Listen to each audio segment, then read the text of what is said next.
This one right here? Yes. Okay. Yeah.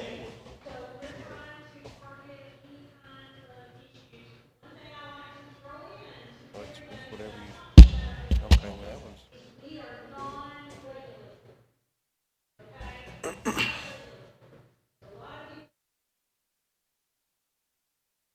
See, were you just talking off this one? All right, we're glad to have y'all all here this morning.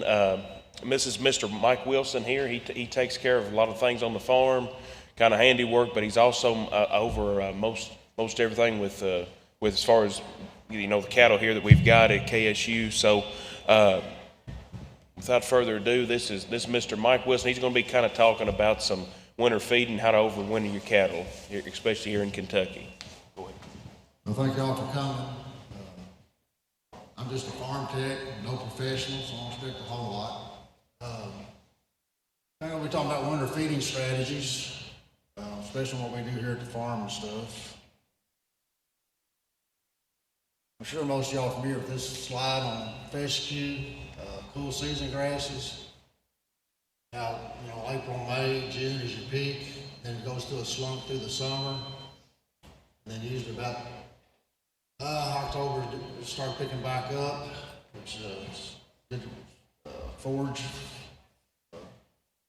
especially if you put some legumes in it. It makes it a good forage for fescue. And then your crude protein for calving. As soon as the cow calves, you need somewhere around 10.5 to 11% crude protein.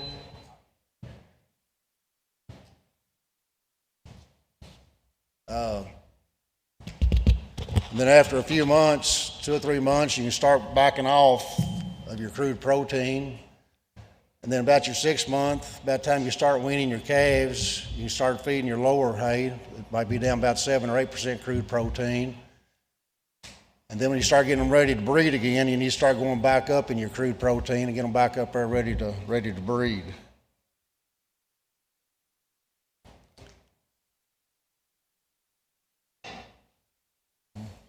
Figure out how to work this thing.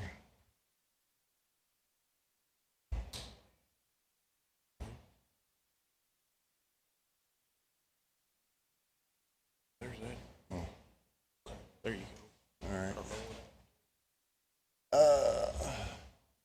Extending the grazing season. Any y'all ever tried stockpiling? Of course, like a lot of farms, you're overstocked. And of course, it's like the last 2 or 3 years with this drought and stuff, I don't think anybody's been able to stockpile. But if you can stockpile, it can drastically cut down on your storage feed use.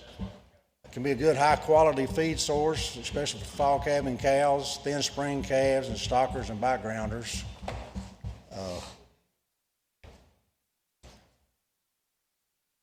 Timeline for stockpiling fescue is late July, early August. If you can go in about 1st to middle of August is what they said would be the best time to put down urea or some nitrogen. Really improves the quality. And a lot of times I know some people that's not overstocked almost graze year round. If not, you can usually get through November, December and start feeding hay about the 1st of January instead of starting in November. It's an excellent source of protein and energy. To put it down, you want to clip or eat it down to about 3 to 4 inches in early mid-August. Apply nitrogen for greatest efficiency and improved quality. In November and December, you can begin grazing, and for greatest efficiency, you can go in there and strip graze.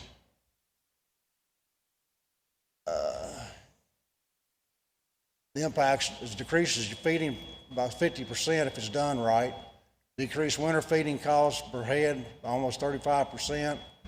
Supports ADG and 1.5 to 2.5 in calves gaining weight. Gaining weight 1.5 in dry cows. November feed 119 pounds of gain per cow, 100 pounds increase on body condition score. Comparing hay to baleage, dry matter loss usually in dry hay is around 30%, baleage is 5 to 10%. days needed to produce. You need about 3 days, sometimes even 4 days to put up dry hay. Baleage you can do in 1 day or the next day. You need specialized equipment to wrap it.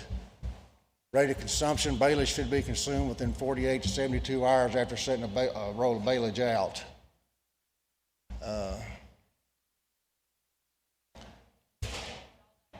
Baleage, you can see, weighs a whole lot more than the dry hay. Same way with the dry matter, and the crude protein is really more higher than baleage. You can get it put up all right. TDN is better also. The baleage is a lot of trouble.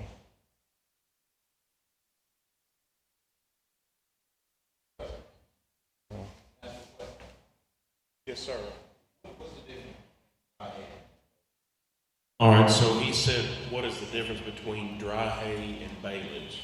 Well, baleage is put up at about 35 to 40% moisture. For hay, you want it about 15 to 18% moisture. Baleage is also wrapped. If you ever go down the road and you see these big long rolls of hay and it's got plastic all wrapped around it, that's baleage. One other bad thing about baleage is if a raccoon or something tears a hole in that plastic, you're going to have a big rotten spot on that baleage. The baleage is an excellent source of feed. Like I said, it's a lot more trouble to put up. Most of your counties will have a wrapper that you can rent to wrap the hay. That's basically a nutshell of baleage. Oh, Lord, this thing skipped a bunch.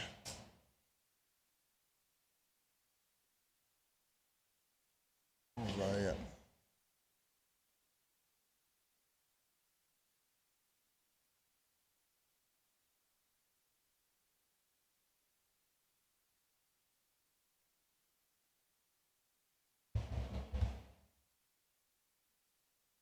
If I want.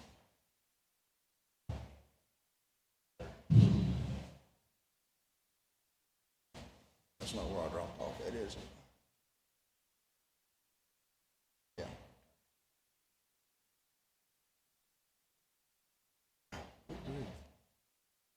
All right, so you put up hay, it looks good, smells good, but is it good? How many in here have their hay tested? Nobody? How do you know what you're feeding? It's especially this year, is a year to have your hay tested. A lot of low quality hay put up this year because of the weather. A lot of it wouldn't put up till late. I know I put up some in June because that's the only time I get in the field to do it. And I thought it was going to be pretty good hay, and I sent it off expecting 10 or 11% crude protein to come back 7.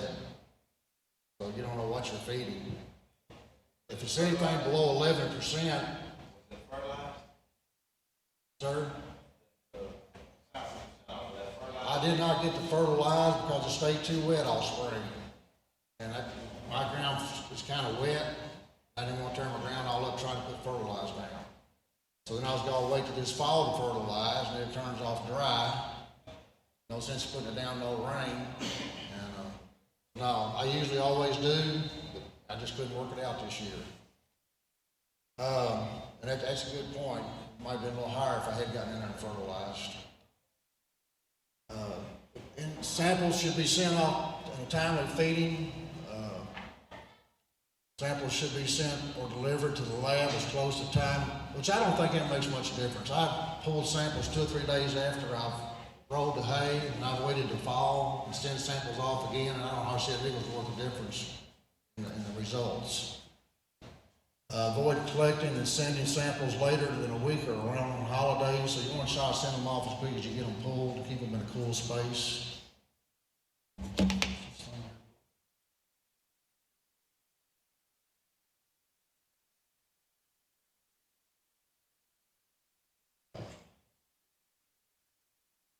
Tips on collecting: use a good probe. Most all your county extension agents should have a probe, and if you're not familiar with what you're doing, they should be able to come out and help you pull hay samples. Sample randomly within a single lot, so if you've rolled 50 or 60 rolls now, pull about 20 samples out of each one of them, and if you're 2 or 3 weeks later, if you roll more, then pull samples out of them. Take enough samples, where you have more than 20 lots, or 20 samples, or store samples in a plastic bag, cool, dry place. Here's a copy of what you received.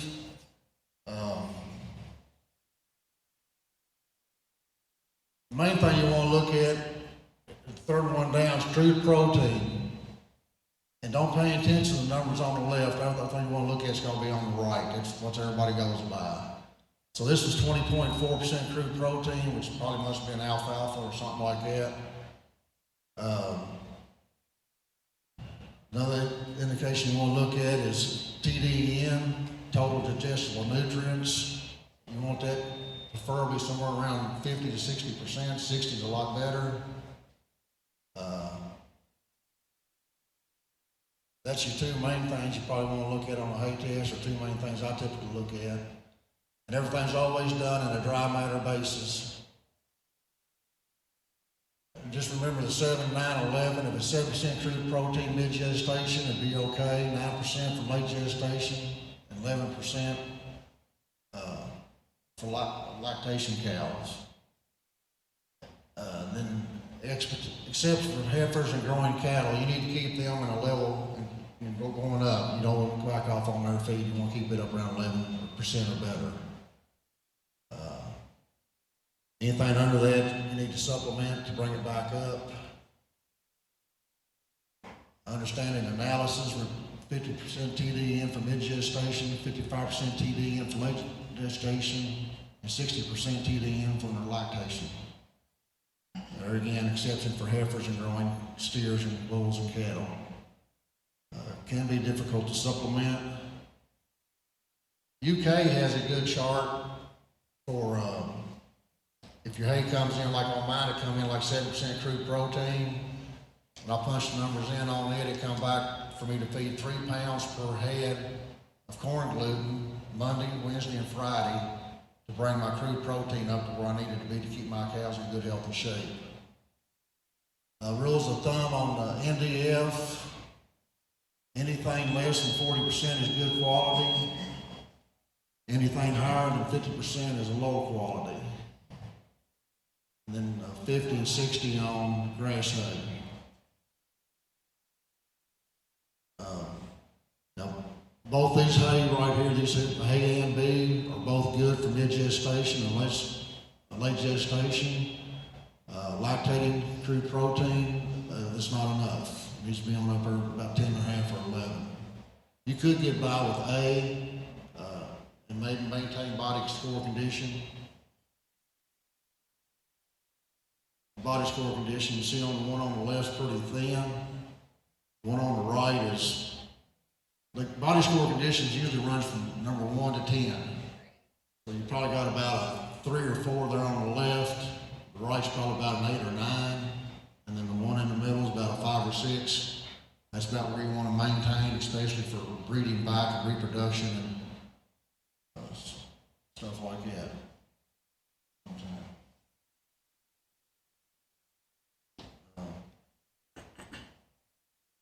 Takeaway points, take advantage of the extended grazing system of stockpiling. On stockpiling, if you go in there and put down about, well again, I think I passed that slide up, but when you buy urea is only 40%, 46% nitrogen. So if you want to put down 100 pounds of nitrogen to stockpile, you need to put down about 200 pounds of urea to get 90 pounds of nitrogen. And everybody's ground's different. Select and store feed systems to make most sense for your operation and get your forages tested. I remember several years ago, Dr. Arnold, UK, had all kinds of cows coming in that had died with full bellies. When she got to sampling, they were all died from malnutrition because people were feeding low quality hay and wasn't bringing the protein back up, the energy back up in the hay. She had a bunch come in that one year. Provide supplement only when necessary and manage body condition score in your herd. And then we have a State University has a hay testing lab. Right now, the samples are free. The only thing's gonna cost you some postage to have them sent down there. Pretty rapid analysis, they do a good job. If you have any questions, Jacob here might be able to answer them for you later. He kind of oversees the lab down there. And I want to thank Katie Van Balen for letting me use some of her presentation slides. Any questions, I'll try to answer them the best I can. Yes, sir. Let me walk out there. Just got to put my hearing aids in. I've asked this on my hay fields, have people like that at all? I do. Find that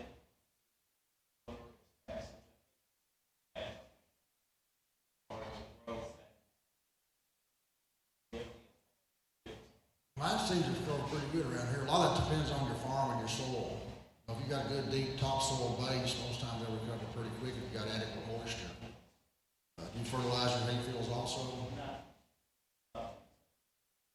That's probably one reason it may not recover as often. Yes, sir.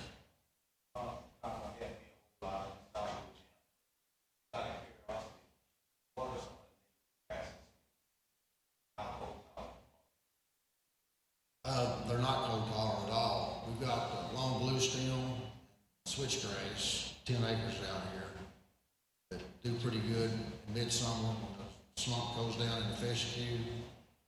I think there's Indian grass in there too, I believe. That's the only thing we have here on the farm, is 10 acres of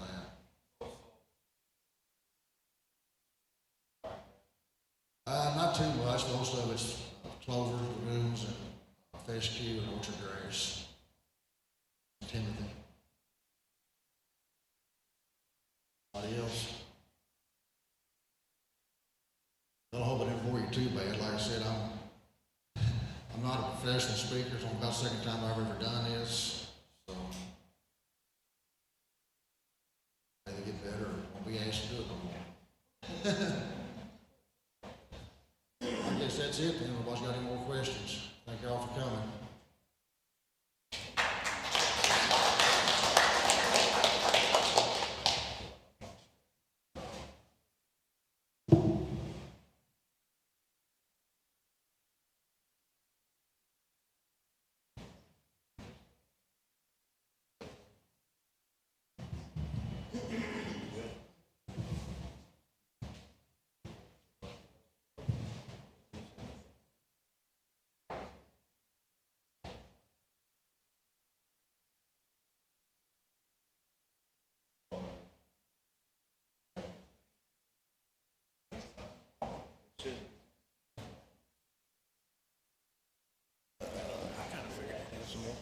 How do you thumb drive?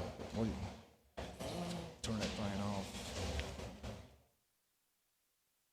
I don't like this mouse pad, I just didn't have a mouse.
This eject thing.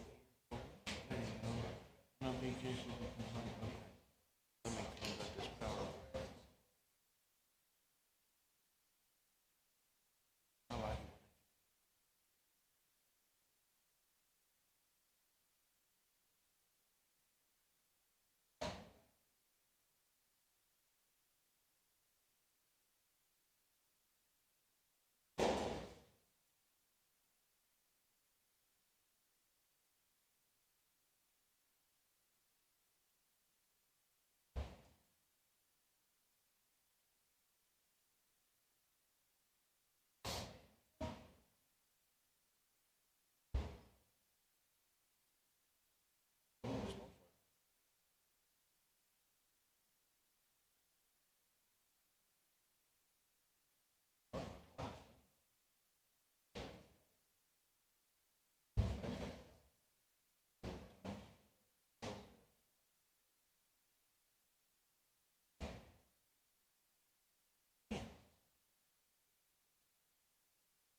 So it should be on that computer.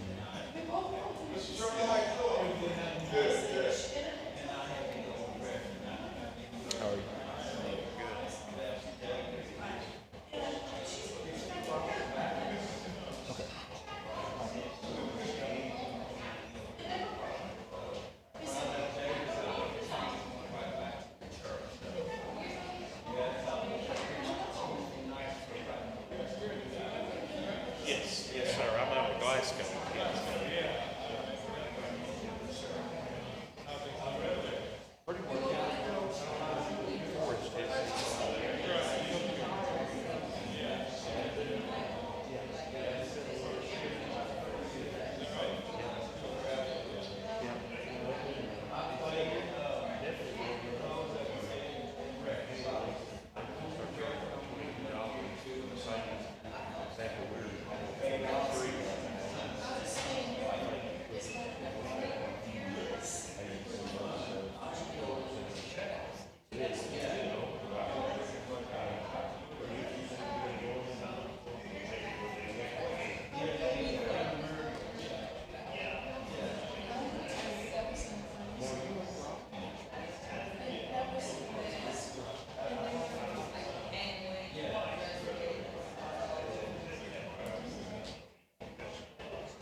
Trying to find out.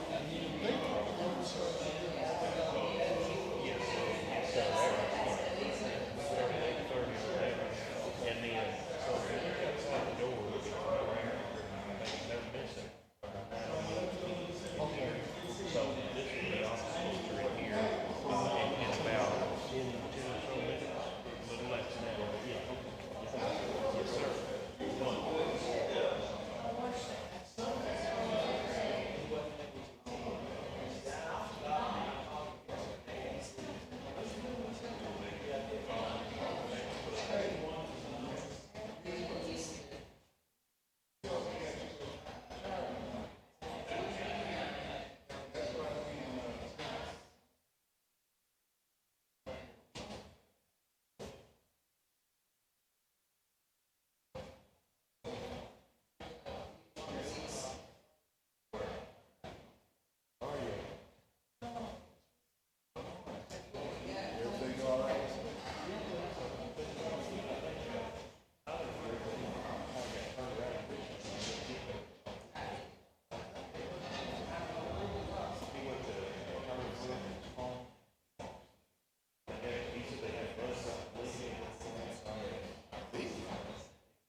I don't know how much time they had, but she apparently passed it up a few times. If he would have followed, No, he had the instructions in the driver too. He just kept passing. kept passing. Right, that's what he was saying. When she kept going past the road, he had to tell her she got turned around. Anyway, but everything else seemed to go. Now see, when I look at Jeff, the one you was on, I put you with Jeff. Me and Joni and Jeff had went out to celebration where you were. So capsule. Tony Brooks. The road is real narrow. And that's why I didn't talk a lot with you and I was talking more with his. Yeah. But if you follow the address that I had on there, is when you turn in, now, that little community, it is tricky.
Now, did his agent come?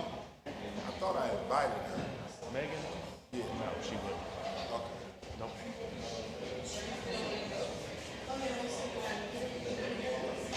What like? Oh, absolutely. You know what I meant to tell y'all to do? And I got so overwhelmed. I want y'all to take a picture. I have several pictures. Yeah, I want you to take a picture like I wanted a picture of somebody to take a picture when y'all was doing a little brief introduction. I may have one of Jeffrey, but I don't think it's one of me. But Just yeah, I'll try to send send you me one of one. that. I wanted to tell y'all to give y'all camera to somebody and include both of y'all, I got you. but I didn't. I wasn't smart enough to remember.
Well, we got one more minute, or is it about?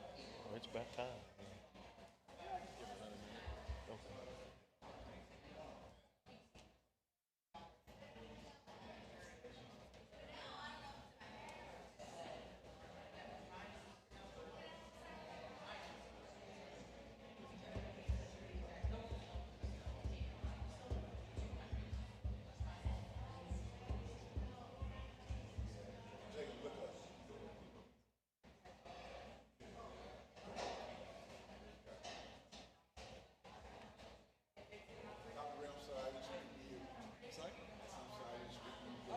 Good morning.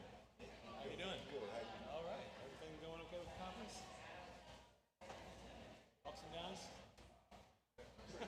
Yeah. Seems like it's going well. 5 till 2 o'clock.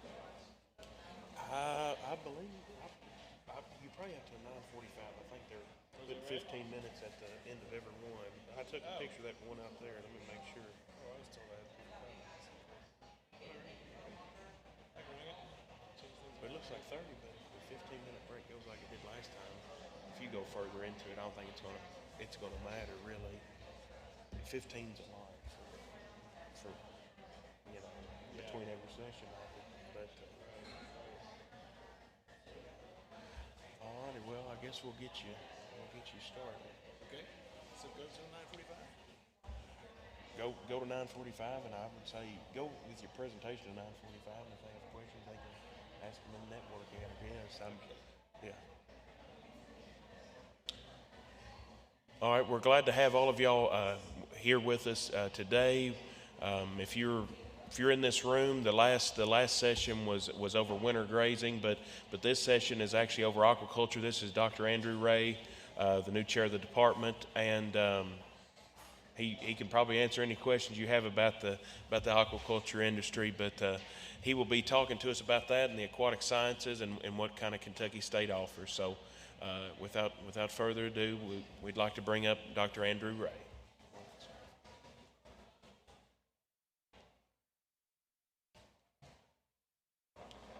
Okay, thank you.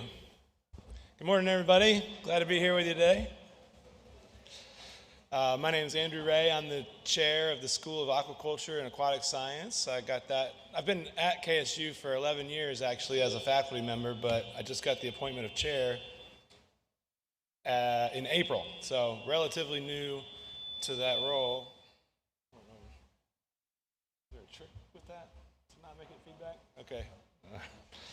All right. Well, so yeah, I'd just like to talk to you a little bit about what we've got going on and a little bit about the industry. I don't have as much material on the industry here in Kentucky as I wish I did. I'm still kind of trying to wrap my head around that a little bit, actually, to be honest with you. But the thing is that the consumption of fish is increasing at about 3% per year. People are eating more and more fish throughout the world.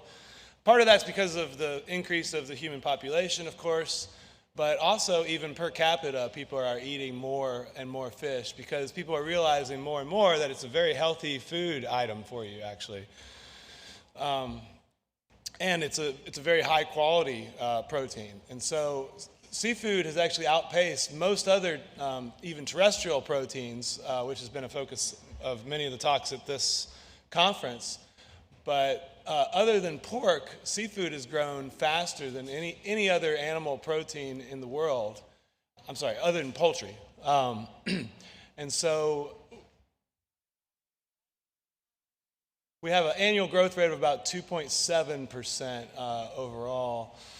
In 1960, aquaculture was not a very big industry, so only about 6% of the world's food fish was from aquaculture, but now it's well over 50%.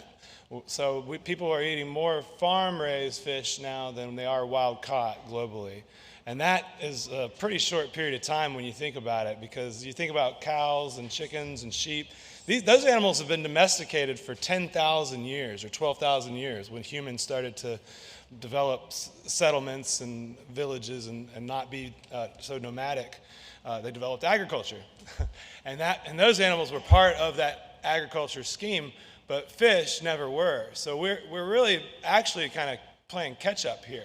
It's only since about the 60s and 70s that we started trying to domesticate fish and shrimp and other aquatic animals, whereas everybody else has been doing it for 10,000 years. So that's kind of where we're at, and I see this as a real area of tremendous opportunity and growth because of that.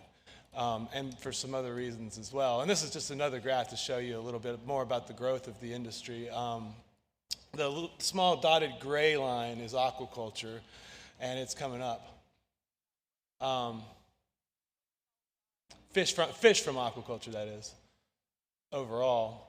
And so fish also turns out to be an extremely efficient form of animal protein. This is how we're going to be able to feed the world in reality because they're so efficient. They retain about 31% of the protein, 23% of energy retention. The feed conversion ratio is about 1.1 to 1 or 1.2 to 1. That means that for every 1.1 pounds of food we put in, we get 1 pound of fish. I'm using fish as a generic term, fish, shrimp, shellfish, out. So compared to other terrestrial proteins, that's extremely efficient. One thing is that fish are cold-blooded animals. They don't have to regulate their body temperature. They also don't have to fight against gravity like I'm doing right now and all the cows and sheep and pigs have to do. They have to constantly fight against gravity and regulate their body temperature. Fish don't do either one of those things, so they save a lot of energy that way. And like I said, they're also very healthy. So fish is rich with omega-3 fatty acids. The American Heart Association recommends that Americans consume 2 seafood meals per week, and most of us don't do that, largely because we don't have adequate access to good quality seafood that we can trust. And trust is a real big thing there. They're also very low in saturated fat. Another problem here is that we have an enormous trade deficit. About 80% of our seafood is imported in the United States, and that has led to about a $20 billion a year trade deficit.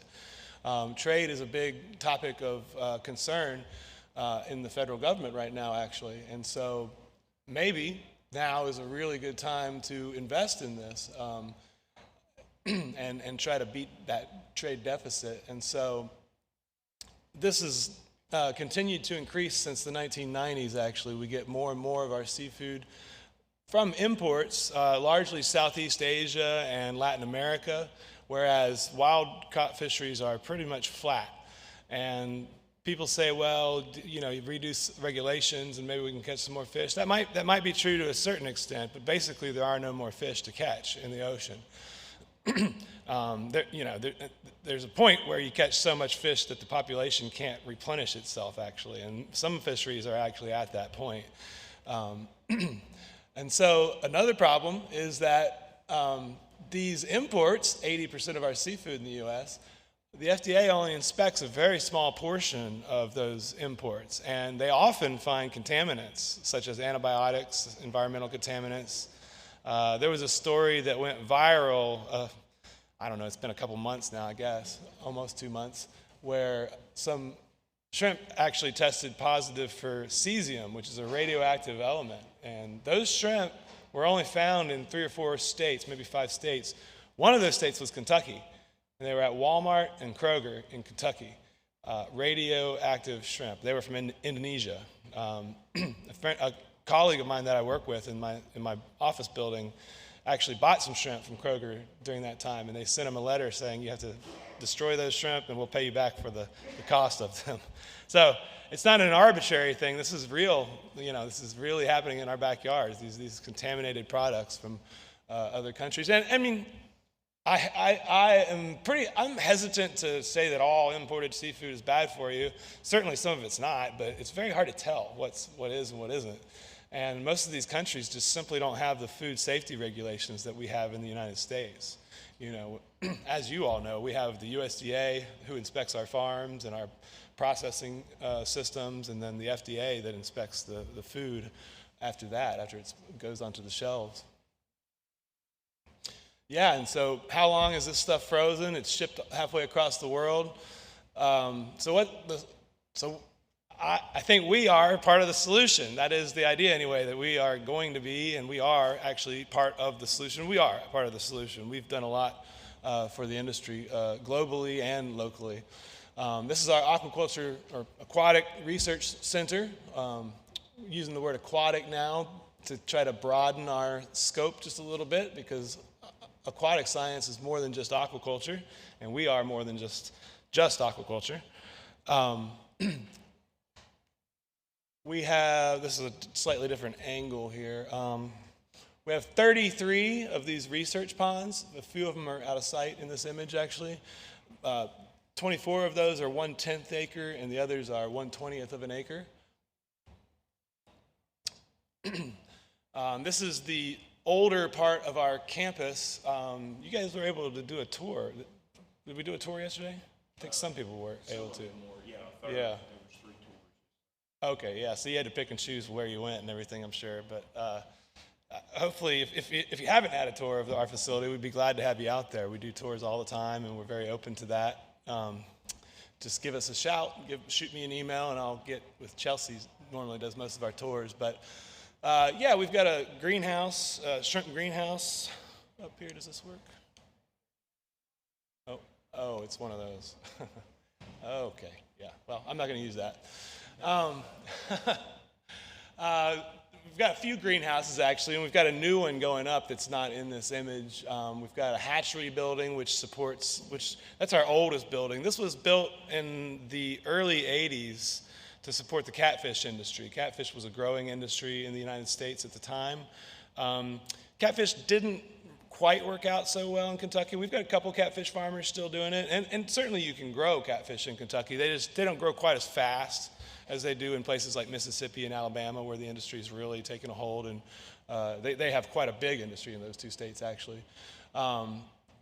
We have floating raceways. We've got some smaller, we call them microcosm tanks off to the side there, where we can also use water from our upper reservoir, which is in the top left corner of this image. that delivers water throughout the entire facility to these research ponds and research tanks, and a variety of other support structures. We've got a processing room for processing fish. This is our aquaculture production technologies building. This is our newest building and houses our primarily recirculating aquaculture systems. And what that means is that we use filters to reuse the water over and over again instead of dumping the water out and bringing in new water like you would primarily in ponds. That's primarily the way people operate ponds, although some ponds are relatively recirculating as well. But there's a variety of different types of systems in here, from small aquariums to large, up to 5,000-gallon tanks. And so it's a modular building. We can move things around as we need to accommodate different experiments, different projects as needed. And that's what we do. There's also, because of the fact that that these are recirculating systems, we can do things like grow marine animals right here in Kentucky, which I'll talk about. Most of these are replicated systems, though. We have multiple tanks so that we can conduct experiments, test out different diets, different stocking densities, things like that. And our program is multifaceted. And what I mean by that is that we have a pretty good set of expertise in the program to address all the different issues that are going on in the aquaculture industry, which are very similar to other agriculture enterprises.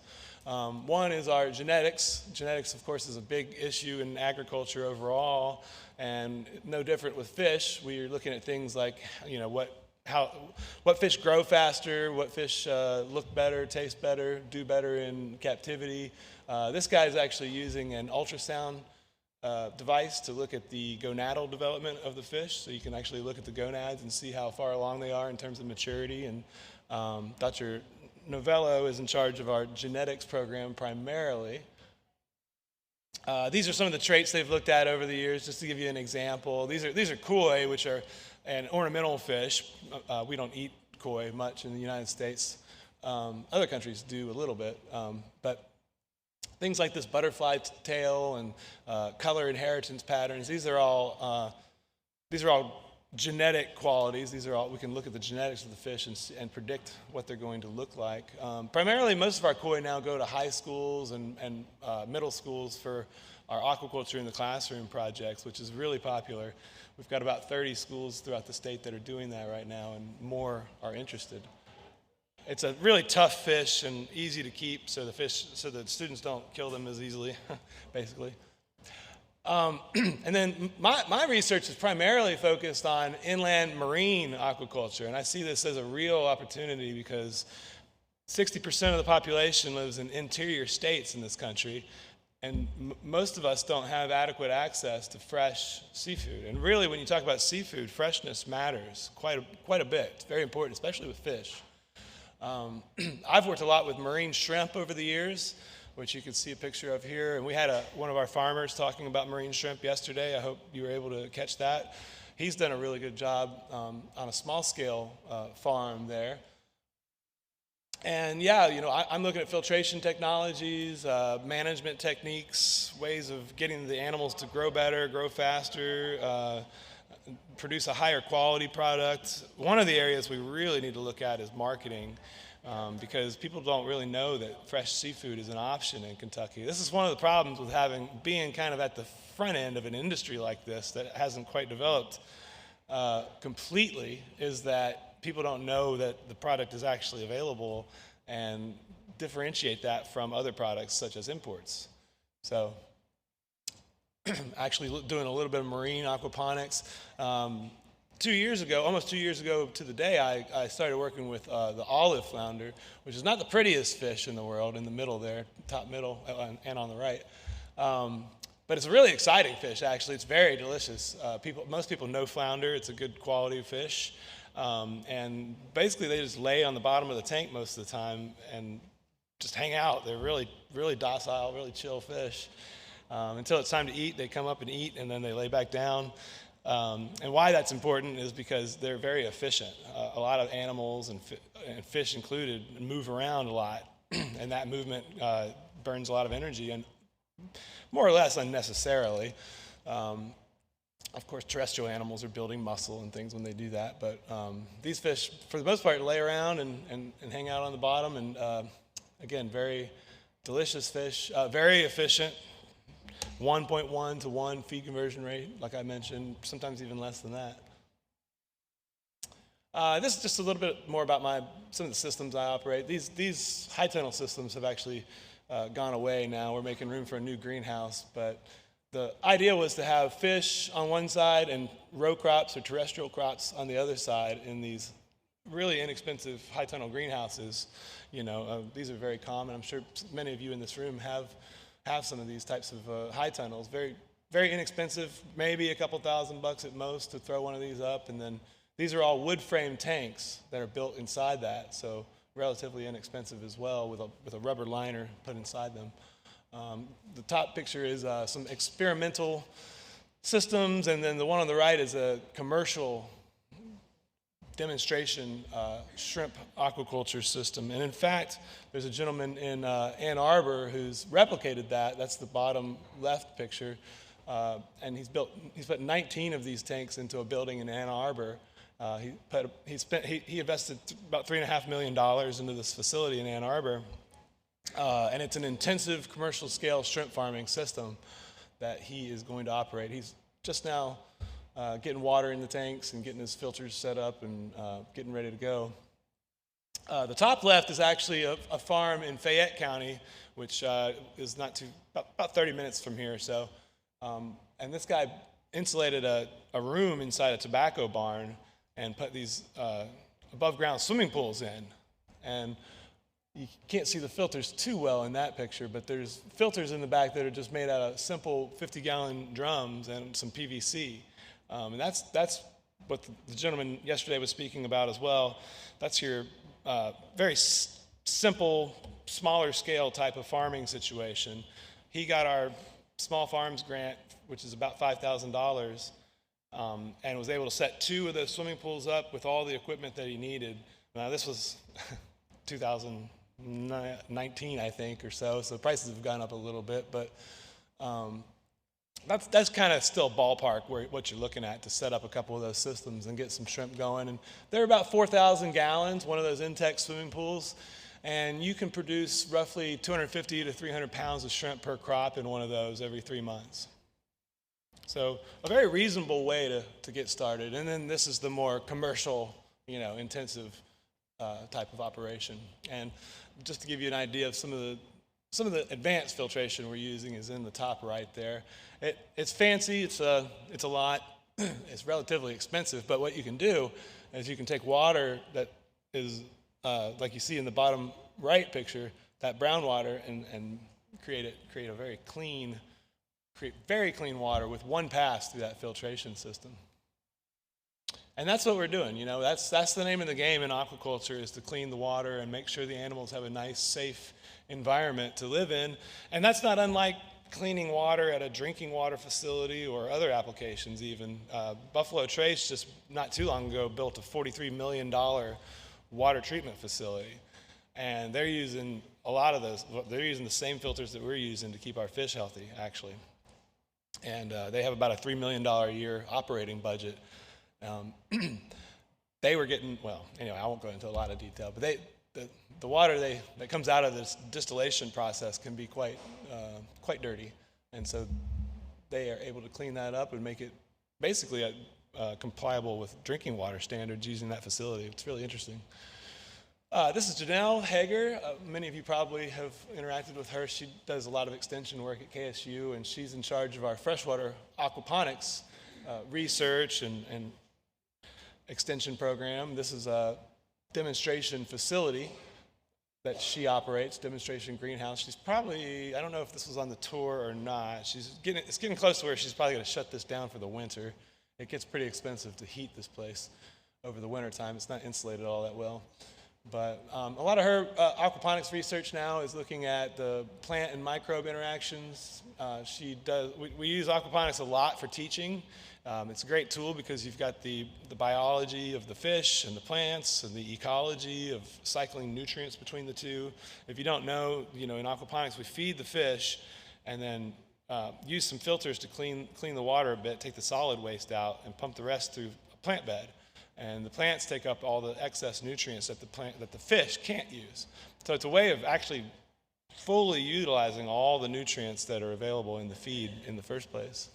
A very sustainable approach to agriculture. How you make it work economically is the big question. And actually, we found that people are willing to pay 15% more, up to 15% more for aquaponics produce as a result of that sustainability story, knowing that it's produced in a sustainable fashion like that. There's 8 aquaponics. I think there's a few more now. I think there's about 12 aquaponics farms around Kentucky now. She got a big NSF grant too to look at genomics work, and I'm not a geneticist, so I won't go into it too much. But basically, she can look at all the different microbes that are on the plant roots, and they're capable of looking at entire genomes of fish, whatever you want to know genetically. They've got the capabilities of doing it now, which is really exciting. This is basically just a big box, but it's ICP-MS. It's can tell you all the details of all the elements that are in a water or solid sample. Dr. Simmons does in-pond raceway work. These in-pond, so if you have a big, let's say a 15-acre pond that's 10 feet deep, you want to grow fish in it, well, that's going to be really hard to do because you have to be able to get the fish out when you're done. And one of the solutions is to build one of these. This gentleman's standing inside what's becoming an in-pond raceway that floats in the pond. And so you can put your fish in there, and this is actually a picture just outside the door here of the pond that's down the hill. You can go outside and see this later if you'd like. These are some of the in-pond raceways. Each one of these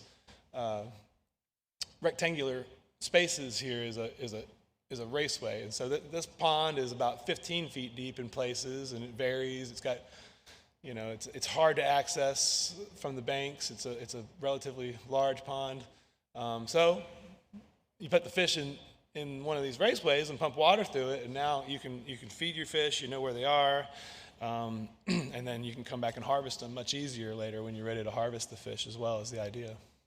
And he's got some solar panels and some other things going on here too that he's been looking at evaluating. So another big part of a comprehensive agriculture program, in this case aquaculture program, is nutrition. And we've got a nutritionist on staff who works with largely looks at a variety of novel ingredients for fish foods. This is algae meal. We worked with Alltech for a while on a lot of those projects. He's been looking at hemp seed oil as an ingredient for fish diets. Right now he's got this project, it's just interesting to me, but a major airline has collected the vegetable and fruit scraps from their airline, from their meals from their passengers, and they want to test those ingredients out in fish diets. So that's really interesting. There's a new company coming to town, Meridian Biotech. They're building a $40 million facility here, and they're going to use some anaerobic digesters to take spent distiller's grains and make it into a high-protein diet ingredient for fish, actually. And we're going to be working with them, so that's pretty exciting. And he's got the ability to make all the diets in-house, and then lots of aquariums to test out the diets with a lot of replication, for different types of diets and compare it against controls and things like that. And then another aspect of our program is fish health. Dr. Durborough does fish health. He's been looking a lot at this mobile app that people can use to kind of self-diagnose their fish. He's looking at using AI as well for early diagnosis of fish diseases. So the machine can learn kind of how to tell early on whether the fish might be suffering from some kind of disease, and then you can diagnose that and treat it early, is the idea. So our education program, like I said, we started in the early 80s with all this. Well, we didn't. I wasn't there. But largely, anyway, we started in the early 80s, and the research has evolved over time. Like I said, we started with catfish. Catfish, we're probably still a little too far north for catfish, as I mentioned, so people have looked at a lot of other species. The freshwater prawn were really popular for a while. They are very cannibalistic, and it turned out that those didn't really work as well as we thought they would. Paddlefish is still being done a little bit. Largemouth bass, and I'll talk about some others as well. We have a minor in aquaculture and aquatic science. Our flagship academic program is our master's degree in aquaculture and aquatic science, and we've graduated quite a few students through that program. And we were one of the early pioneers of online courses. All the way back in the year 2000, we started developing online courses when not many people had them. And I don't think any other program has aquaculture-based online courses, at least not as comprehensive as what we have. This is a little sampling of our courses. We're actually developing 4 new courses that will be coming online. Well, not online, sorry, but will be available next semester. We're trying to grow our program, and so we offer our courses at the graduate and undergraduate level. There's a certificate in aquaculture and aquatic science, which is 12 credit hours of any of our courses. I mentioned a minor, and lots of hands-on experiences for all of our students. We're in the process of developing a bachelor's degree in aquatic science, and that is going to be really exciting.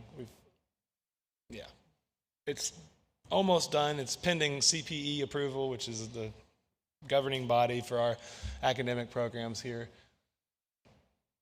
And that'll cover not just aquaculture, but that's aquatic science more broadly. So fisheries, pond management. We get a lot of pond management questions from all around the state. By some estimates, there's 600,000 ponds throughout the state of Kentucky. And that's everything from small to large. Many of those, of course, are used for cattle and other things, but a lot of them people want to manage and want to have a recreational fishery opportunity out of those ponds.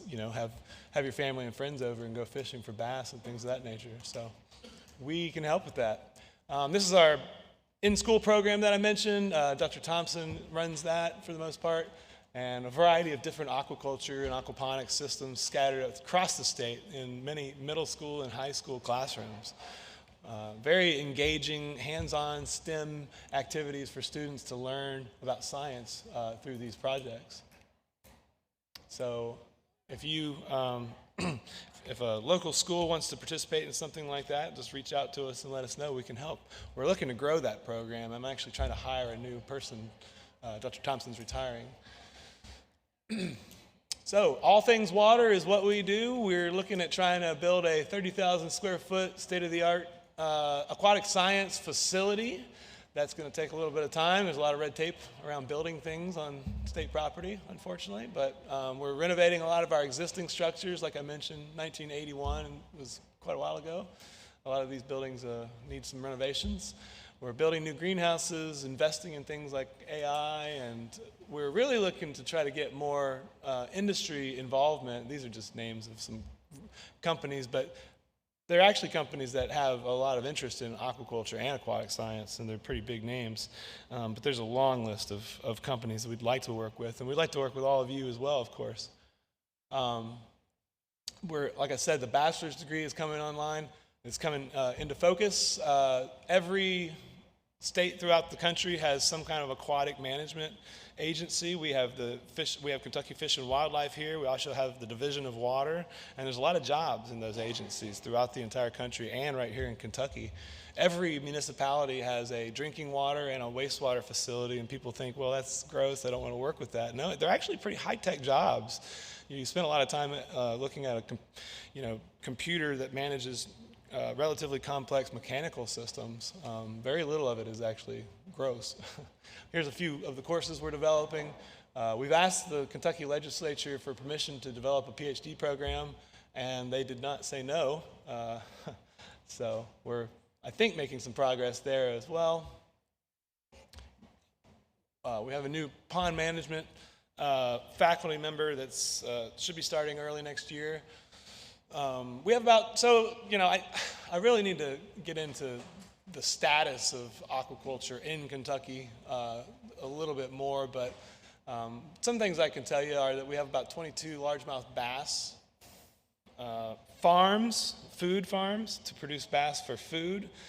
Largemouth bass is an extremely popular sport fish, as we all know, and sport fishing in Kentucky generates over $1 billion a year in revenue.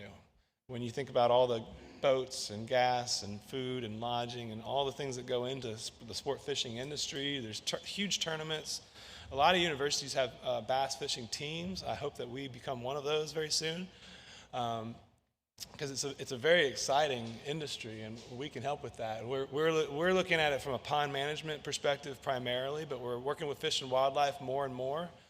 There's some genetics work they want to do to identify different strains of fish in the local waterways, as an example. Bait fish is a huge industry that supports the fishing industry as well, but that's all aquaculture. A lot of the fish that you see out in the wild are actually come from hatcheries, or are related to fish that came from a hatchery, at least. Aquaculture is a lot bigger than people actually think it is. On the West Coast, most of the salmon are from hatcheries. Aquaponics, we have about 12 farms scattered around. That does not include the schools. And marine shrimp, we have 4 farms right now. I think there's some investment coming into that. There's 1 or 2 catfish farms, a few trout farms, especially out in the east, paddlefish, largely for the roe, which is caviar. So these are largely stocked into like reservoirs and larger bodies of water and then harvested later for the caviar. Pay Lakes is a pretty big business in the state. And like I mentioned, Meridian's a biotech company that's coming in to invest in Kentucky, invest in our program, and hopefully make a big impact, and they're creating jobs as well. So this is our social media. Give us a like, follow us, check us out. We try to be pretty active on here. So we post things quite a bit. I'm in my 40s, so I just do Facebook primarily. So my kids make fun of me, but it's we're active on there. We've got to post pretty much every day, at least 1, sometimes 2 or 3. So we try to keep everybody up to date that way. That's kind of the best way to stay current, I think. We've got quite a few followers, and we're looking to make even more impact. So with that, I appreciate your time. I think you got about a 15-minute break or so, but I'd be happy to answer any questions that you might have. Yes, sir. This coming spring, you're supposed to start up a catfish. The goal is in a couple of years to was going to be to have prawns there. But flying more about With regard to the catfish, yeah, I would probably put you in touch with Dr. Simmons or Dr. Durborough. They've got the catfish background. Have you been in touch with anybody from our shop? No? Okay, yeah. I don't know as much about catfish. I don't know how well they do in tanks. I know you can grow them in tanks, but most of our production is in ponds. If you were going to do prawns, I would go with the marine shrimp. I mean, yeah.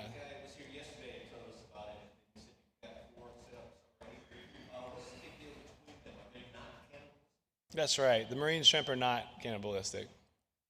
what's the saltwater?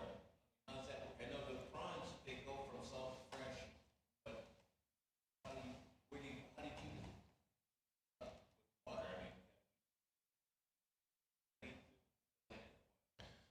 keep water?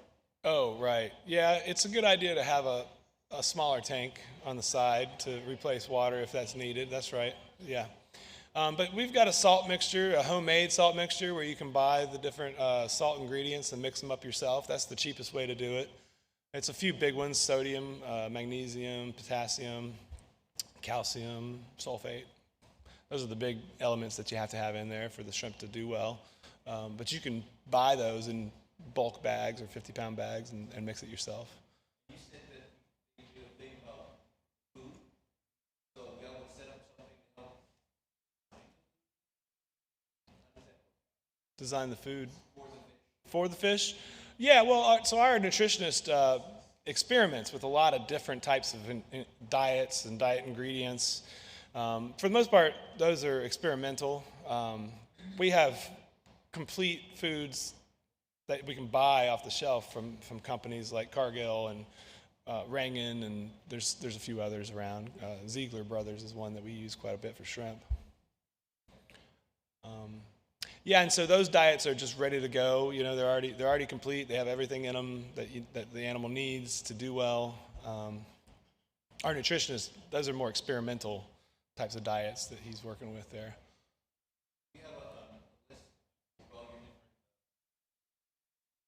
Suppliers for feed? For everything? Yeah, we can get you a list. Sure. Okay, great. Please do.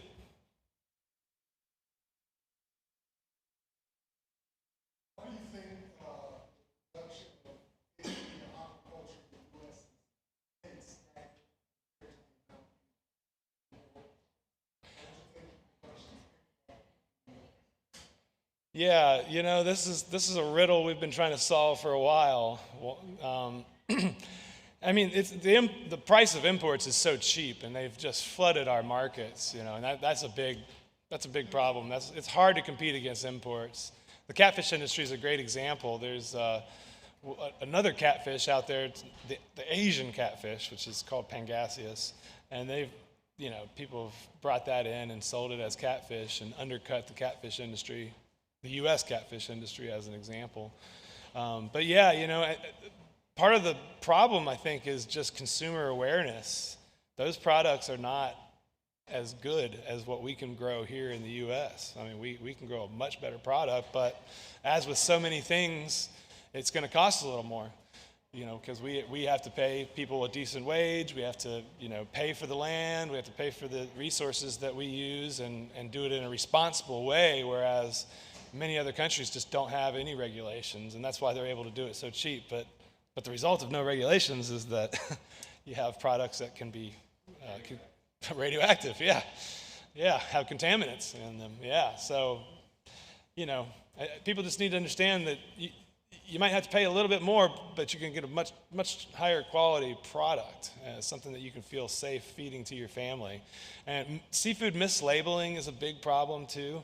I don't know, there was an article out of Charleston, South Carolina recently where they went, the wild shrimp fishermen sued, I don't know, maybe about a dozen restaurants because they were claiming that they were serving wild-caught shrimp, and they weren't. They were serving imported shrimp. In Charleston, South Carolina, right on the coast, where there's a big shrimp fishery, you know.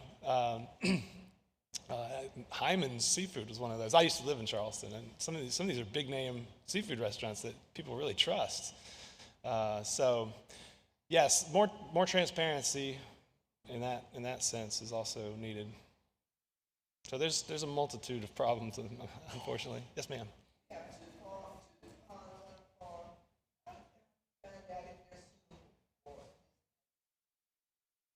Well, we'd sit down and talk to you about them. I mean, what do they look like? Probably look at them on a map first, and then if we think there's some potential there, we can go out and have a look and help you out with that. And in fact, our pond management faculty members should be starting right at the beginning of March of next year, and I'm hoping that person is going to be really productive in that area. We get a lot of questions like that, a lot of questions about ponds on people's farms, and you know, can I grow fish in them? How do I stock them with the proper number of catfish and bass and bluegills for recreational fishing, things of that nature. We're working towards being able to help people with those questions a lot more in the future. We're hiring some extension staff as well to that effect. All right, we want to thank Dr. Ray for speaking. They're cutting us off on time, but if you have any questions, I know he will be available for a lot of people from that team. So let's give him.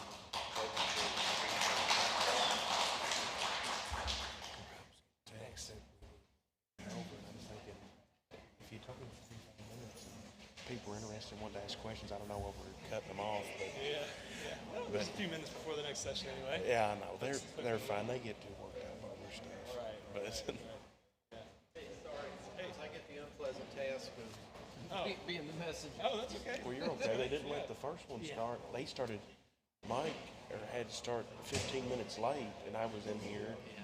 And then, It's just a trickle effect. They're trying to get back on schedule before lunch. Oh, sure. Yeah, yeah. Well, gotta be You a can little- hold gotta be a people little- late for everything except for me. Yeah, that's right. That's right. Yeah. Oh, you next? How are you guys? Doing all right. How are you? Good. How's UK? Most of the UK people wouldn't show up. It's kind of boring. I mean, there's not. So, just so you know, I guess, just in case, the flash drive's like right here. okay, So that means, actually, I'll switch this up. okay. But, wait, Jesse, let's get you going here.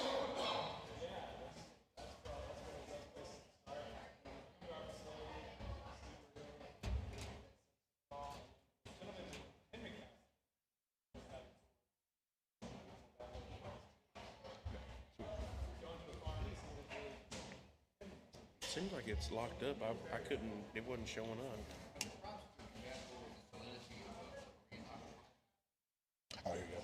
The mouse might sometimes go on that screen. I don't know. I had my presentation till the night before. Oh, accidentally. I should have. I had it on the QR code, but that's fine. Are you doing Paw research? No, that's Paul. That's in B. I accidentally put the screen up in B for some reason. And then yours is avian flu. Yeah. Oh, I did have your. Okay, Good. I did have your presentation. Well, I didn't know. So. No, you're good. That was my fault.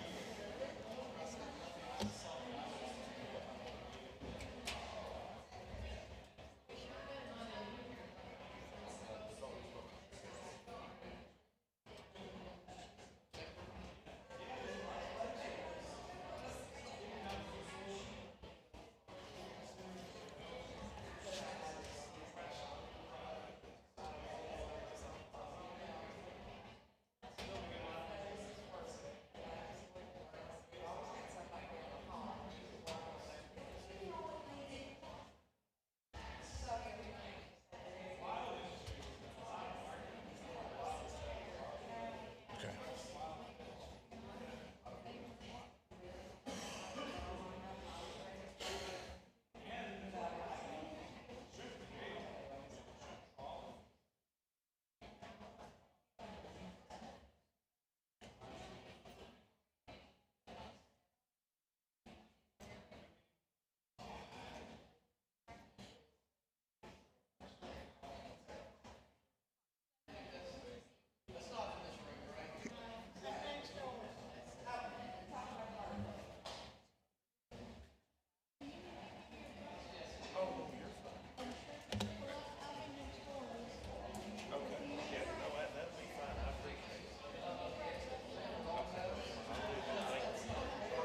It was good to meet you, Doctor. Okay. Actually, I think I'm in one of your classes with Janelle, 552.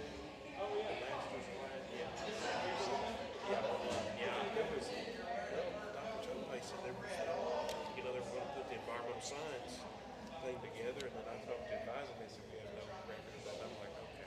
So that was kind of, and there wasn't many that was open at the time, but yeah, I'm enjoying it pretty well.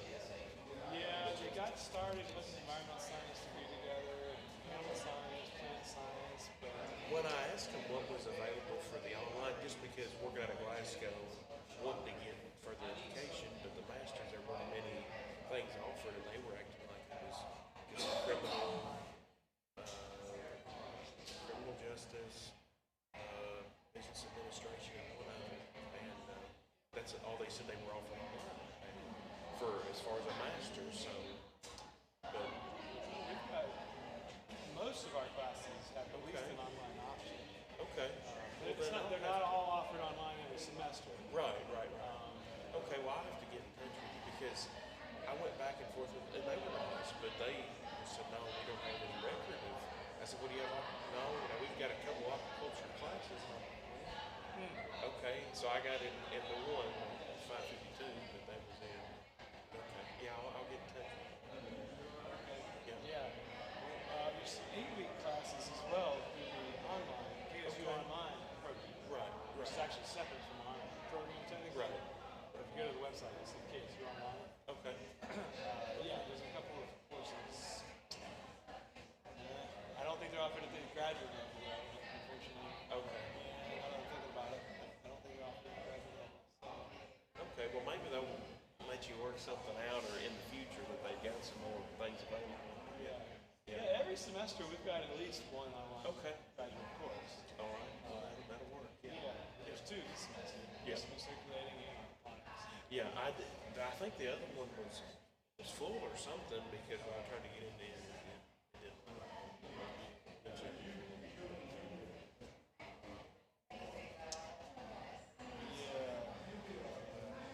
Yeah, there's something there. Okay. There's options. Okay. I'm the instructor of record at 552. Right, Janelle's actually right. the one that's Yeah. doing all the work. You have to have a PhD to teach at the graduate level. Right. That's the problem. Yeah. Gotcha. Should have a PhD.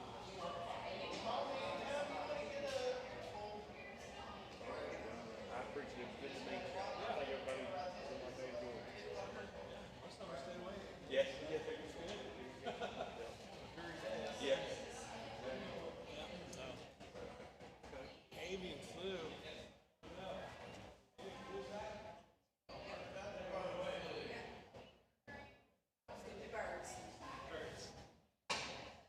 Now, you're supposed to start at 10, right? Well, it's 10:03. You want to play, or you want to go over? Oh, it doesn't matter. Oh, no, there's all kinds of people. Oh, if they want to come in, yeah, they can have it.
Are they better than you remember, or about the same?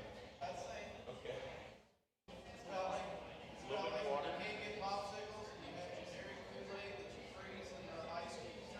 Right. Right, exactly. Kind of like they had juice and they filled the rest up with water. What flavor is it? Red. Right.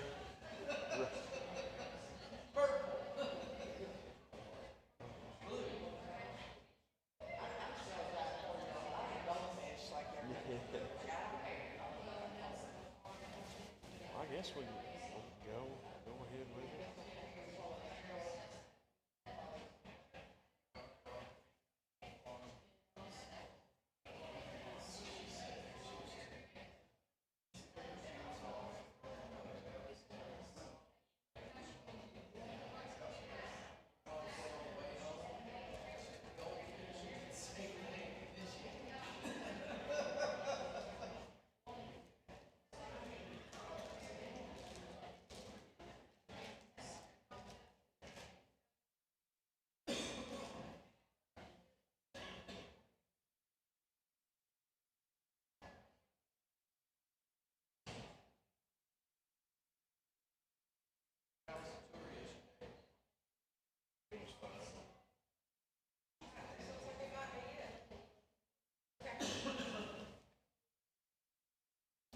All right, we've got, hang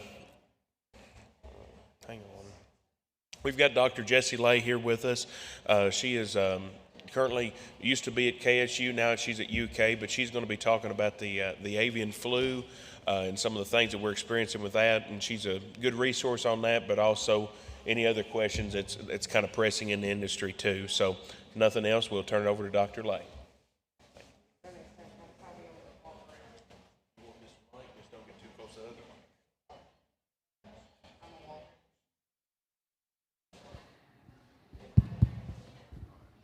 All right, thank you guys. Recognize a lot of faces. It's great to be back. Usually I'm up here talking about sheep and goats, but we're going to change it up today. At UK, I'm still on small ruminants, but I also do something called One Health, right? So One Health is the connection of where human health and animal health and the environment all come together, right? So today I'm here.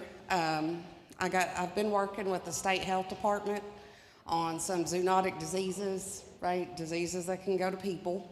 So I'm going to give you a real quick update on avian flu.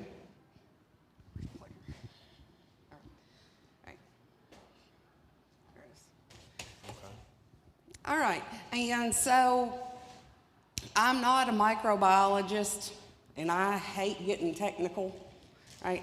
I'm going to bring up a couple points here, but like I said, I'm not going to get into all the technical stuff. Whenever we start talking about RNA viruses, there's a couple of points I need to make. So when you think about DNA, the double helix, basically DNA is structured like a ladder, right? Just a ladder that's coiled. When we start talking about RNA viruses, right, like the flu virus, it's just got one side. Right? So when you think about a ladder, think about it having the two long pieces. What if you don't have one of them? It's not going to be stable, is it? Right? A ladder's not going to be stable with just one side. Right? The other thing, when we start talking about flu viruses, there's only 8 genes. When we talk about humans, there's millions of genes. Right? If one gene mutates, it's a drop in the bucket, doesn't really matter. Right? The flu virus isn't like that. It's only got 8 genes on it, so if one of them changes, it's a completely different beast, right? Because that one gene is like 20% of its makeup. All right, so everybody's talking about this high-path avian flu, right? And bird flu, H5N1, it's got a whole lot of names. What's the big deal, right? I'm a very much so what kind of girl. Right? So, when one gene mutates, it can make a huge difference. And what's happened on this flu virus, right, is the pathogenesis, right, how aggressive, how fatal something is, changed, right? COVID-19 was in the same category as a common cold, but it wasn't a common cold, right? So in this virus, there's been a massive shift in the way that it acts, right? You're seeing in these flocks, these chicken flocks, it'll kill 90% of the birds. It's that aggressive. But the biggest problem is it's broke something called the species barrier. Y'all, I'm a vet. I'm gonna tell you the truth, people gross me out. There's no way I could be a human nurse. Like I said, I don't do people.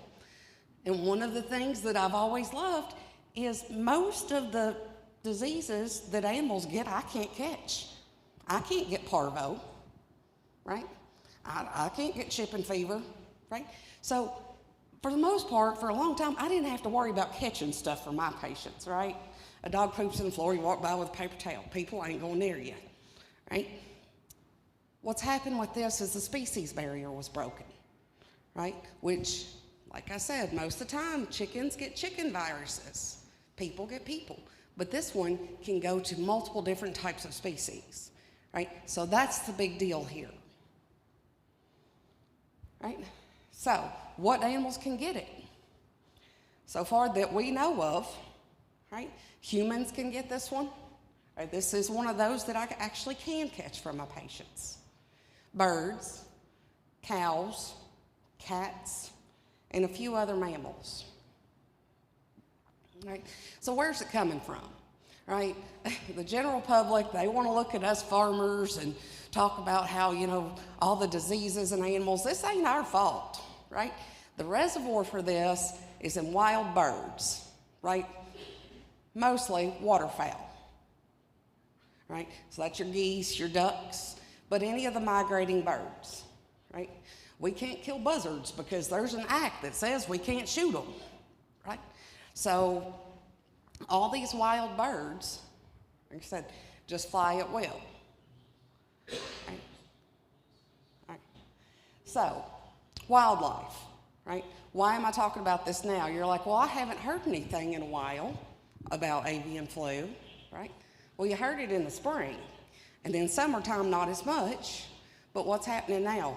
The birds are moving again, right? So we try to contain all these outbreaks, but we can't stop a goose from going from Alabama to Michigan. I mean, that's just the fact of it. And if that bird is sick, anything it flies over, right, it's putting it at risk, right, because of the seasonal patterns of migration. You can see that chart up on the top of how far those birds can go, right? If you're worried about livestock, or birds, if you find a dead goose on your farm, right, the Department of Fish and Wildlife will take it and test it for free, right? You can get on their website. They have on their website what counties that it's been in, right? All right, so let's talk about poultry. I grew up with chickens running around the barnyard, and loved it.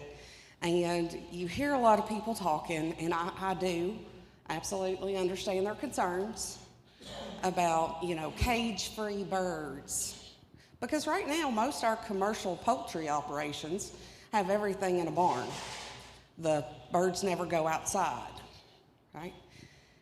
That's to protect the birds, right? When these large poultry operations are raising them indoors, what they're doing is protecting them from all the wild birds that we can't control, right?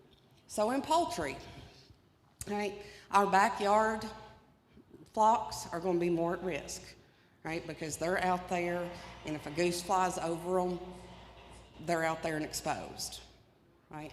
Now, the problem is on these big operations, when you do have an outbreak and it's 90% fatal, it completely wipes out 1 million chickens, right?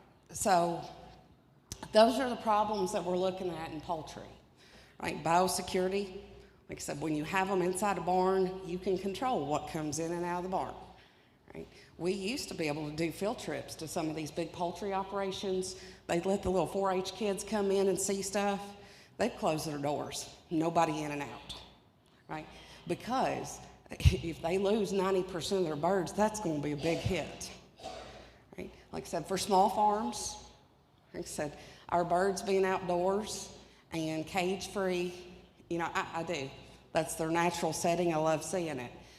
But the fact is, it does make them more at risk. All right. So treatment, there's no treatment with these birds. It's a respiratory tract infection, and then they die. So when it goes through a flock, it'll kill about 90% of them. Right? Trying to avoid their exposure to wild birds. Right? Biosecurity, limiting what's coming in and out. Right?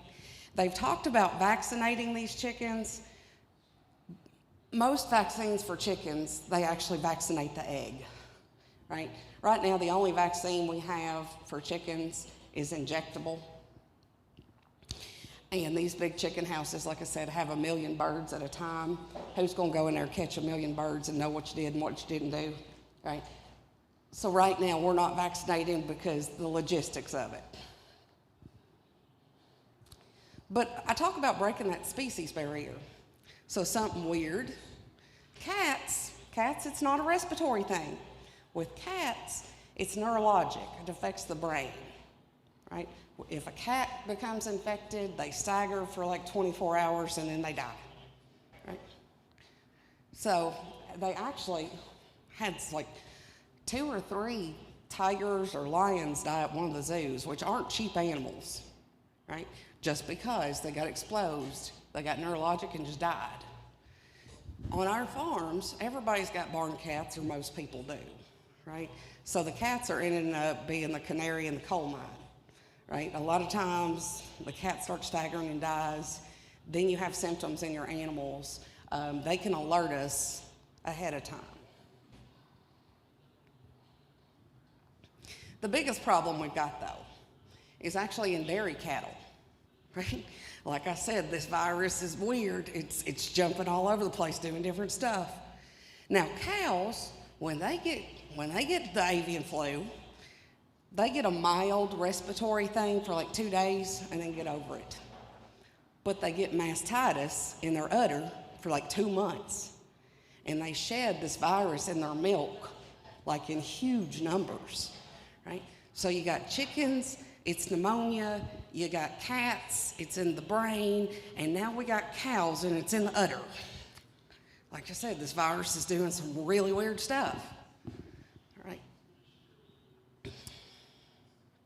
All right, so dairy cattle, what we had to do, California had a mess, right? Those cows weren't very happy, right?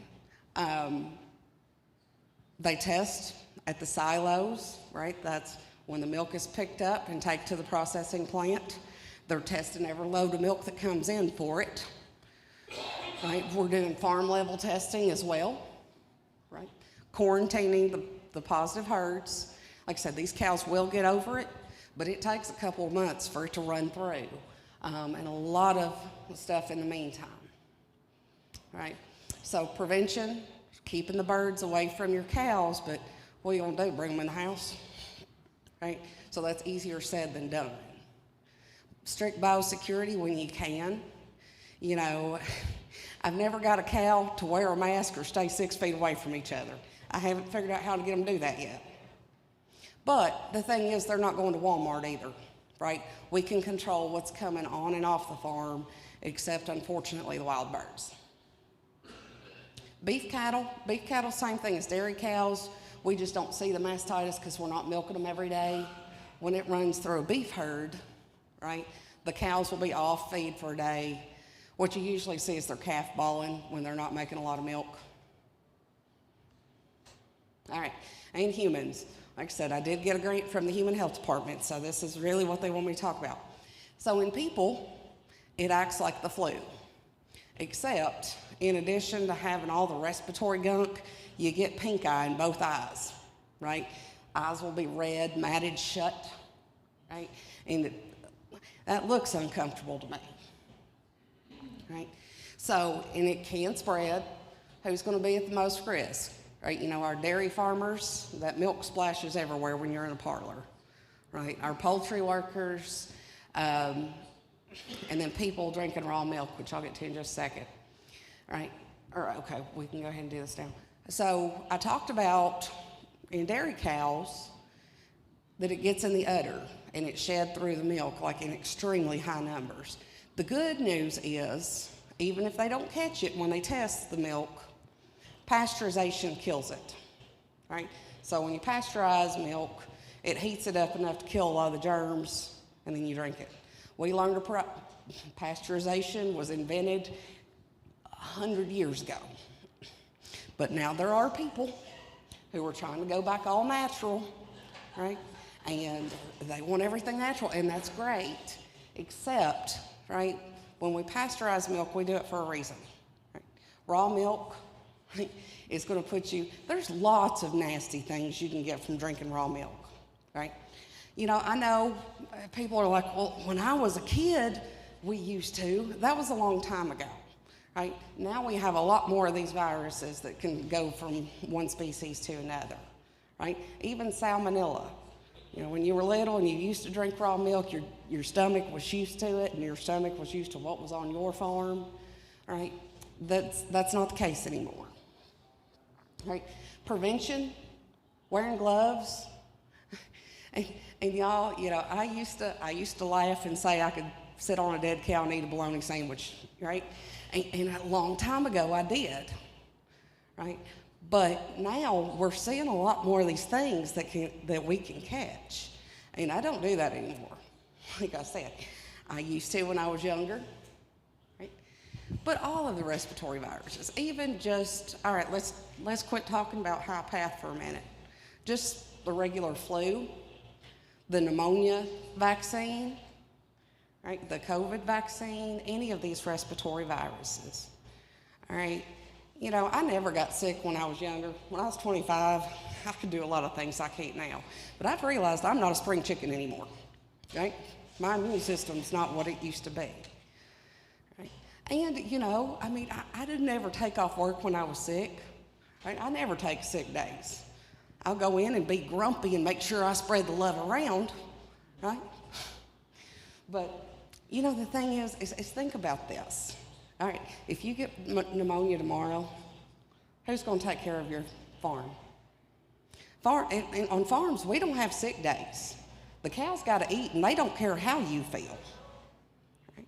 So if you get pneumonia tomorrow and end up in the hospital for a week, right, we can't afford that. And like I said, even if you're like, oh, I'm tough, I can take it. Like I said, just think, I know at my house, my uncle probably could come feed, but he doesn't know how many buckets go to which pen, right? So in order to take care of our animals, we got to take care of ourselves. Because like I said, this isn't a job where if you don't feel good, you just don't go in, right? So if we want to be able to take care of our animals, we've got to protect ourselves too. All right, soapbox, enough? All right. So do not drink raw milk, wear goggles, wear gloves, right? And take your flu vaccines. So the human flu vaccine is not 100% effective against the bird flu, but it's close enough, it's going to give you a little bit of protection. All right. Biosecurity, like I said, foot mats. All right, y'all, when I was in practice, the boots I wore to work never came on my farm. I knew what I'd been around all day, right? So if you're going to the stockyards, right, do not wear the shoes that you wear on your farm, right? You're better off wearing tennis shoes that you can throw in the washing machine when you go to the yards, right? Because everything is there and you don't want to bring it back home. All right, so I'm going to jump topics just a minute because we've got something else going on in the animal health world.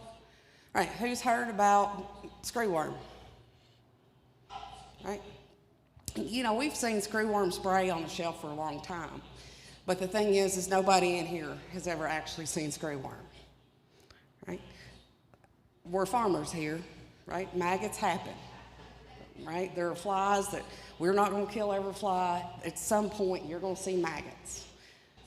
But this is not your average maggot. This is a whole different beast. Right? We got rid of this in the U.S. back in the 60s. But the thing is it's coming back. What's the big deal? So most maggots, right, get on infected wounds, and the maggots eat like all the dead tissue. Like there's even some weird medical worlds where they use maggots to clean wounds, because the maggots just eat the dead tissue on top. Not this guy. Right? So the difference between screwworms and all the other maggots that we've ever seen is this one eats live, healthy tissue. Right? So they can get on a scratch, simple as something like an ear tag. Right? And then they eat down into the healthy tissues. Right? So they take something that was just a little bit of a nick, and they're shaped like a screw, and they screw down into the healthy tissues and will take that tiny little scratch and turn it into a softball-sized hole, right? They eat down into the tissue and make these giant, nasty wounds. Like there on top, that was a deer. They got on its velvet antlers, right, and just literally ate an entire hole in its head, right? This is not something we want. Right. Good thing, right? I know, y'all hate when I start getting technical. Life cycle, there's the boy and the girl fly. That's a different talk if you haven't ever heard it, right? They mate. She lays eggs. The eggs hatch into maggots, the larvae, right? And then those will turn into another adult flies. The thing about this fly that's different than others that we take advantage of is that female only mates one time. She'll mate with the male one time in her life cycle, and then she just lays eggs. Right? So what we've done, and what we did to get rid of this, and we're about to do again, is we take a bunch of these boy flies and we expose them to radiation so they're sterile or not fertile, right? So then we release all these unfertile boys. And if that girl finds a boy that's infertile, she mates at one time, and then from then on, her eggs won't hatch because he wasn't fertile, right? So what they're having to do is take all these flies, right, expose them to radiation, and then go release them. It takes a little bit of time. Right? The situation, like I said, we eradicated it. We pushed it all the way down to Panama, right? That was the line. And at Panama, they were just releasing those sterile flies. Well, here in the past year, it's broke the containment zone, and it's coming up through Mexico, right? As of 2 weeks ago, it was 70 miles from El Paso, right? So it's there, it's knocking on the door. The problem is when you look at Mexico, it's shaped like a funnel. When we were just having to release the flies in Panama, it's like this long, right? But as it's moved up, we have a whole lot wider area that we got to be releasing these boy flies to. And we only had one little factory making these boy flies. So we're on our heels trying to build facilities, right, to make more boy flies and a lot faster. Because like I said, it's a lot wider territory. All right, Kentucky, are they here? Yes.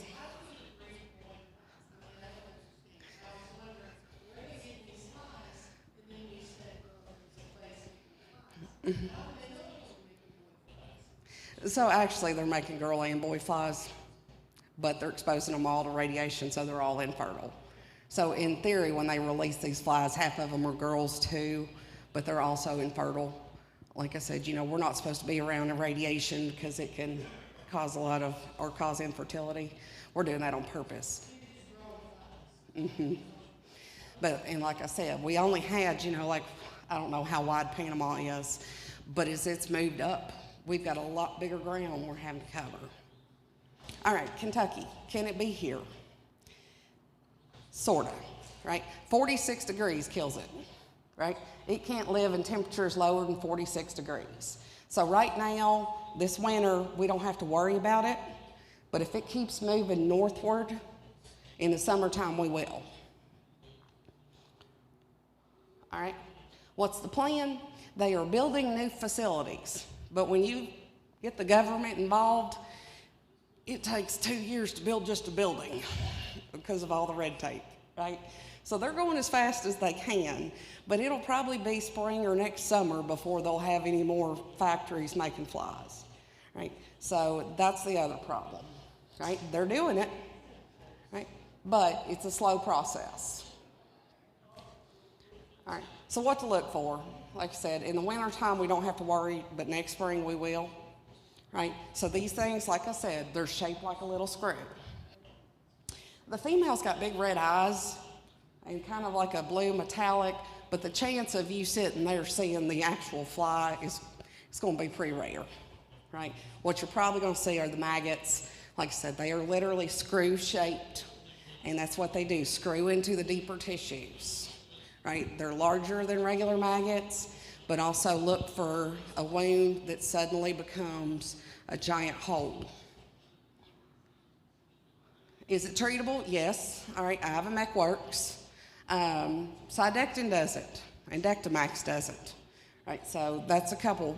Screwworm spray still works, right? So it is treatable. But if you suspect it, take samples, grab some of those larvae, and you just put them in rubbing alcohol. Don't have to do anything fancy, Tupperware container and some rubbing alcohol. And you can take it to either the state vet's office, right, or the Kentucky USDA office, and they will look at them and test them for free. All right. All right. And with this too, and like I said, this is also zoonotic, right? Most of the time, people don't get maggots on us, but it does happen. So far this spring in the U.S., we have had one person that had screwworms. And crazy, we're down there watching the southern border, and it was a human case up in Maryland, right? She had been on a cruise down in the Caribbean, and she came back with the maggots in her hair, right? So it does, right, infect humans, right? And the flies will go up the nose or in the ears, right? And those are places that are hard to control as well. So, you know, this is a human risk. And like I said, we're doing everything we can. Like I said, with avian flu, we couldn't control the birds. And the problem they're having down there on the southern border is when it's getting into the wildlife like deer, those are migrating. So it is moving northward. We're keeping track of it, but it may have another outbreak this spring. All right, that's all I got. Any questions? What was it? Well, so the girl on the cruise, you know, I guess she was laying on the beach or whatever, and they laid eggs in her hair, right? And, you know, those eggs can hatch in just a day or two. And they hatched into...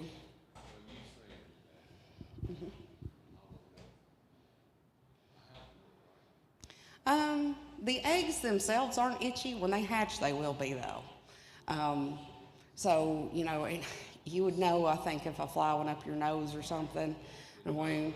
But, you know, I mean, but also, you know, when we start talking about some of these Central American countries, they're not very well developed, right? And some of these people don't have the best of living conditions, right? So we do see it a little bit in some people traveling from some of these areas that aren't as advanced as we are. Most of the time you would know if a fly was on you. Most of the time you're going to swat a fly off. But if it flies up your nose while you're out feeding,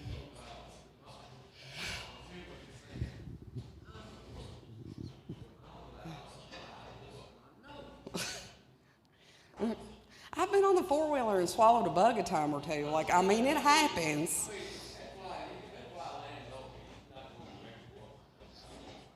All right. Right. Well, with this girl, like I said, her hair, you know, I don't know. To me, that just makes my head itch thinking about it. But it can happen. Right. You should know. But on livestock, like I said, this last case it doesn't need a big wound. It doesn't need literally these things got on an ear tag. Just, it takes 2 drops of blood to attract them. Right? So it doesn't have to be a nasty gaping wound. Yes, sir. Yeah, I mean, you know, fly eggs do here as well. They don't, it's the pupa stage in the ground, but of course our flies will come back every spring, and these kind of act the same way. So they're not going to, right, wintertime doesn't even kill our normal flies, but they just, right. So we shouldn't see a problem with it till spring, because 46 degrees, right, that's the point of them not hatching, right?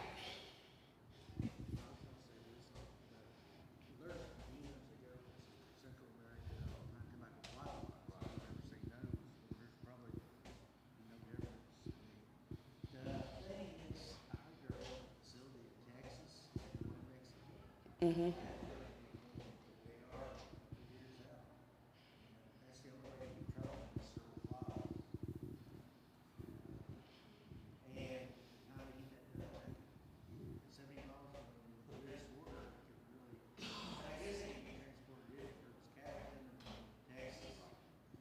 Yeah. So anything that you're shipping north.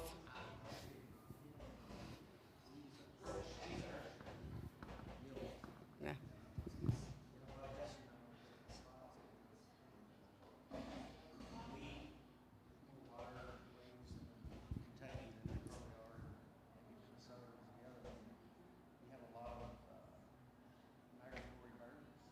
We do. We do.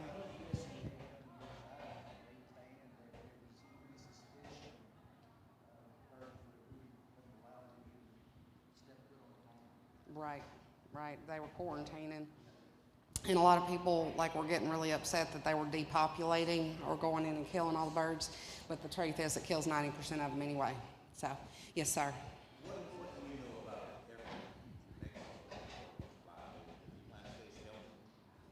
Well, so yes. So the USDA, so the US, we are down there in Mexico building a facility with our money, but because we're playing offense instead of waiting for it to come to us. I've talked to some people and they said that communication between the two governments is not always the best, right? So they're not telling us everything, but we are down there building facilities in Mexico, trying to go in there and help them fight it. But communication's always the thing when you get government and politics involved.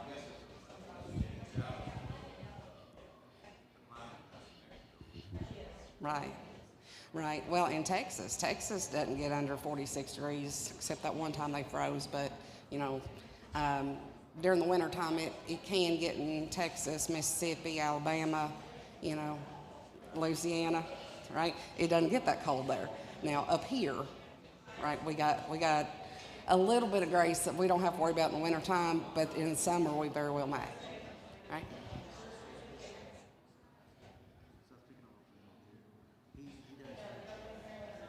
Uh-huh.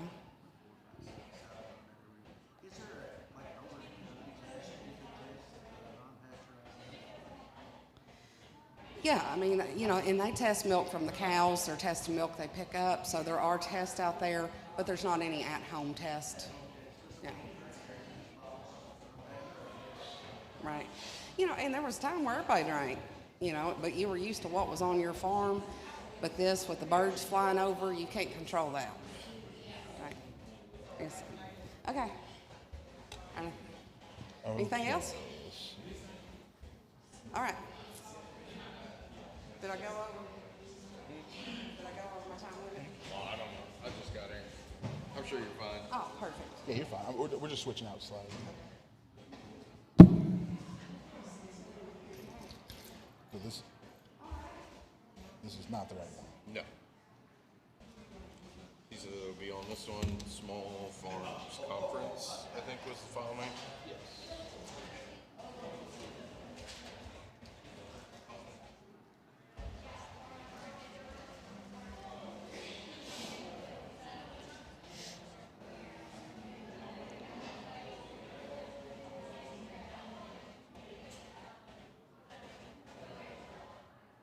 This right one.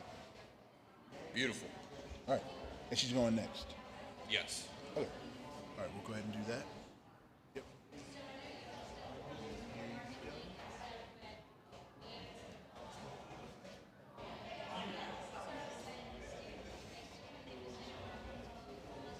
Okay.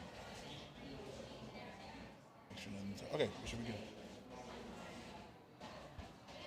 Yeah, watch that. We're going to put these in my pocket. Thanks, sir.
see it through the screen, but it's hard to. Excellent.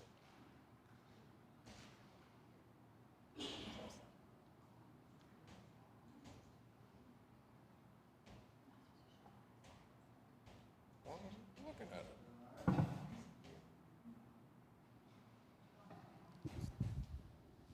you're gonna wait for that again? No, he knows the content. He's here all the time. Oh, okay. All right. Hi, all. I am Dr. Carr here at Kentucky State, or just Sarah is fine. I don't care as much for formalities. We are actually going to talk about managing reproduction in sheep, well, small ruminants in general. But I have a lovely undergraduate student that works for me, and he has been working on this BVD grant, which a lot of you have heard the content before, or at least some of y'all hear all the time. So they might be upset about this because I didn't really tell people, but I'm gonna give him 8 minutes of my time so he can practice his formal presentation skills, try to get this to you because he is gonna be going around the state, talking to some producers, and we are a teaching university, so I think this is appropriate for him and his training as a young professional. What mic do you want? I guess so. Okay, press the button. All right. Howdy, y'all. I'm Jacob Wills. I'm presenting on BVD and persistently infected cattle today. She gave me a great intro, so I don't have to give you my own disclaimer, but bear with me. So BVD, it's a poorly named virus, bovine viral diarrhea virus. Now, when you hear that, you assume that everything that it's about is going to be diarrhea, but it actually has a whole host of other symptoms. But the main thing to get from it right here is it's highly contagious. It causes millions of dollars of losses. And another important note is it can appear in not just cattle, but also deer as well. So like I said, diarrhea is not the only symptom. It can lead to bovine respiratory disease, BRD. I'm sure y'all are very familiar with that and all the losses that it incurs. But you can also have abortion, stillbirths, infertility, immune suppression, and birth defects. So it is a virus. You have to get it from other animals. Your cattle aren't just going to spontaneously contract it from their environment.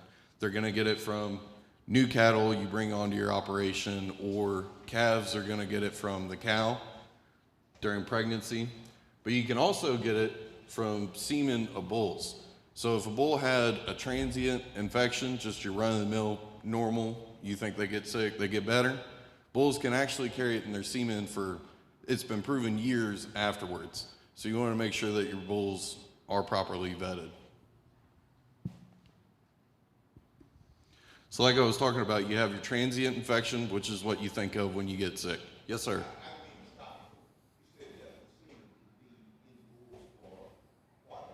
Yes, sir.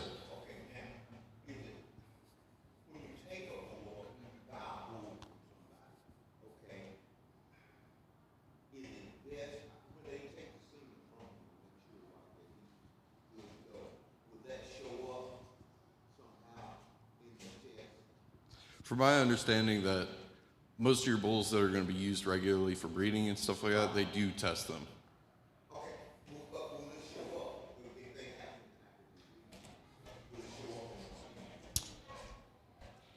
If they had it before and they do carry it for a longer period afterwards, when they're tested for BVD, it will show up. But they have to be tested? Yes, sir. Yeah, the bull will outwardly appear normal, but it'll still carry the virus internally.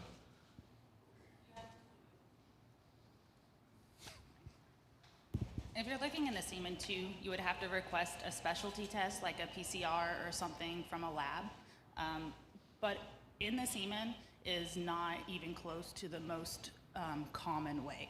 And so the trade-off might be somewhat, it may not be necessary for certain production systems, but if you were gonna continually collect from him and use it for AI, then maybe I'd care a little bit more, but I don't think it's as critical in terms of BVD as, checking stockyard animals or something like that.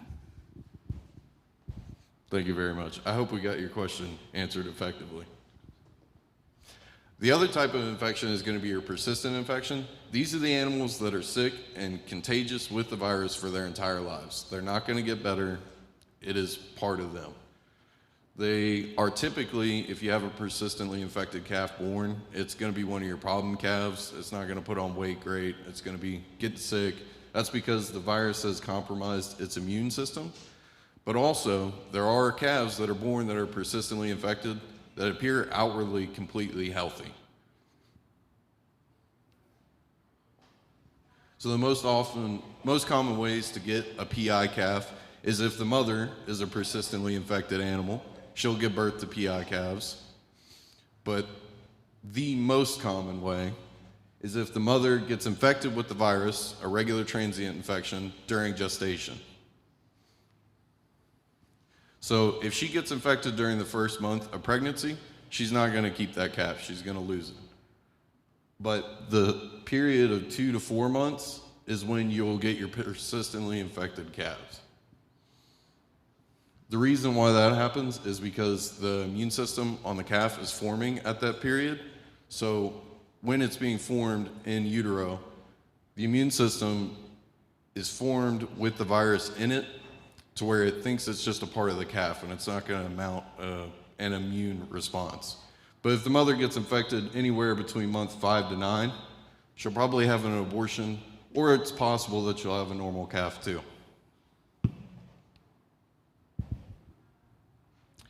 So the best ways to go about testing, you have chute side tests, which you can buy and you can do testing on your own operation, or you can mail ear notches out to University of Kentucky or take them to your local veterinarian.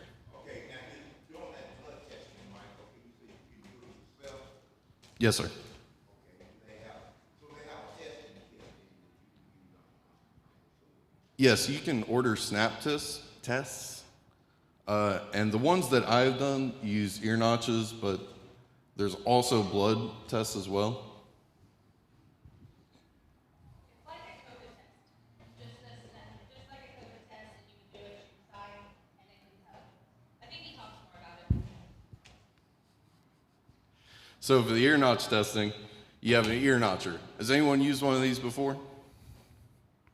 Okay, well, it's really simple. You just hold it up to the edge of the ear, and quickly and with enough force, you take a little notch out of the ear. You're going to place it in a Ziploc bag, and you're going to label it with the calf's information. And then from there, you can decide to send it to UK, take it to your veterinarian, or you could drive it to the lab yourself.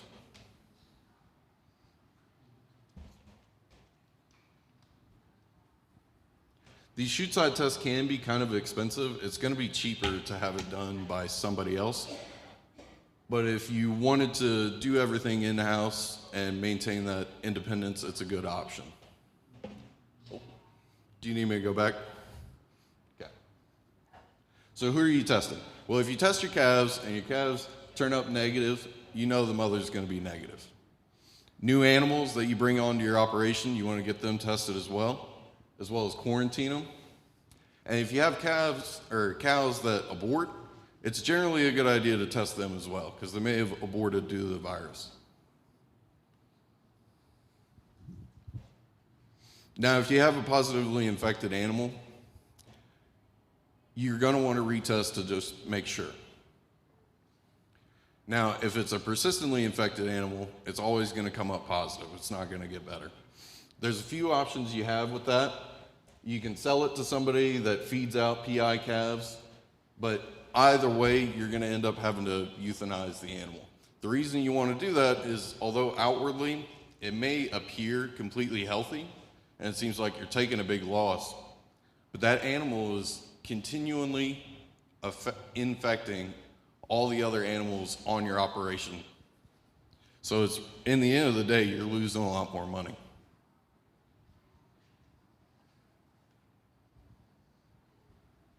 So prevention, like I said, testing new animals that come to your operation. Vaccinating is always a good approach. You're going to want to limit your travel in between different farms as well. And just be aware of where you might bring contagions from. So these are our note cards. We are going to have them. One thing that I do want to point out, though, is killed vaccines versus modified live. Your modified live vaccines are going to be more effective, but you're going to want to use killed vaccines on pregnant cows, because if you use modified live on pregnant cows, there's a chance that they'll lose the calf, they'll abort. That's all I have for you. Thank you very much.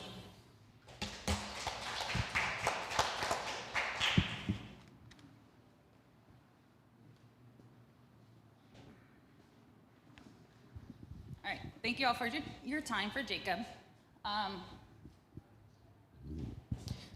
Just a couple of things. As you know, I'm pretty eccentric, and if you've listened to me talk before, I'm awful with a microphone. So I will do my best, but occasionally it will come in and out just because I move around a lot, and I'm not trying to do that, but if you don't hear something, if you need something repeated, feel free to just speak out. I am going to talk about managing reproduction in small ruminants. I love my small ruminants, and I specialize in reproductive physiology, which is, I think we're all weird that do that, but here we are. This is going to be basically an overview. So who all in here is a small ruminant producer? Yes. So I know meat goats. What do you have? Yeah, goats. I talked to you guys a few weeks ago, right? What do you raise? Dairy goats, perfect. Okay, no sheep in here? Sheep, well, yeah, you, okay, meat sheep. I'm gonna talk about this. Most of what I say is gonna be consistent between the sheep and goats. If there's a difference, I will tell you there's a difference, but please note that I'm going to, if I'm saying ewe, in a general sense, I may be referring to both ewes and does. If I'm saying buck or ram, it may come out as one, but unless I'm specifying that this is a difference, then it's generally going to be referring to the sire. All right, so why do we care about reproduction? You can't have production without reproduction. We know that for perpetuation of species overall, we have to continue to reproduce. All species have to reproduce to make it. However, as I'll talk about a little bit, reproduction is a luxury, as Dr. Lay likes to say. So we cannot produce without reproduction, but we have to consider a lot of management decisions in this case. If we want to classify reproduction in small ruminants, they are what we call short day breeders. What that means is as we go throughout the year, as the days are getting shorter, so that's in the fall. After we have that peak in the summertime, the days are gonna start getting shorter. It gets kind of sad like it is right now and gets dark, 5 o'clock. During that time, that's when our sheep and goats are cycling naturally. It is based off their perception of light. And this is actually opposite of horses. So if you have done anything with horses, they are long day breeders. So they actually come in natural cyclicity in the spring.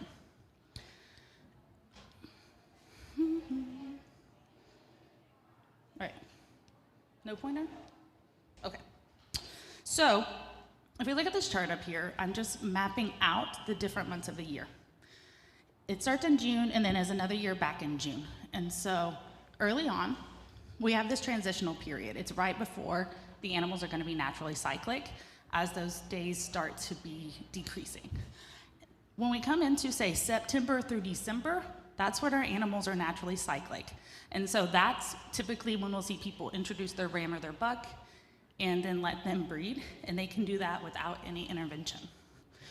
After that, when we hit closer to January on, they are what we call anovulatory, which means they are no longer going to cycle naturally. And if we want to breed them during that time, then we are going to have to do some external intervention. What does it mean to be cyclic? Well, this is referring to this continual cycle of an estrous cycle. So in women, we have a menstrual cycle. Everyone in here is aware of that. When we're speaking about it with our ruminants, small ruminants, other animals, we call this an estrous cycle. It happens every 17 days in sheep, and then about every 21 days in goats. So there's a little bit of species difference there. At the time of estrus. Estrus is when ovulation occurs. We can see on the chart down here. Ovulation occurs, and then we have 24 to 36 hours, more or less, to get that animal bred before they are no longer receptive. After they are not receptive, then they go through a period where we have a hormone called progesterone, and it's quite high, and so it's a period of not being receptive to the male until it comes back into heat, where then it's going to get ready, ovulate again, and be able to be receptive once again. All right, and like I said before, fertility is a luxury. Reproduction is a luxury. If we do not manage all aspects of our reproduction before we get to breeding, then our animals are not going to be able to successfully reproduce. If we do not manage nutrition, as I'll talk about in a bit, we do not manage their health, their vaccine records, their vaccinations, don't have a plan, if they have poor genetics, then we're not going to be able to successfully breed and have a sustainable production system. All right, so before breeding, what do we want to consider? Like I said, we have questions we can ask. When do you want those lambs and those kids on the ground? What does that look like? What about nutrition? What forages do you have available? What's your market? What are you financially able to intervene more than simply throwing the ram or buck out in the field? Do you have the labor, and are you controlling that cycle? These are just some of our questions, and we really need to plan because reproduction success is in planning and management year-round, not just in the fall. First, we got to consider our goal. Typically in small ruminants, we shoot for 200% lambing or kidding. We have 2 teats. Well, I guess we do. Lambs, ewes and does have 2 teats. 2 kids are very efficient. Many can raise triplets or even potentially quads without needing intervention, but as you get those multiples, triplets and quads, you end up having more bottle babies, which is more labor intensive. We don't want a lot of bottle babies. They may not do so well. So if we're shooting for 200%, that's a pretty good balance in terms of how many animals versus what is profitable and what is realistic. If we want to think about fertility, we also have to think about what is the value of one more. If we think about more kids, more lambs, clearly more means more meat. However, it gets to a point where the value of one more may be less than the cost of getting that one more. And so considering your goals will help you decide if it makes more sense to get more or not. And that's particularly something you would think about once you've hit that 200% goal. We also don't want to overinvest. So I'm going to talk about some different reproductive management techniques. Some of them can be expensive. So on your farm and your production system, you have to think about your goals and consider if the investment in those extra tools are worth the cost it takes to purchase those, if it's worth it on the profit side. All right, so building a timeline, I'm going to talk about some different considerations when we go about making a plan. My timeline here starts at June. It goes through a full year and then back to January again. And I did this just to show a couple different concepts. When we look at this, we have considerations we need to make. So the first one is weather. We know that it's hot in the summer, cold in January and February. We may have some snow, ice, ground's hard. Gets very wet and gross, but also we'll start seeing those forages come up. It gets hot again, cold again, as this year cycles. This is gonna affect when you're gonna have those lambs or kids on the ground and what your goals are. It also affects, or you also have to consider housing. If you are trying to lamb out in the field or kid out in the field and the ground is frozen, you have to be considerate of the fact that many of those may freeze and you're gonna lose some of the kids and the lambs. As we come into the wet season, there are challenges, and so you also need to consider what that looks like. If you're bringing them indoors and you're using kidding jugs, you also have to consider the parasites that come along with that and whether they're outside or inside. And then in the summer, if you were to drop some animals on the ground in the summer, those lambs and kids don't necessarily do well. They just don't thrive, they don't grow like we see some of the other kids grow. And so that really affects the market, and you have to look at the other considerations if you're trying to lamb or kid that late in the season. Other things, the market. The market fluctuates considerably. As we said, that these are short day breeders, so naturally they're going to breed in the fall. If the majority of people are breeding in the fall, then the majority of people are selling, right here, early summer, midsummer, early fall, depending on when they kidded or lambed. So the highest market is that off season. And to hit the highest market, you would have to do out of season breeding. I'm not talking about this today, but I just want you to know that this is something that exists in the industry, and this is why. Now that highest market in that season tends to correspond with some major holidays. And we're also hitting an ethnic market. So some of the holidays considered for our Christians or people from the United States may be, Thanksgiving, Christmas, some of those holidays around that time. But for some of our immigrant families, we have Diwali that starts to come into play. We can come all the way into Ramadan on the backside.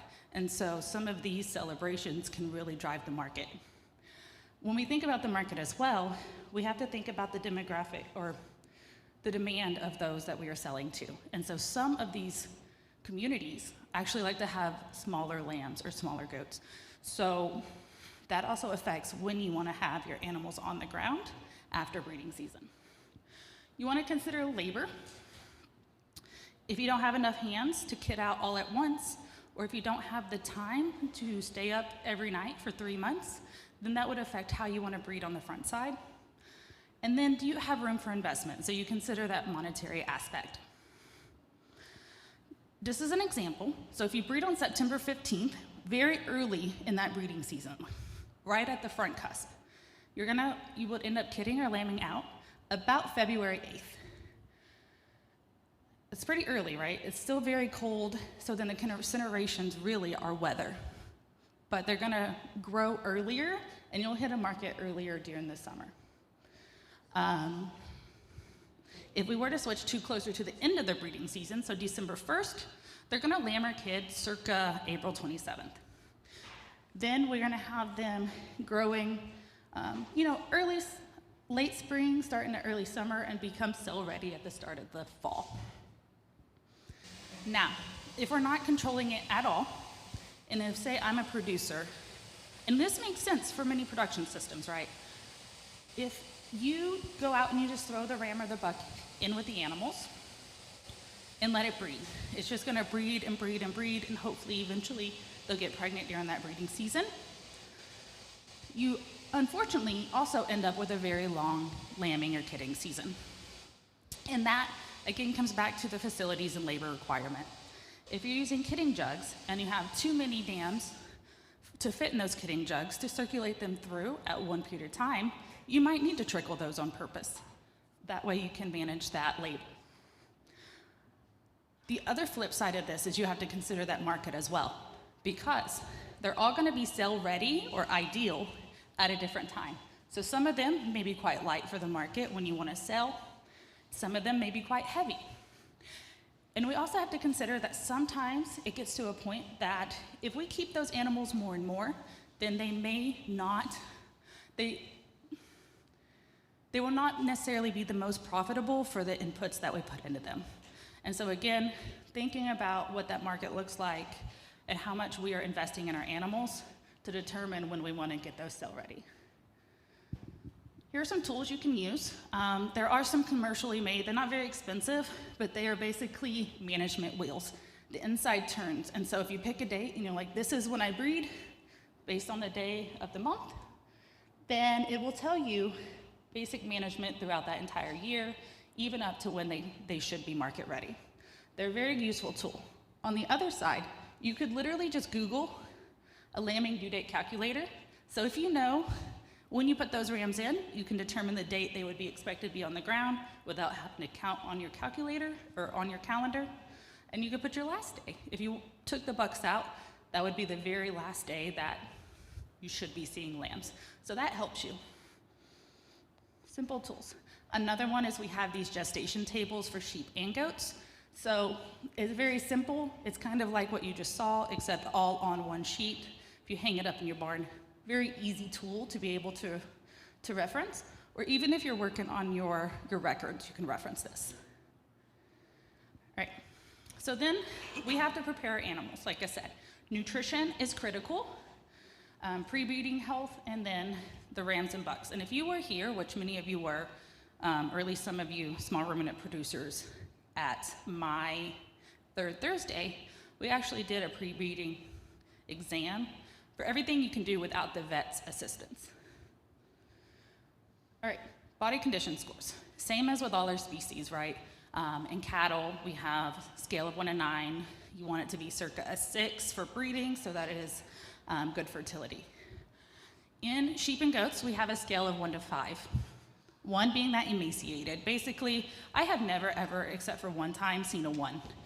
I have one later on in my slides, but in person, only ever seen a 1 time. Most of ours, if they're underweight, are gonna be about a 2, 2.5. And then where we want them to be is a 3, 3.5, even up to a 4 a little bit, depending on how you're scaling. But at a 4, you're starting to get a little bit overweight. 5, severely obese. Those things waddle. We have one we just sent out. We had a doe. She was very territorial of the feeder, and we sent her out last week because she just waddled. She looked like she had quads, and she was open. It's kind of sad. So she's gone. But anyway, if we have them too emaciated or too skinny, what's going to happen is they are not going to have enough nutrients to put into reproduction. So like I said, it's a luxury. If they cannot have the nutrients to even survive as an animal, then they're not going to be able to put extra into the baby. Also at that point, you may not even have them ovulating, so there's no chance of even getting pregnant. If they're obese, it's a little less critical in terms of getting pregnant. There's chances they're going to have a hard time getting pregnant, but some of those other challenges will come in pregnancy. And also there are some epigenetic factors. Science, way out of the scope of this, but it's possible she could be, of course, she could be passing on that obesity onto her kids, and we want to really think about the offspring and the products that we are making. All right, flushing. I know y'all are cattle producers? Cattle? All you cattle producers. I like my small ruminants. Anyway, I don't judge. Okay. In sheep and goats, we do flushing, which can help in cattle, of course. But what we really want to do is right before breeding, especially if they're on the thin side, so if they're about a 2, 2.5, we want to increase that energy so that they're basically telling the body, hey, at this point we have extra energy, we have extra going into your nutrition, I think it's a good time to cycle. I think we're able to make that happen. And so basically we're just tricking them into making sure that they are able to ovulate, getting that body condition score up.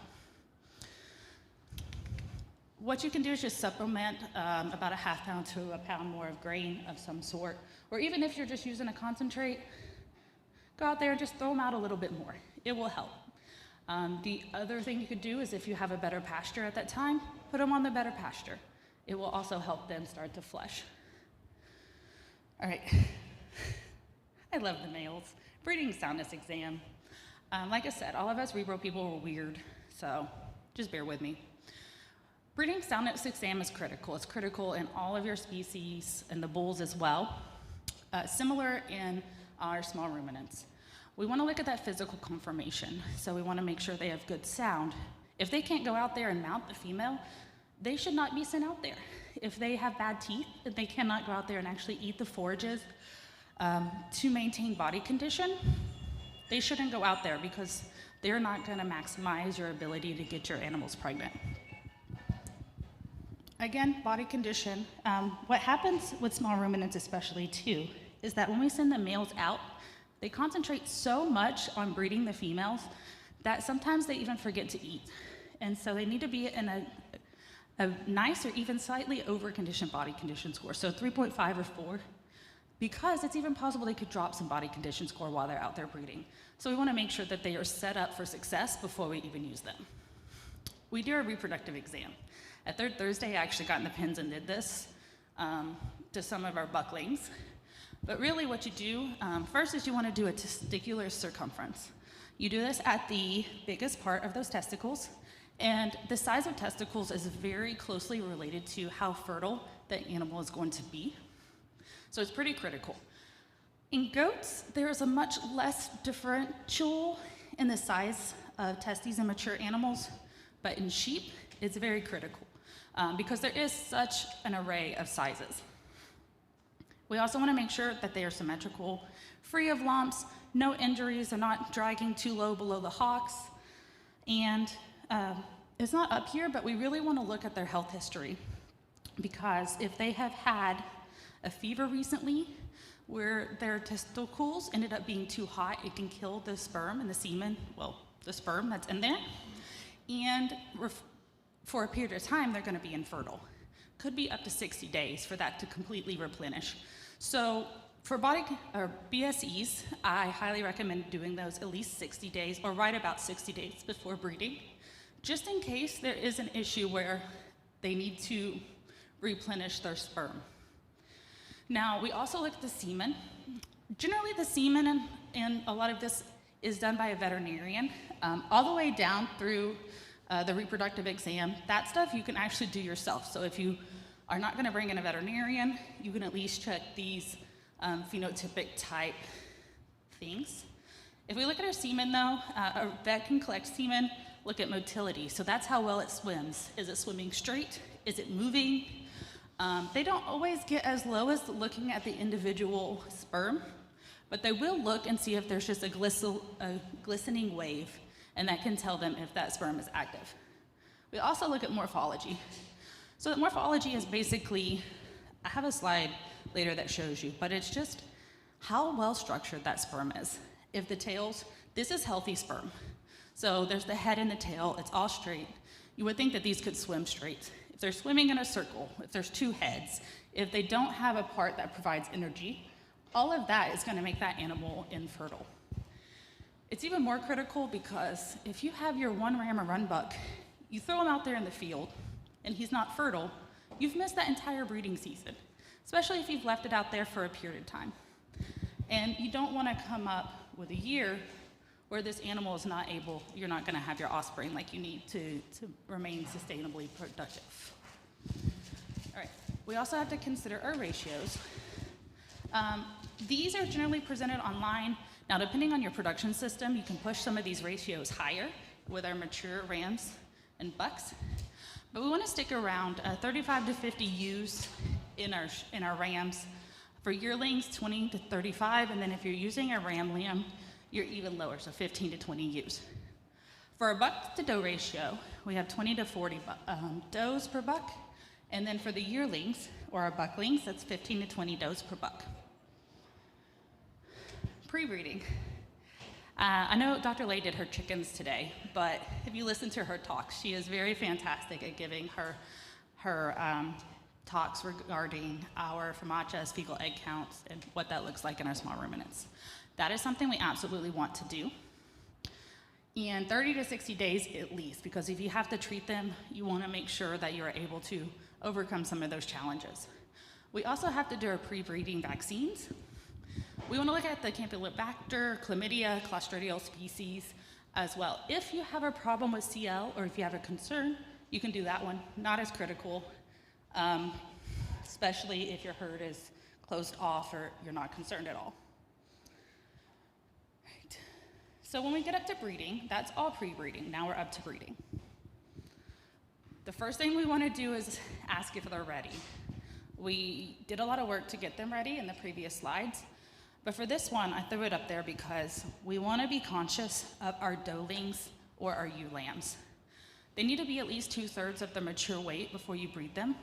If we're going to put a number on that, we can shoot for about 80 pounds before breeding.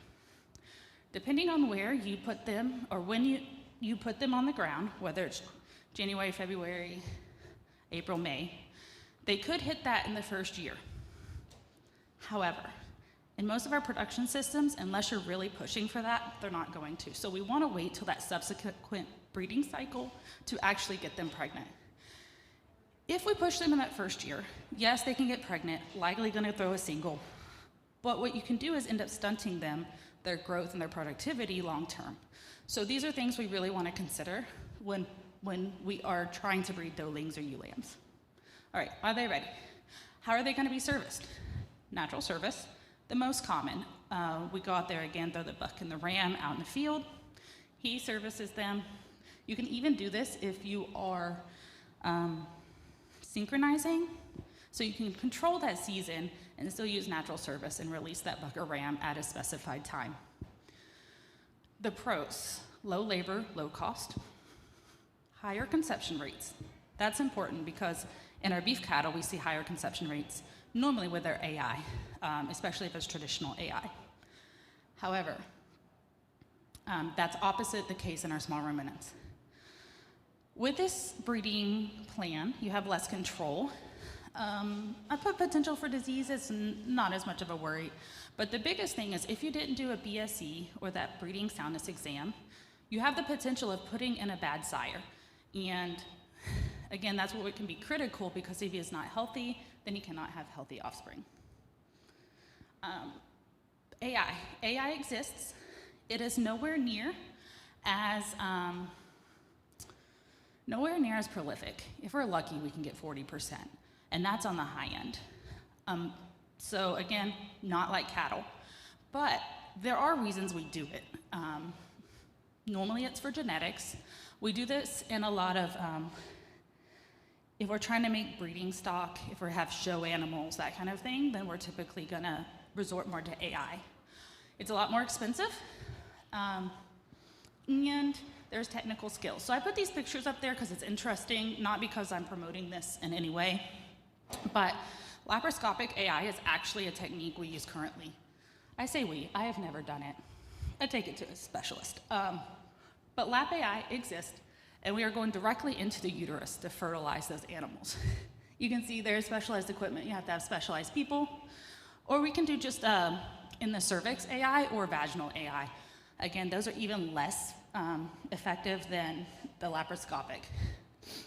In the future, though, if you're interested, I hope to be doing producer AI sessions for small ruminants, hopefully starting next year, so to be continued. Not lap AI, like I said. Tools we can use are the ram or buck effect. We can do marketing harnesses, that's typically for sheep, and then different forms of synchronization, which I'm not gonna harp on today. Ram or buck effect. This is if we introduce a male after he's been separated for a period of time, he can induce a female to ovulate. And when he does so, it's gonna all synchronize at least a portion of those animals. So him being introduced can make them cycle. Excuse me. Other things, so I put this up here. I know you producers that have males and small ruminants have seen this before. You may not know what it is, but basically it's called the Flehmen response. And he is sniffing pheromones, and he goes straight up in this vemeronasal receptors. And basically, he's gonna do that when he's ready to reproduce, especially if a female is cyclic. And so it's just kind of a funny thing to see out in the field, because he'll just stand there for a period of time, or he'll go up and sniff a female's pee, and then he'll stand there. And it's kind of weird, but also funny. The males also, in goats, will urinate on themselves. It's disgusting, but also super cool, because that's them sharing some of their pheromones, expressing dominance. Anyway, showing that they are ready to reproduce. All right, marking harnesses. Like I said, this is better in sheep, especially those that do not have horns. Our goats, especially here on the farm, like to take their horns and put it right up under them straps and tear them up, mess them up, get them on where they're not supposed to be. And sheep is a very effective way to see who is actually getting bred. So we have this harness with a crayon that sits right there on the sternum of the animal. And as you can see down here, when he mounts, it's actually gonna color. So if I was going to look at my females after I put my ram in, say I synchronized them and I threw my ram in a few days, 3 days, 4 days, if I go out there, see who's marked, I would say these didn't cycle because they didn't get caught. Those I would especially target to make sure they get rebred. If I was controlling those cycles, I might change the color for the next cycle. But if I put red on there, then I can see who's getting bred again and again to kind of see when in the season my animals may be kidding or, lambing out. It also can tell you who's not cyclic, and you don't want to keep a non-productive animal. We want to send her down the road. All right, cedars can be used. Depends exactly on your goals if you're synchronizing. This just naturally mimics progesterone, and when you pull it out, all the animals are going to cycle at the same time. We have different hormones, like I said, we can use Lutulase, Cysterelin, very similar to cattle, just lower doses. And then we actually have PG600. So these are all off-label. PG600 is actually used in pigs, but if you're interested, chat with the vet. All right. Yes. Is there any questions? I know Dr. Carr will be around here if you have any questions. I think they're supposed to start lunch in about 4 minutes. Okay, ultrasound, give vaccines. We're not gonna do that. Feed, make sure you feed to the numbers, and yep. There's your takeaways. Questions?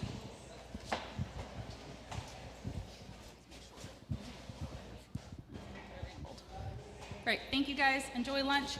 Oh, I have surveys. I know you guys get surveyed to death. But this really helps us get funding so that we can fund things like this, especially food, really hard to fund for a program. So if you're willing to fill out a survey, whether it's beef or sheep or goats, on this wall by the bathroom are a couple, they're only 4 questions each, so I would tremendously appreciate it. Like I said, it helps us feed you, it helps us get materials, all the things. Thank you. Oh, do my best. Over years, I've had 2 cows.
Still need help pushing the rest of them off.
All right, as we are getting things set up, I have a few quick trivia questions.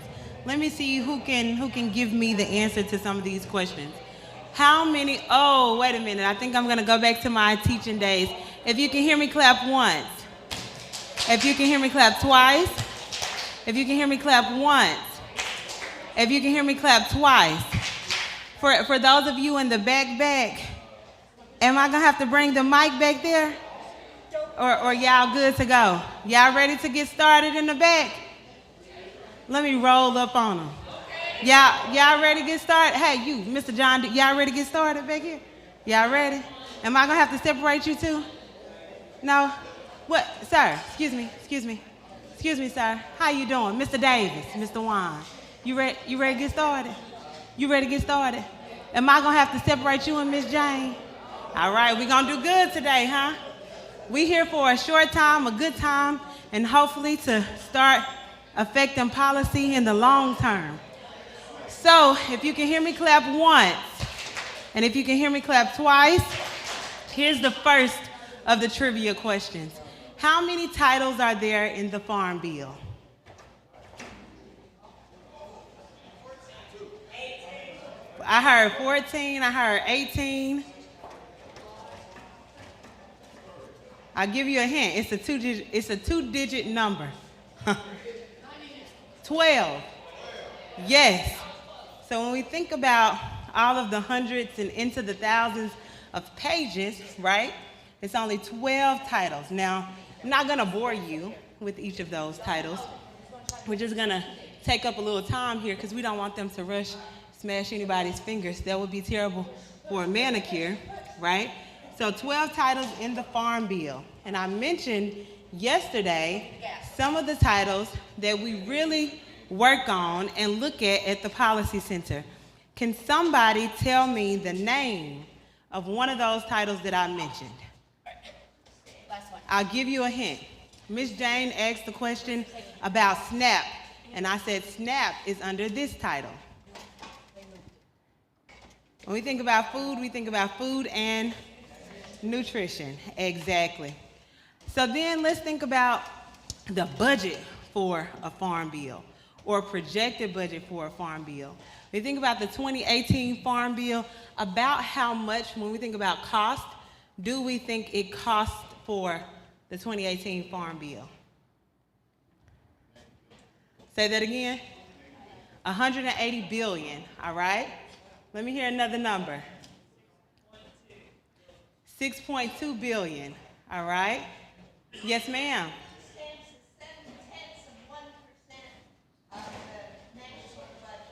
Okay, and what number would you throw out there? Somebody said 2 trillion? No? Okay, I thought I heard the T. Oh, you see. So the Farm Bill in and of itself, now there are some provisions that are in other types of legislation, but the Farm Bill in and of itself projected, we have to talk about projections because we know that the Farm Bill doesn't end until another one is reauthorized. So this 5+ years, we're looking at about 428 billion with a B, as in boy, dollars. Okay, so I think we're good to go, and we're gonna start the presentation. I'm gonna tell you a little bit about myself. I'm the youngest of two, and my brother is 11 years older than me, right? So I'm a little bit spoiled, which means I'm used to having things go my way, right? So if I have to separate y'all back there in the back, somebody might have to come sit up here with me. I also get really excited when we talk about policy. Like I geek out, right? So if at any point in time I'm going too far into the weeds because I got to keep track with time, you just raise your hand, you know, the one finger, and I understand what that means, okay? I'm very, very Southern, born and bred, the great state of Mississippi. Grew up in a Baptist church, so you raise that one finger, I know what that means. So to kick things off, I want everyone to pull out your phones, iPhone, Android, it doesn't matter, and I want you to scan this QR code. Now this is how I'm gonna check it out. So when you scan the QR code, it's gonna take you to a link called our link tree. And what that link tree is gonna do is it's gonna allow you to follow us at the Policy Center. You can pick Facebook, you can pick Instagram, you can even pick LinkedIn if that's your preference. And what I'm gonna do is when I see the follower number go up, then I'm gonna go to the next slide. All right? Let me see. Nope, not yet. I'm on Facebook right now. It just went up. Let me see. Let me refresh. I'm with AT&T. Who you with? How did you get that before me? Say that again.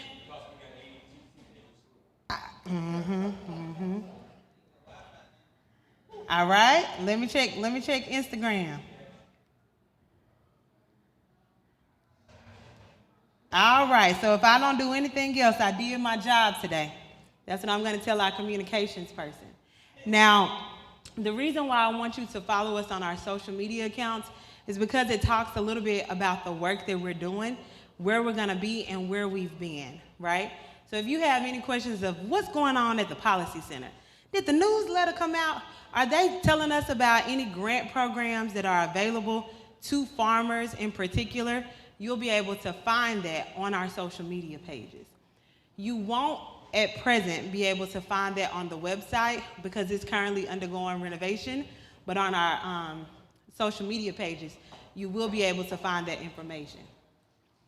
All right, here is the contact information for the individuals who you would likely be in contact with at the Policy Center. I'm gonna take a second to do this one now in case y'all wanna take a picture. And the reason why is because I get really excited. So I go into too many details. And then by the end, I'm just flipping through the last slide and everybody's like, wait, can you go back to that one? So I'm gonna take a second. I'm gonna count down from 10, 9, 8, 7, 6, 5. All right, I saw that, wait a minute. 3, 2, 1.5, 1.25. All right, 1. That is how you can contact Ms. Alora Spate, who is our executive director.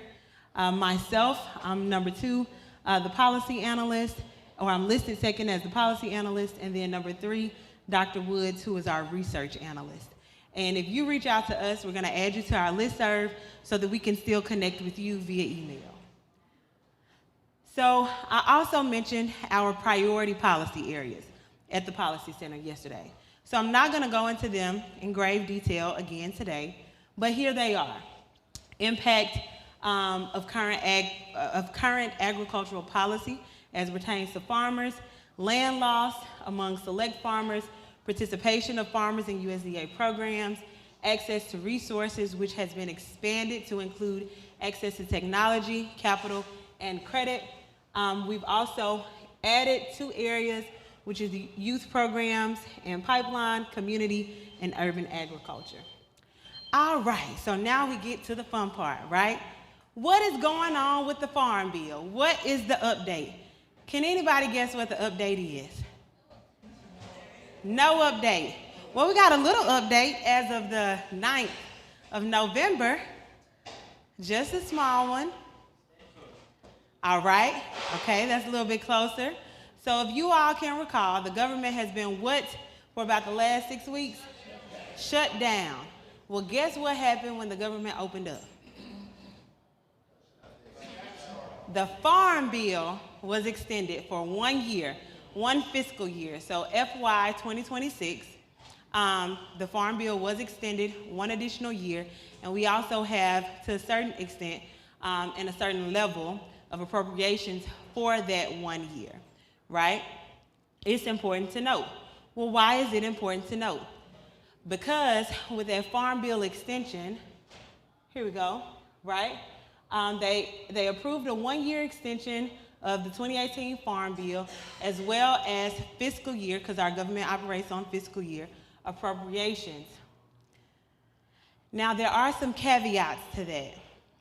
I'll give you one example, right? I know we have some urban producers in here, urban farmers in here. Well, if you know anything about the Office of Urban Ag and Innovative Production, where a lot of those programs roll out from, they roll out from the national level to the state level, and then down to you all through the county offices, right? Well, that particular program or office was actually reduced by $3 million down to $2 million. So for fiscal year 2026, they are operating at about $2 million. Why is that important, right? And how does that pertain to policy? Because ultimately, when we think about the Farm Bill, let me give you all this caveat before I go into this, all right? So in about 4 months, so me and my husband, there are 2 of us, because 1 + 1 = 2. But then we did the God math, so 1 + 1 is gonna soon equal 3. So if it sounds like I'm breathing hard, it's because I am, but I can't help it. So don't nobody say anything about it, because I'm very, very particular about that, okay? So that's why it might sound like I'm breathing hard. So why does it matter that the Farm Bill was extended if certain programs received cuts? There are a few others, so like CRP TIP, right? There are certain provisions within that program that were not funded, that were not funded, and so they won't be able to continue that program at the same level, right? Why does that matter? Because we're talking about policy. If you remember the first slide, second slide, people are policy. So while the Farm Bill, the 2018 Farm Bill, was extended for another year, let me tell you what that means. That means that for the next few months, whenever I'm sitting down with congressionals and their team members, I'm in there advocating for you all, right? And I say, well, you know, whenever you all pushed for this Farm Bill extension, you extended it, but you extended it at base levels. So for urban producers, this was the impact.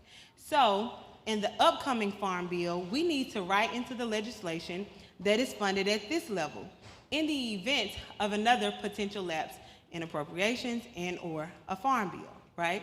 And it allows us to be able to do that. So another thing as it pertains to the current Farm Bill is that it also suspends permanent price support. So there is a level, a base level, a long time ago that they created.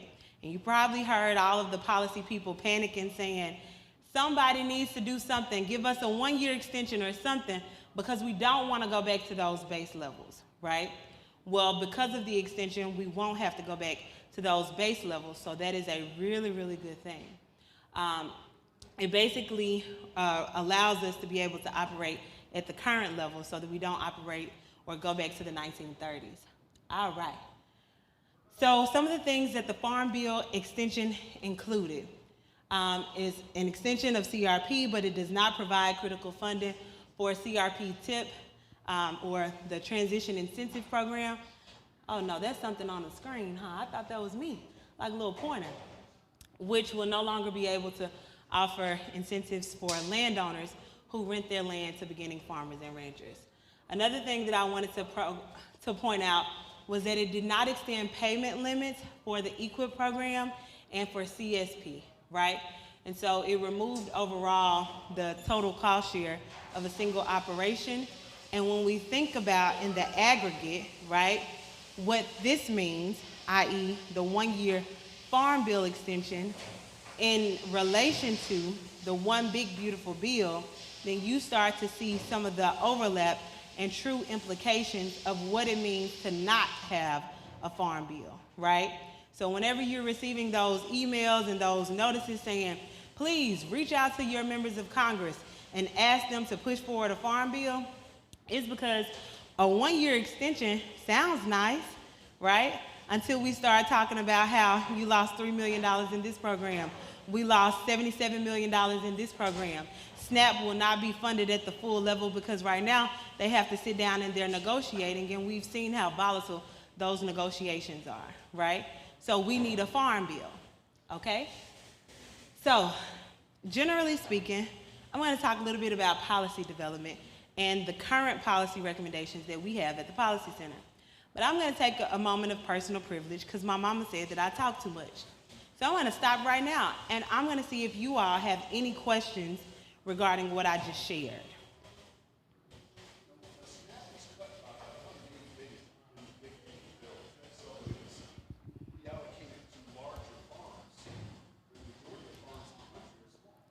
So the SNAP allocation in particular, I want to look up the numbers so I could tell you.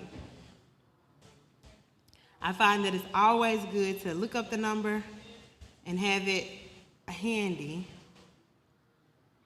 Just 1 second to fact check myself. I'm going to look up the number and give it to you so I can tell you. But here's the thing about those cuts, right? When we think about them, we can't think about them in isolation. So I never want anyone in this room to think 180 billion, if we want to talk about that, was cut specifically from SNAP to do just X, right? Because that's not how policy really works. This is how policy works. Caleb, how you like that hat? You gotta say it a little loud. I like it. You like it a lot? Did your wife buy you that hat? No, you bought you that hat? You bought you that hat with your hard-earned money. All right, so put the hat on your head, Caleb. Caleb, how do you feel about this pen? You like it? You like it a lot? Where'd you get it from? Does it have K-State on it? I don't think that's where you got it from. What about that? How do you like that? You like the notebook? You like it a lot? Well, Caleb, I tell you what, I done took away 180 billion from this particular program. I'll go ahead and I'll give you 80 for this book, okay? But I really like that hat. How much would you charge me of the 180 for that hat?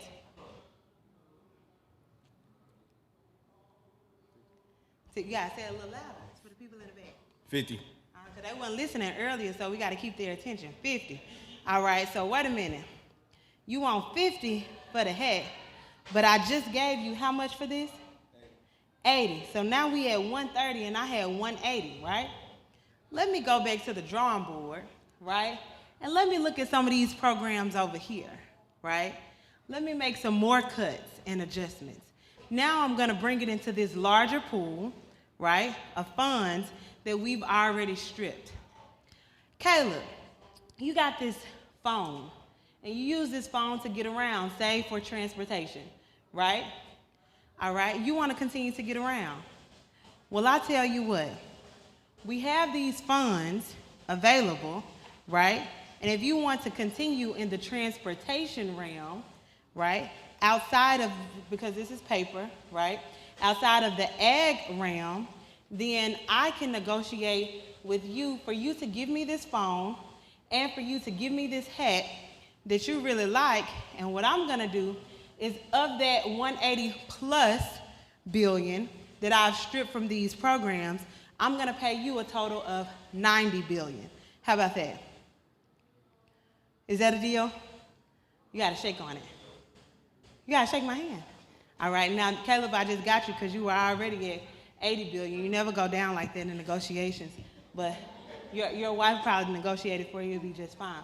But all of that to say, right, that those funds, while the conversation is that they came from a singular place to pay for just this, they never come from a singular place, right?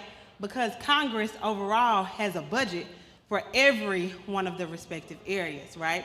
Which is why when you think about like the One Big Beautiful Bill, and you're talking about health programs and other programs that might not necessarily fall under the Farm Bill, it's all being negotiated in tandem.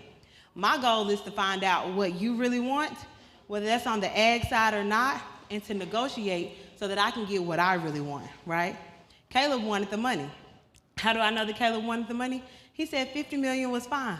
Who gonna pay 50 million for? We're gonna pretend like the hat cost 20 million, right? Who gonna pay 50 million for a hat? So you price it at a point, or you put the price at a point where if I pay for it, it's like, wait a second, right? Versus not. So we might have the conversation and say, X number of dollars were stripped from this program, but we can't say that they were automatically put over into this program, right? Or that they were specifically placed here to fund X, Y, and Z, right? But we can assume that a portion of those funds were used for that matter. Did that answer your question? All right. Yes, ma'am. Yes, sir. Wait, hold on. I'm sorry, it's two people. Yes, ma'am.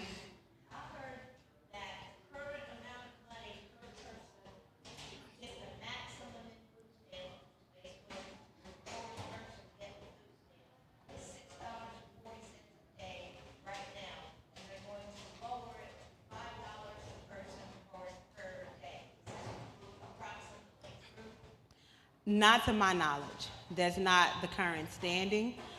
It's my understanding that they are looking at it, I don't want to say case by case because there are generally buckets, but they're looking at where you file and what the need is, and negotiations are still happening, right? And so, and I hate to say it like this is the lawyer in me, but the truth of the matter is it really just depends, and we're waiting to see what comes out, right? Because they may keep it.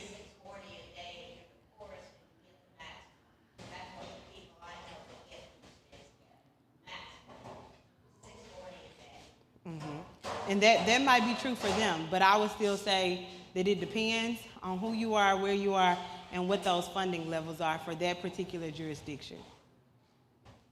Oh, yes, sir? Uh-huh. Tell me your name. Didn't we meet? My name is Bill. This big, beautiful Bill, it may be beautiful, but I can't follow it.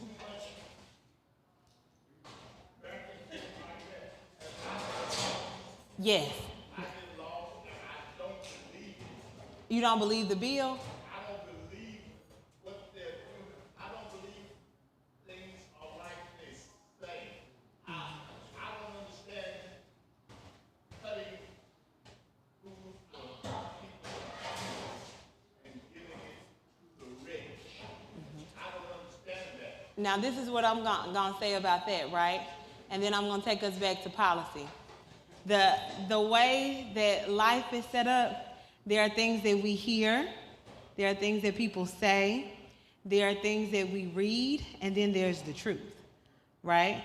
And we have to be able to differentiate between it, right?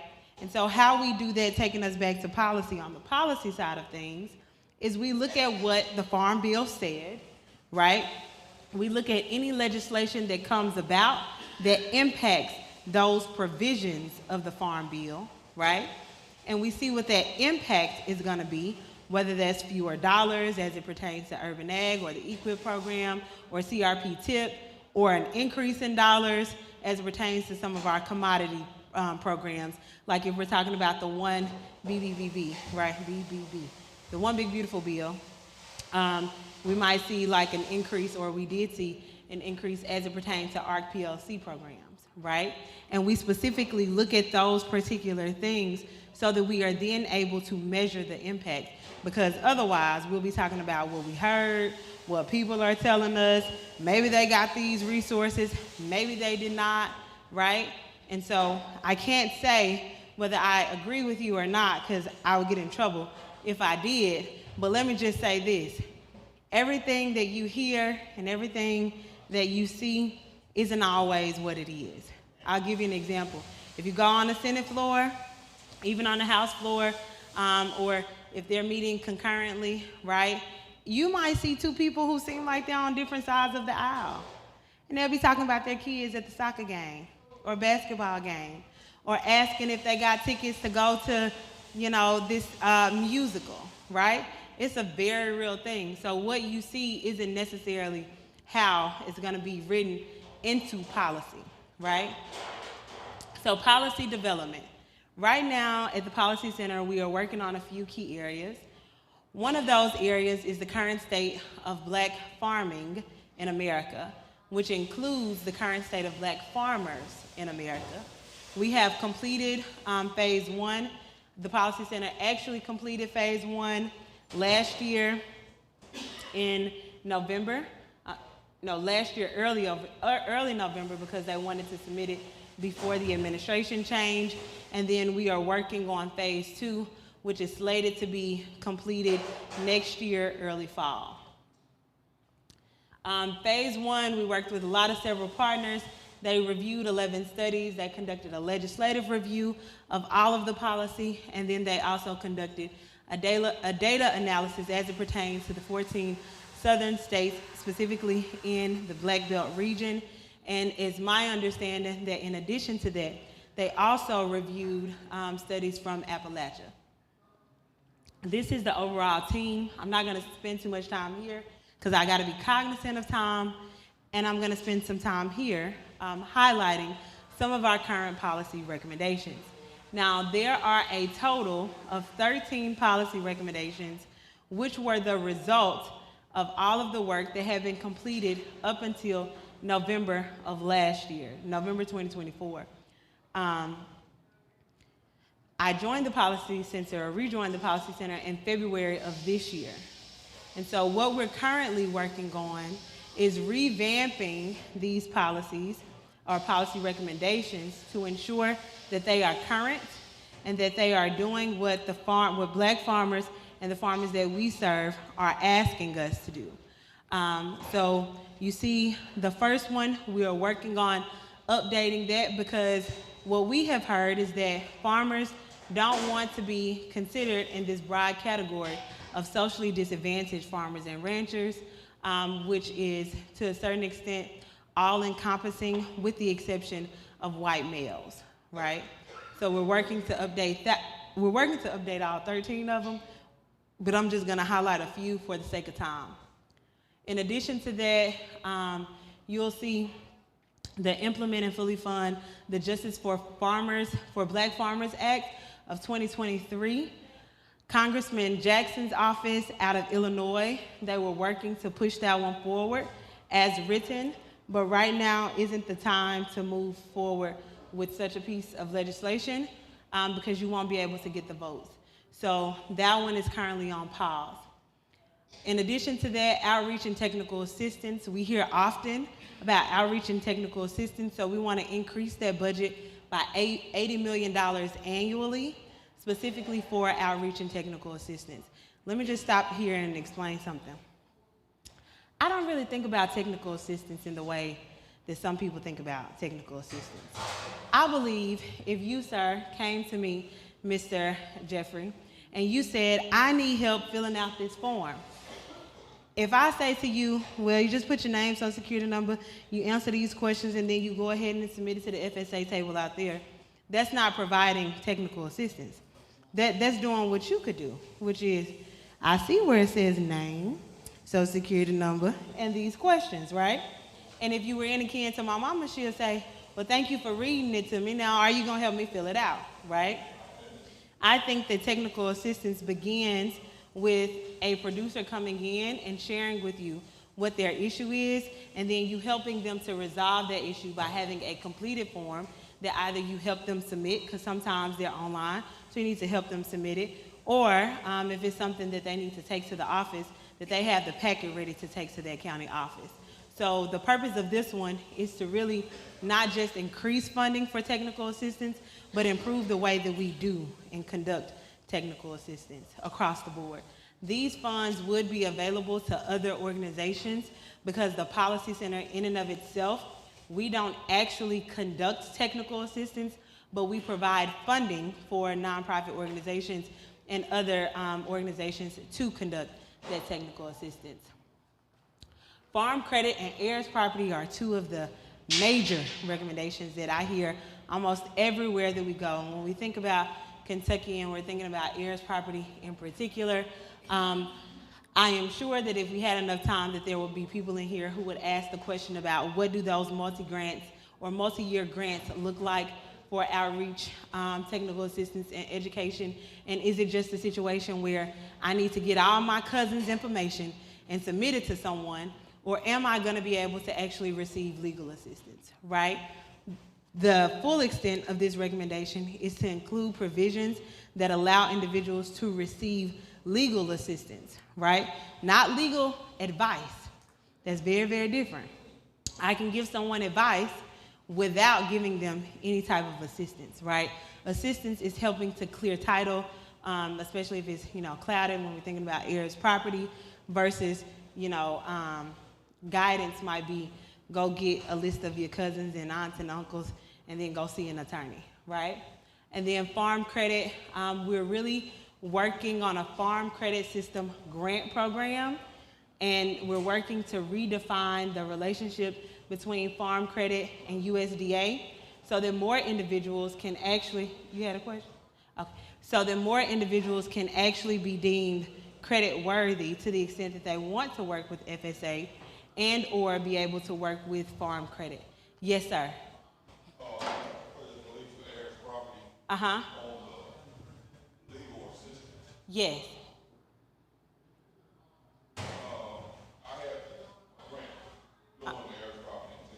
Uh-huh.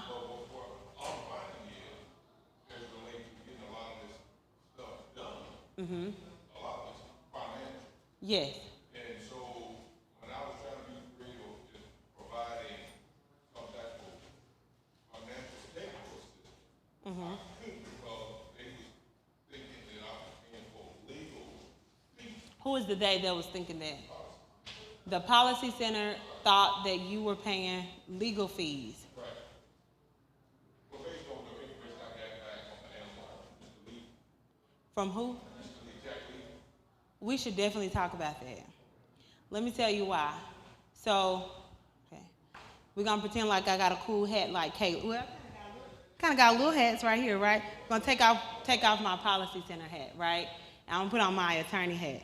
In every state, if you are a licensed attorney in that particular state, they have ethical rules that you have to follow, right? And it includes everything from how you get paid to who can pay you.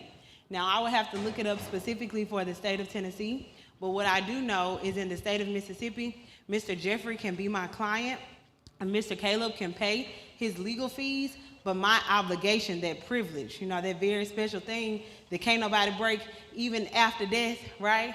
Unless, it's by court order for some type of, we're not even gonna get into the exceptions. But the point is, we have that privilege, right? It doesn't matter if he pays my fee for him, it matters that he's my client. Now, I can't share any privileged information or any information that Mr. Jeffrey doesn't want me to share with Caleb, but it doesn't prevent or prohibit Caleb from being able to pay those fees, right? So I definitely think that we should talk after this because it really depends on the state and what's allowed in that particular state.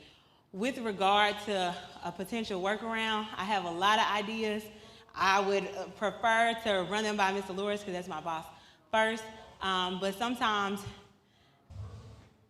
Caleb might not need to write me a check to pay Mr. Jeffrey's legal fees, right? Mr. Jeffrey might need to complete a program or attend a workshop, right?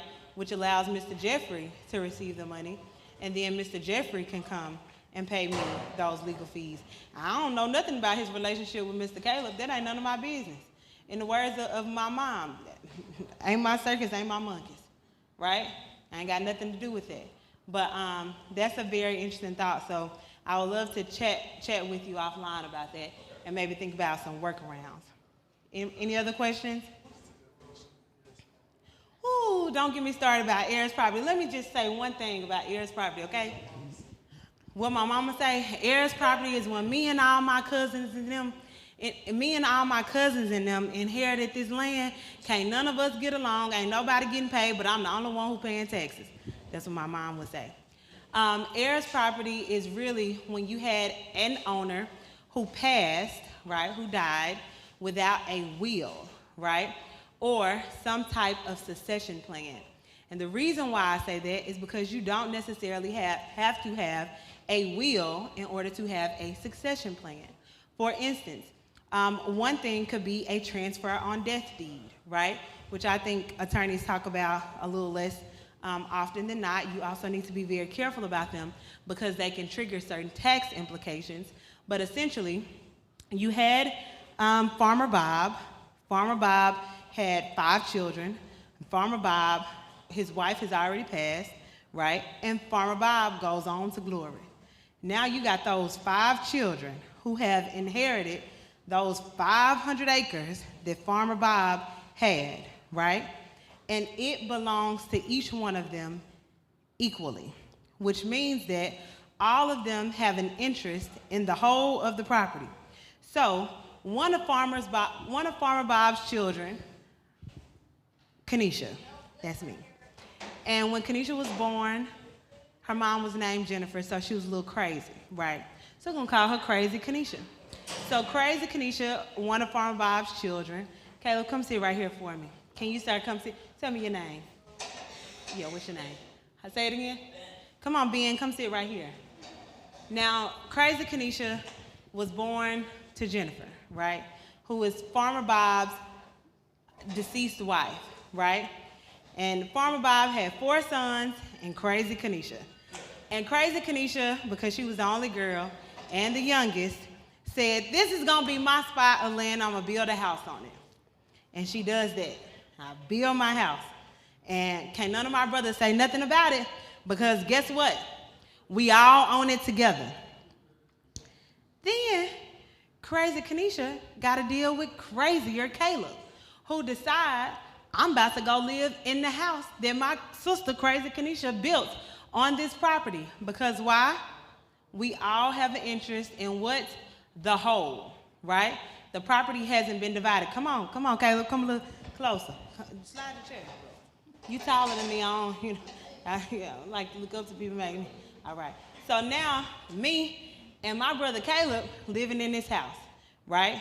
But I'm, hold the bottom of it. Yeah, I mean, do your part a little bit.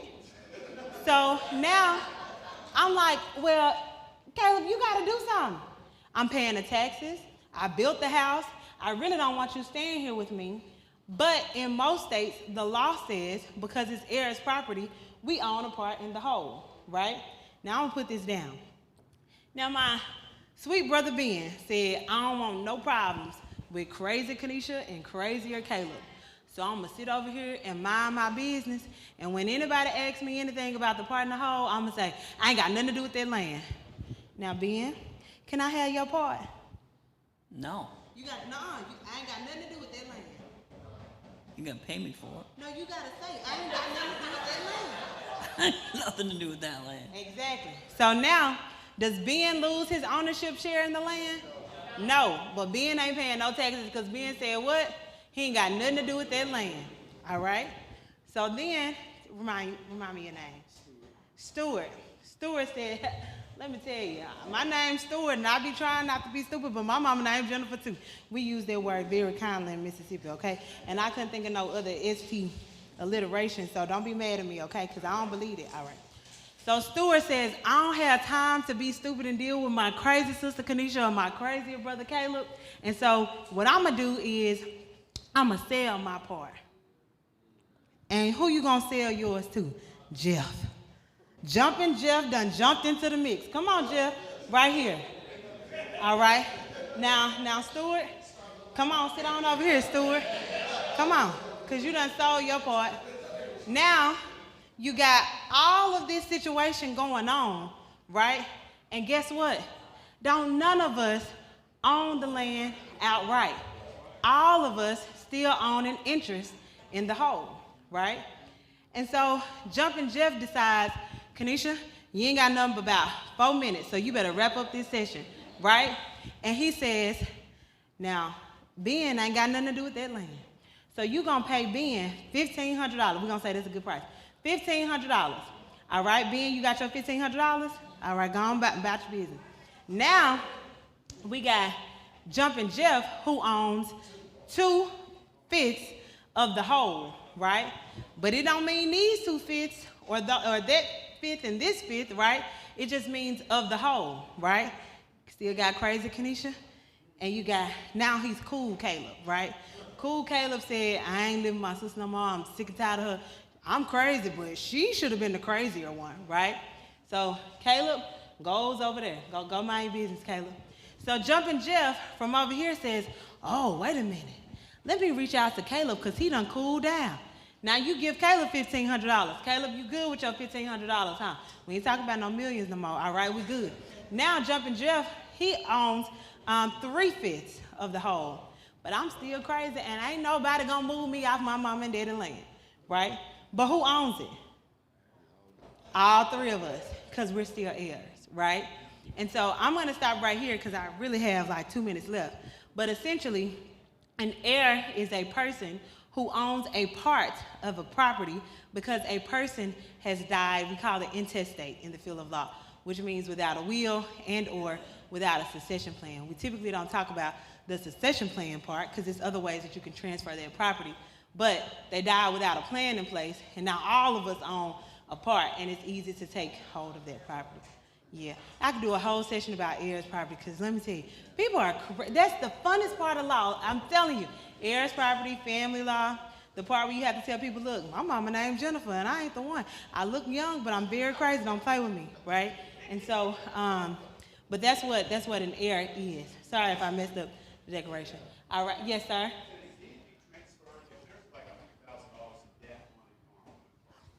If there's $100,000 of debt on a parcel, can a deed be transferred without that debt also being transferred? can a deed be transferred without the debt being transferred? Is the debt tied to the land? No, I'm asking you. Excuse me. So the land is mortgaged. Okay, and a person wants to buy it. What do you mean entitled?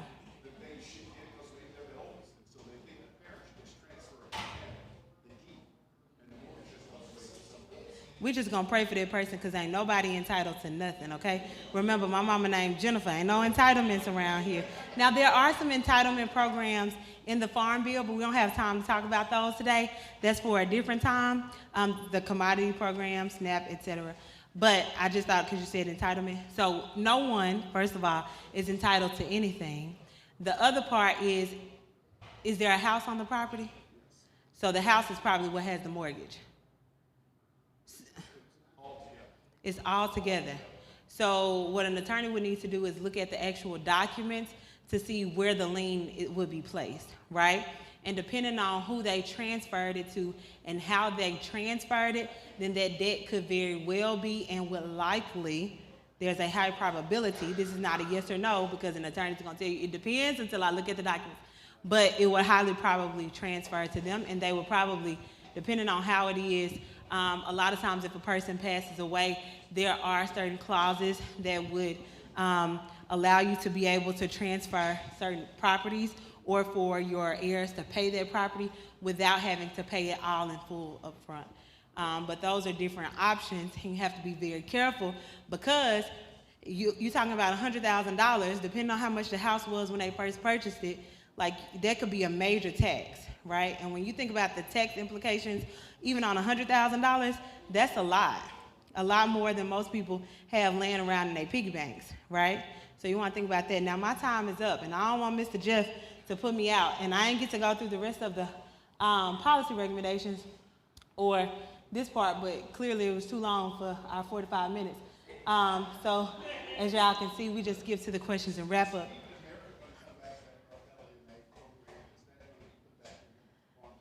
It depends. It depends on negotiations. It depends on which constituents want it. It depends on which congressionals push for it.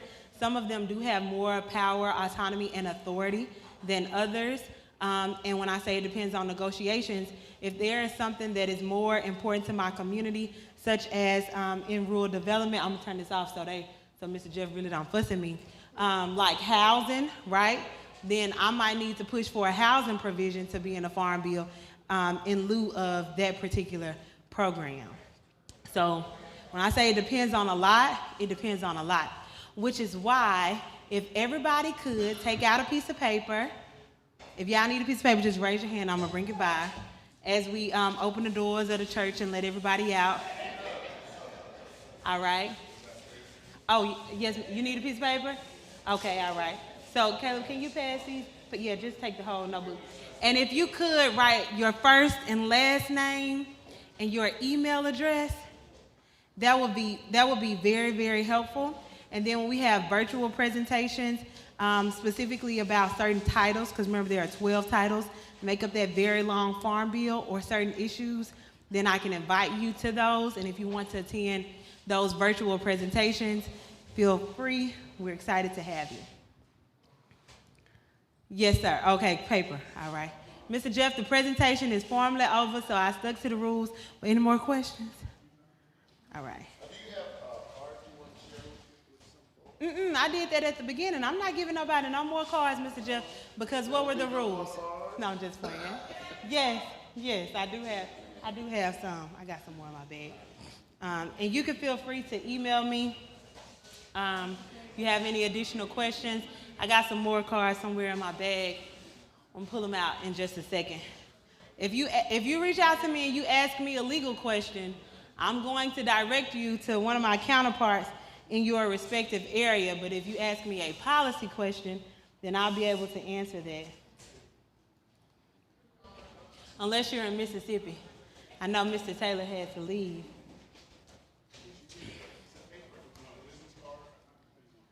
Oh, if y'all have business cards, that's fine, but I need one of the other ones so that way I can add you to our policy listserv and make sure that you're invited. And if you need one of my cards, I got some more, Mr. Jeff. Oh. Y'all give it up for Mr. Reese. Thank you. Can I say one more thing? This is it. I can say it. Listen, raise your hand if you're a farmer in here. Raise your hand if you have heard of a comprehensive estate plan. Raise your hand if you have one that is currently up to date, meaning that you have looked at it in the last year. So let me say this to each of you. This is policy. This is Kanisha. This is the attorney in me. My practice focuses on estate planning.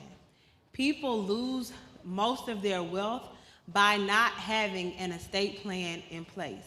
And you can look at your family in their eyes and you can say, all my business fixed.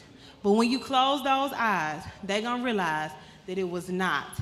It's a lot easier if you really believe in your family, your family's legacy, and keeping your family together in the long run, to have an estate plan in place, even if you are not yet comfortable discussing what that plan is with them. Because just like Mr. Jeff and I, if he were my client and he paid me and signed my retainer agreement, would have that privilege that can't be broken, even beyond death, you can have a comprehensive estate plan in place that attorney would then execute to the extent they knew you passed away, your family reached out, et cetera, right? Which they should, because that's part of the situation, holistic law, right? Then guess what? Upon, we're going to say you the attorney, and because I know, upon my passing, Mr. Jeff's the attorney, I'm his client. Upon my passing, he's going to make sure that everything is set to go the way that I want it to go. And without that plan in place, your family will be beholden to the law of the land of which you are a resident. So if you want to not worry about heirs property, get a plan in place sooner than later. It might cost a lot. Ask people for a payment plan. It's fine. It's better than spending $250 a month on something else. So just think about that. All right, everybody turn your paper in. It's the end of class. You got them all? All right, here we go. You need a piece of paper? Oh, a business card. If you don't turn your paper in, you are not going to get a good grade for this session, okay? It's going to be on your report card as a sad face. All right, thank you. All right. I got yours. Okay. All right. Thank you. I saw you say, wait a minute. Yes, ma'am. This mic down.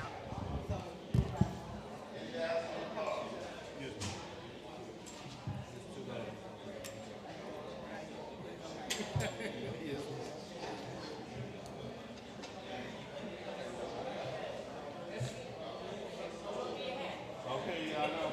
90 minutes.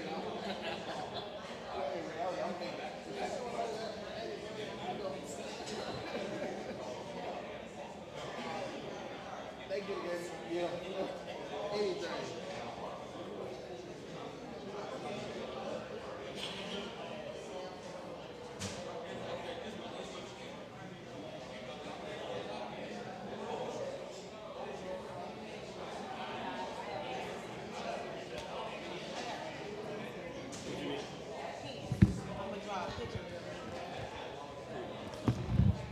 Thank you. Look, this be it. Yeah.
All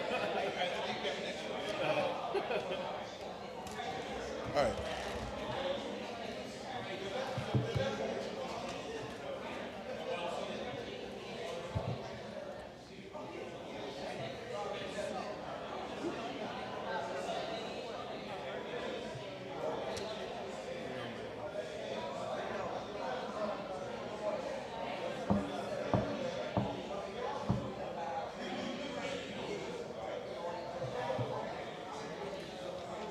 All right.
sir.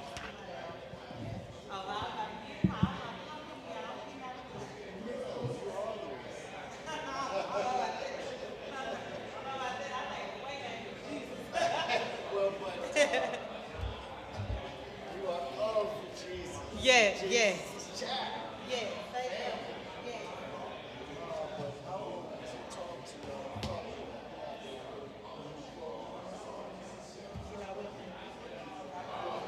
Yes.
It's like 45. Okay. Yeah, and if you go over a little bit, the next one's like till 3. So it's like that. But like time for like questions and stuff.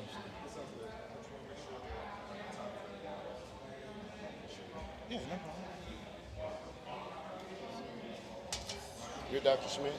No, I'm Dr. McBride. Rick McBride, Jeff Cole. Nice to meet you. Good to meet you. Yeah, Elias. Nice to meet you.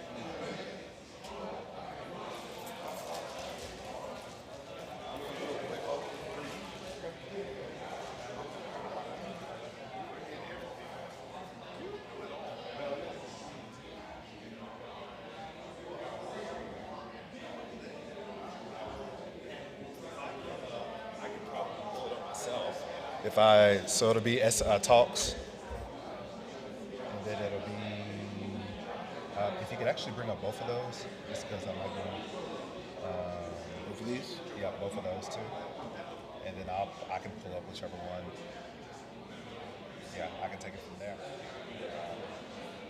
Is it a extended screen? Yeah. Okay. So if you go this, it should. Yeah. Perfect. Appreciate it. And this mouse and keyboard works for. It's like a computer, so. Appreciate it. And it's about just clicker. You can use handheld or.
All right, I got your number.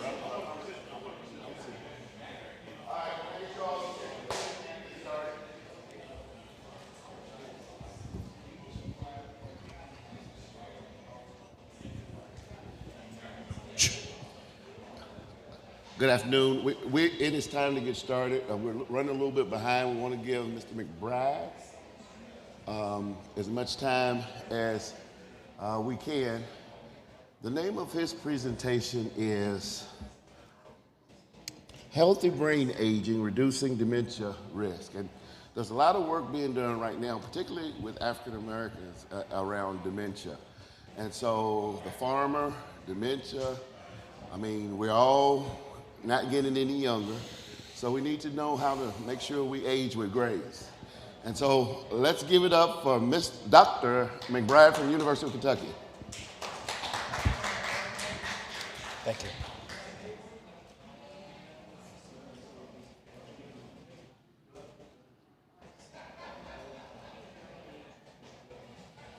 Alrighty. Good afternoon, everyone. Testing. Okay. Yeah. Good afternoon, everyone. I'm Dr. Will McBride. I am a neuropsychologist with the University of Kentucky in the Department of Neurology and Sanders Brown Center on Aging.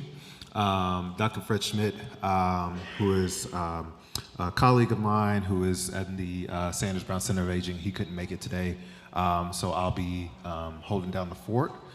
Thank you all for having me to be here. This is my first time at this conference, and so I'm very excited to be doing work with Kentucky State University. And so my talk is going to be about healthy brain aging and reducing dementia risk. And so what does that have to do with farming? I will try to stretch it and make it work in terms of what are the things that come to mind when we think about farming and think about healthy eating, growing your own food, raising your own livestock, those types of things. So before we get started, I work in Lexington, Louisville native, but work in Lexington, and Sanders Brown, if you're not familiar with it, their Center on Aging has been around for, just celebrated their 40th year anniversary. They are what we call an Alzheimer's disease research center. So their entire framework is focused on aging and how do we combat dementia and those types of things. So there's two locations. So there's the Turfland location where they do clinical trials and things like that, and then the newly renovated space on the right is where I hang out, and a lot of the research and stuff that goes on dementia takes place. So what I'm going to be talking about today, a couple of my topics, mental health versus brain health. So what's the difference? So by training, I am a psychologist. So I'm trained to do therapy. I'm trained to do evaluations. People come see me. People don't want to come see me. Usually when they have conversations with me and I tell them that what I do, they say, oh, you're going to try to shrink me, or you're the shrink. I don't want to talk to you. So I'm actually nice. I'm actually good. Once you get to know me, I promise I won't put you in a straitjacket or anything. So what is mental health versus brain health? Because I think there's a lot of times where we get into this confusion about what is it that we're actually talking about. Physical and brain health and aging. So just like as we get older, our body changes, our muscles change, so does our brain. Brain health and dementia, okay? How does the health of my brain protect or put me at risk for developing dementia? Brain health, diet, and dementia, okay? So thinking about how does that tie into the conference that we're here today for that diet component, and then what do you need to think about in order to promote your brain health? So, mental health. I usually ask this question, and try to get some perspective from the audience, but for the sake of time, there's a whole definition out there of what mental health is. The World Health Organization detailed what mental health is. Oops. And what they basically said is that mental health is a state of mental well-being that enables people to cope with the stresses of life, realize their abilities, learn and work well, and contribute to their community, okay? They go on to say that mental health is a basic human right, so we are all entitled to take care of our mental health. It's more than just I don't have depression, or it's more than I just don't have anxiety. It's how we handle the stressors of our day-to-day lives, right? So it's cold, or I'm stressed out. How do I handle it, but I still got to do and take care of the responsibilities that I have, okay? Mental health can include mental disorders. So sometimes people come see me for depression or anxiety or other stuff, right? But it's not just that, okay? It's how we just navigate life. Sometimes if I'm upset or if I'm stressed out, I might not be the happiest camper when I go into work, right? That's a part of my mental health. I'm still showing up, I'm still doing what I gotta do, but my mental health has maybe taken a hit, okay? So Well, what's brain health? Well, there's a whole definition of that too. Brain health is the state of the brain functioning across a bunch of different domains that when people come to see me, I'm trying to evaluate. So it's their cognitive, your thinking, your memory, your ability to focus, the sensory, my sense of pain, touch, smell, your social, emotional, right? Your behavioral and your motor abilities. So it's really, our brain health is, we talk about the machinery, right? It's the machinery of the brain, okay? When you're talking about brain health. I like to use the example of, do you have a standard, V6 engine, or you're working with a V8, right? They're both engines. They'll get you to your destination. One might get you there a little quicker than the other, right? So the brain health is focused on the machinery, okay? What kind of machinery are you working with, and how does it work, okay? I also think about it with a car example, like, when you have an electrical issue, that's the worst thing to have with a car, right? Because that means you don't know where the problem is, potentially. That's the machinery, right? So the machinery is focused on the car, the vehicle. Your mental health is the driver. Are you an aggressive driver? Are you patient? Are you prone to getting speeding tickets, right? How do you handle the machinery, okay? Do you have a lead foot? So keep those in mind as some of the things we talk about, your mental health and your brain health. So the difference is just kind of however you want to focus on it. When people come to talk to me or when I go out into the community, a lot of people don't like to talk about the mental health term because there's still a stigma around that. I try to say brain health, right? Because that we can all kind of get around. There's something up here. There's an organ, there's something up here, right? If I say somebody has hypertension or things like that, you think about your heart, right? Or if I say diabetes, we think about kidneys, things like that, right? Well, with brain health, let's think about it from that standpoint. And so it's focused on if you take care of one, you could potentially take care of the other one, okay?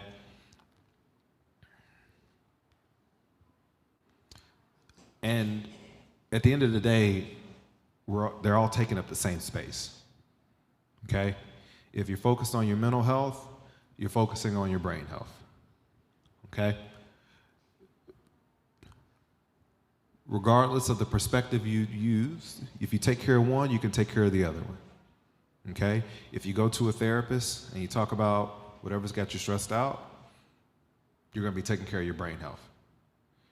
If you get good sleep and you get 7 to 8 hours of sleep a night, you're gonna take care of your mental health as well, okay?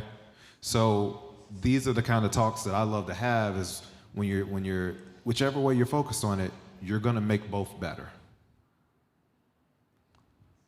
So I spend a lot of time working with older adults, talking about aging, okay? And what does that look like, okay? So please disregard my Morgan Freeman picture, but I use him as an example because he's ageless, he's timeless in a way, because he's always kind of looked the same, even when he was in his 40s or 50s or things like that. But I like to put a little humor in here. But the point of it is that we are becoming an older society, and people are living longer, okay? Life expectancy is increasing. In the world, not just in the United States, okay? 1 in 11 people were over the age of 65 in 2019, okay? By 2050, 1 in 6. So a sixth of the world will be over the age of 65. The proportion, so the amount of time that we spend past 65 is growing. So long time ago, getting to 65, you might have maybe 5 or 10 more years, right? That's changing. People are living longer and longer after the age of 65. So we're spending more and more time there, okay? And as countries to begin to develop, people are living longer across the world, okay? So African Americans, different races. So in the United States, the percentage of people who are hitting 65 is becoming more diverse. Okay? So minority older adults, aged older adults are gonna make almost 42% of our people 65 plus by 2050. Nearly half of our older adults are gonna be multicultural, multiracial. A third of 85 plus year olds are gonna be of different backgrounds by 2050. So not only are we living longer, but we're becoming a more racially diverse older adult community. Kentucky, 2019 census, about 17% of Kentuckians were 65 plus. That's gonna increase to a fourth almost by 2030. We're almost 4 years away from that, right? So everywhere, older adults are living longer. And I would even add to that, older adults are living independently longer as they age as well. If you think about if you all have any family members or even yourself, living by themselves or living independently longer in life is something that's happening, okay? So we previously used to think that it's all downhill from here, right? When it comes to the brain, that, hey, what you got is what you got.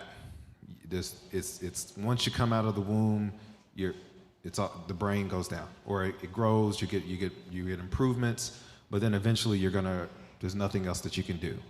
It's different from your skin, right? Our skin regrows, right?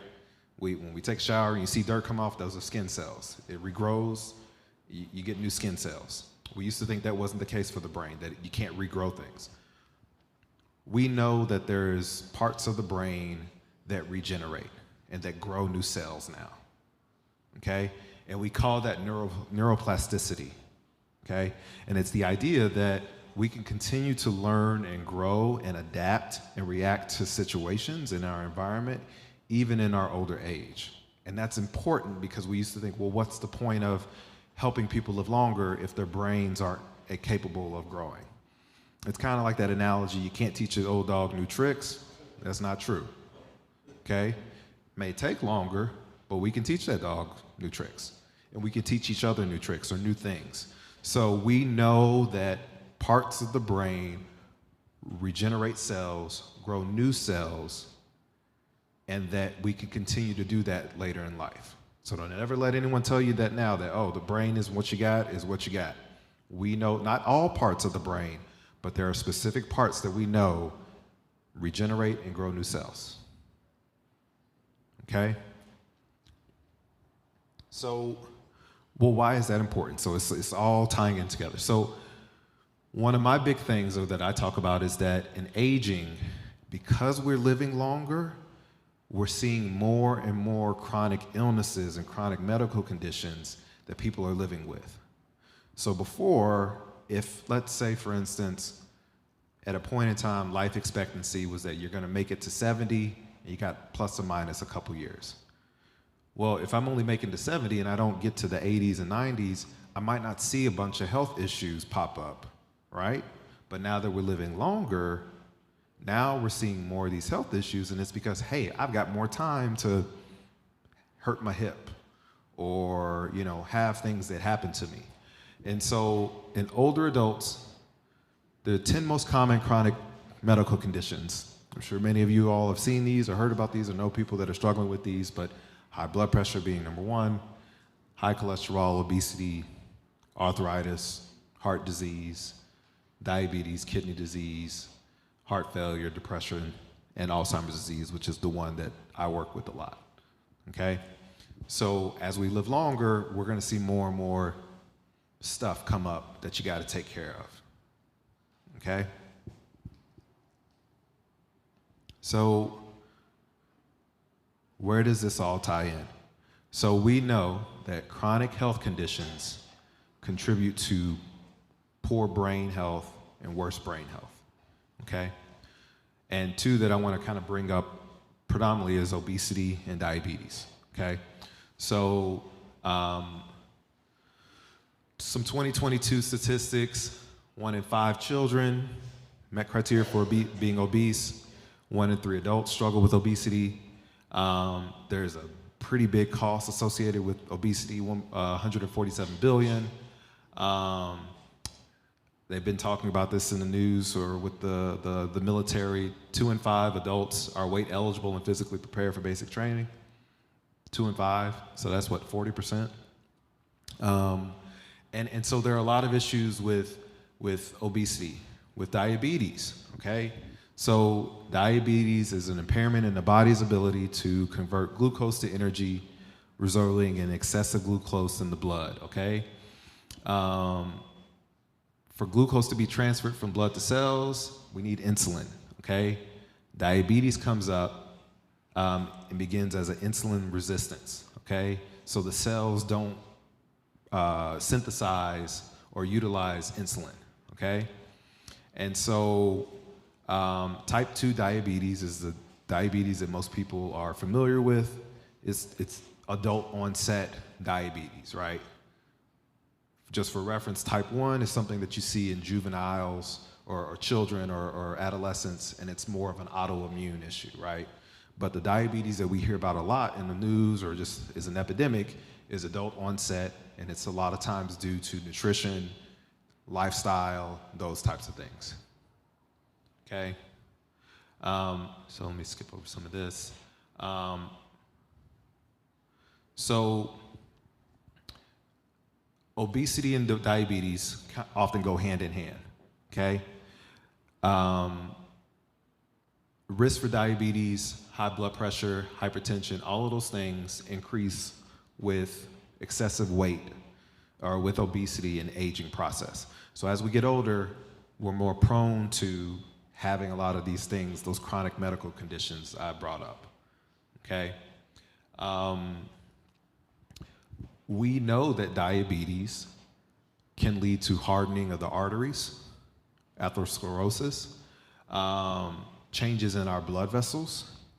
It can lead to stroke, neuropathy, pain, right? Nerve pain, stroke, cognitive decline. I want to talk about that one. Cognitive decline is also a factor that's impacted by diabetes. Ethnic racial minorities tend to be impacted by diabetes at higher levels than other groups. And then diabetes reduces our life expectancy. So for men, typically 7.3 years off of our typical life expectancy. For women, 9.5. So why does all that matter? People come into my office because a chronic health condition may be contributing to them having cognitive issues. And one of the big ones being dementia, okay? And so dementia is a term that I'm sure we've heard or you've heard often in the news. It's an umbrella term, okay? And what I mean by that is that you maybe heard, oh, somebody said they have Alzheimer's disease. Well, that's not dementia. Actually, it is. Dementia is a catch-all. It's a umbrella term that there are different types of dementias out there. Alzheimer's disease is one of those types of dementias, okay? So if somebody says, it says, oh, my family member or so-and-so has dementia, You say, well, what kind? Because there's different kinds. We have Alzheimer's disease, you have vascular dementia due to stroke, right? Parkinson's disease, Michael J. Fox, person famous for Parkinson's disease. That can lead to a dementia, okay? Ronald Reagan had Alzheimer's disease, right? Interestingly, Bruce Willis has a dementia. Not Alzheimer's disease, but he has a type of dementia, okay? Somebody else, pretty famous politically, they just announced has a type of dementia. Does anybody know who I'm talking about? Say it louder. Not Joe Biden. Potentially. We don't know yet. It hasn't come out or anything yet. I think they said he had cancer right now or has been struggling, but Rainbow Coalition. Jesse Jackson. He's got PSP, progressive, but it's a type of dementia. So there are a lot of people out there that have dementias that we just might not even know about it. Rosa Parks also had a dementia. Yes.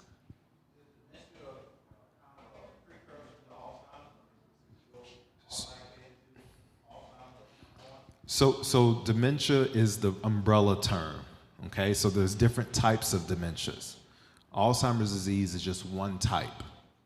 So somebody can have dementia, but it not be Alzheimer's disease. Not everybody is going to get Alzheimer's disease, okay? Another one, Robin Williams. He had what's called Lewy body dementia. So his dementia was different from Alzheimer's disease, okay? And so they have these distinct categories of what's causing the issues, okay?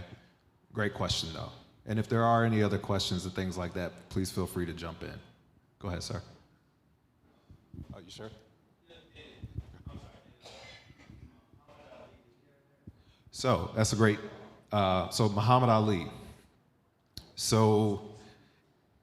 And somebody up here said he had Parkinson's. Well, it looked like Parkinson's. He had Parkinson's-like symptoms because of potentially the repeated head injuries he got. But he did not have Parkinson's disease like Michael J. Fox, where Michael J. Fox's Parkinson's disease was just, it came out of nowhere. Meaning that we don't know what caused Michael J. Fox's.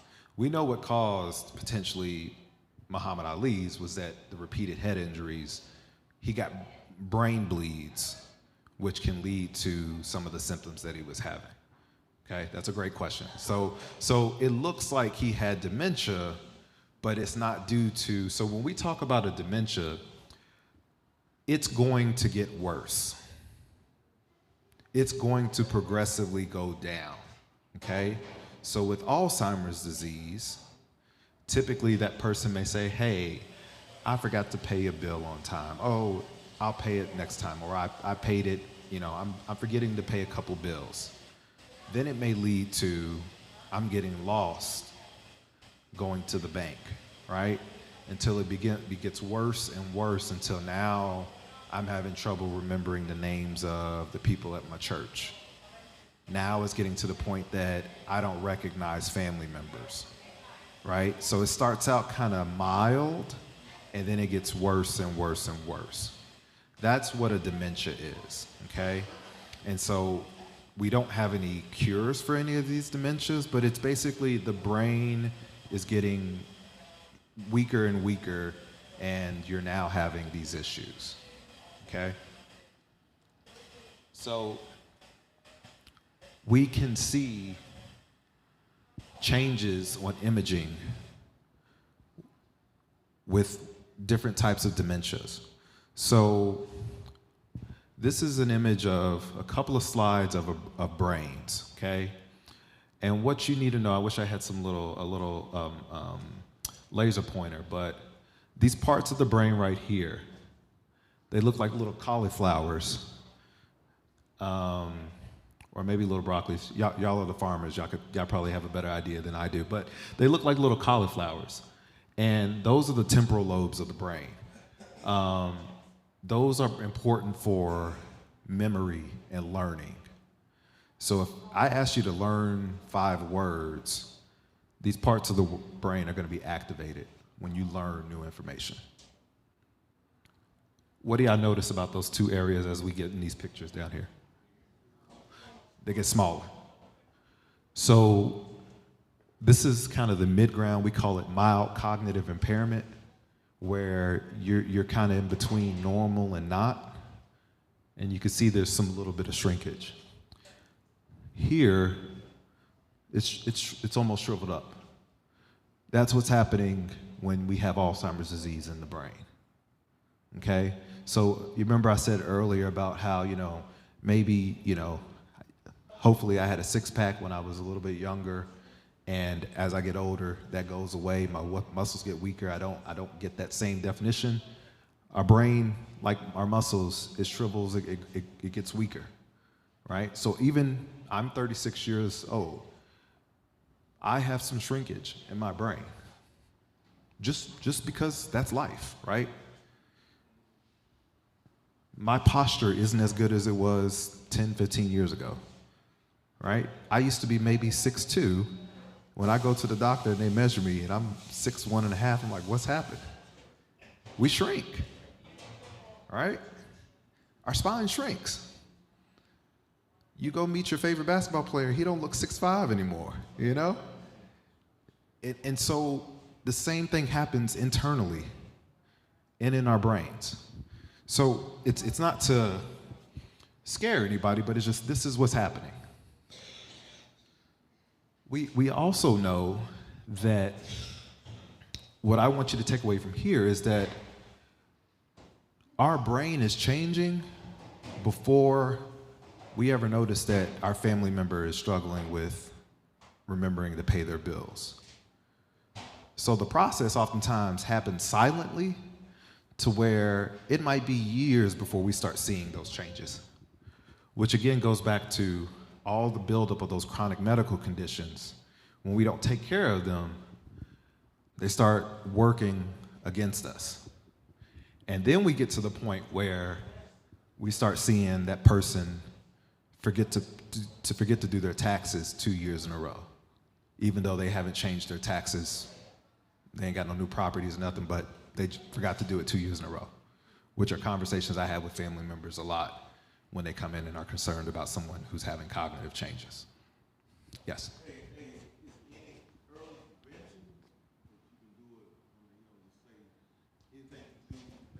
You're getting ahead of me. I'm glad. So our gentleman up here asked, are there any interventions or things that we can do to, I'm assuming, to stave off getting to this point? And I'll talk about that. Yeah, how much time? Let me see. Let me make sure I'm getting ahead. So one other thing I want to point out is that African Americans and Hispanic individuals have 2 to 3 times more, are more susceptible to Alzheimer's disease. Okay, so specifically for African Americans, we have higher rates of stroke, obesity, diabetes, heart disease, along with those Alzheimer's disease things. Interestingly, for men, black men, it's not one of our leading causes of death, but part of it is we don't make it to that age to where we can start to see the Alzheimer's disease. So black men don't even make it that far to even have Alzheimer's disease pop up. Yes? 2 times more likely than white individuals. White people in general. The rates, when you start to kind of break it down, men versus women, I can't remember the exact rates, but just generally speaking, black communities are generally 2 to 3 times more likely to develop Alzheimer's disease than white individuals.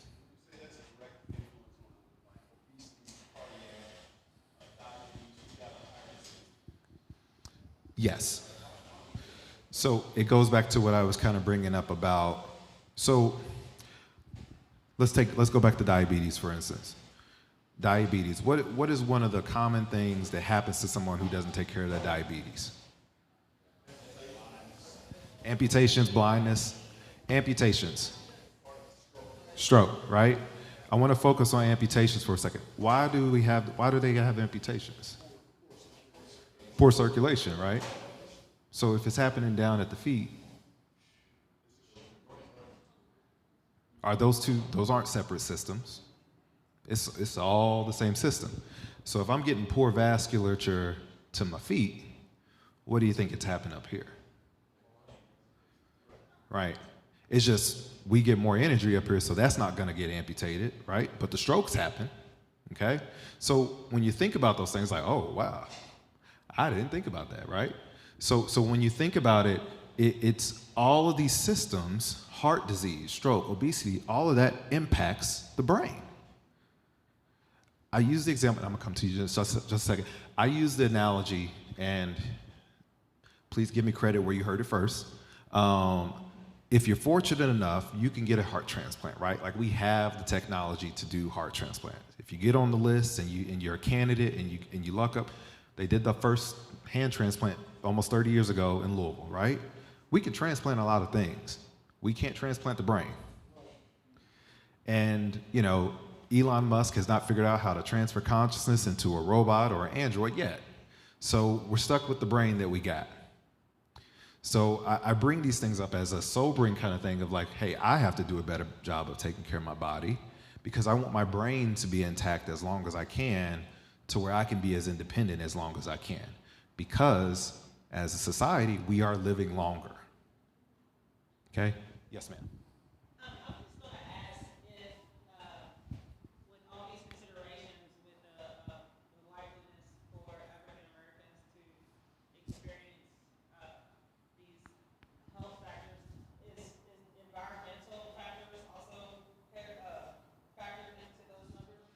Yes. So, and let me be very clear. You know, as a scientist, correlation, not causation. So it's not to say that those things cause necessarily as they are the cause of Alzheimer's disease. We don't know what the cause is. We just see that they kind of hang out together and they all play a role. And so environmental factors also play a role. There's a number of studies on social determinants of health that look at, hey, access to food deserts, processed foods. We know processed foods, increase the sedentary lifestyle, all of those kinds of things. So if you're in an environment where you have less access to fresh foods, that absolutely is going to play a role in your ability to be healthier and things like that.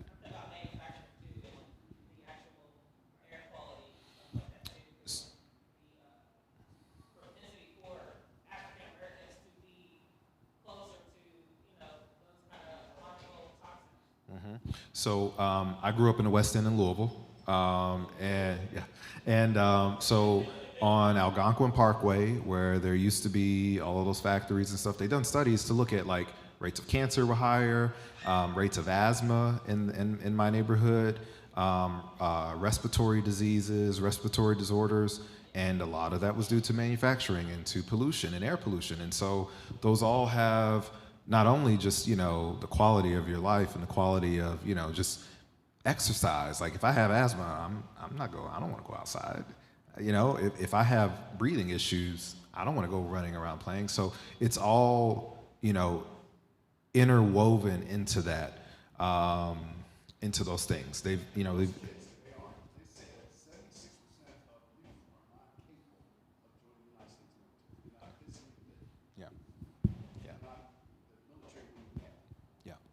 And so, all of these factors play a role, and ultimately for me, I nerd out on these things, so much so that I wanted to become a doctor of it. So nobody has to convince me how important the brain is, right? For me, at least.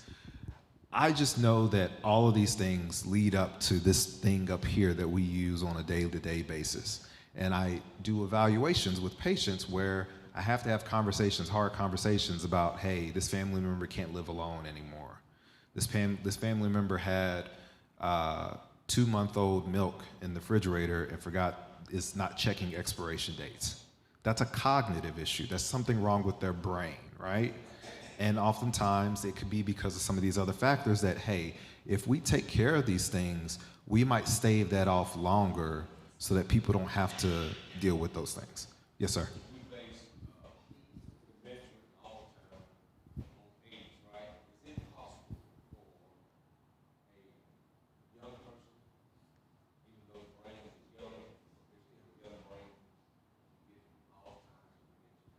Yes, it's a different type of Alzheimer's.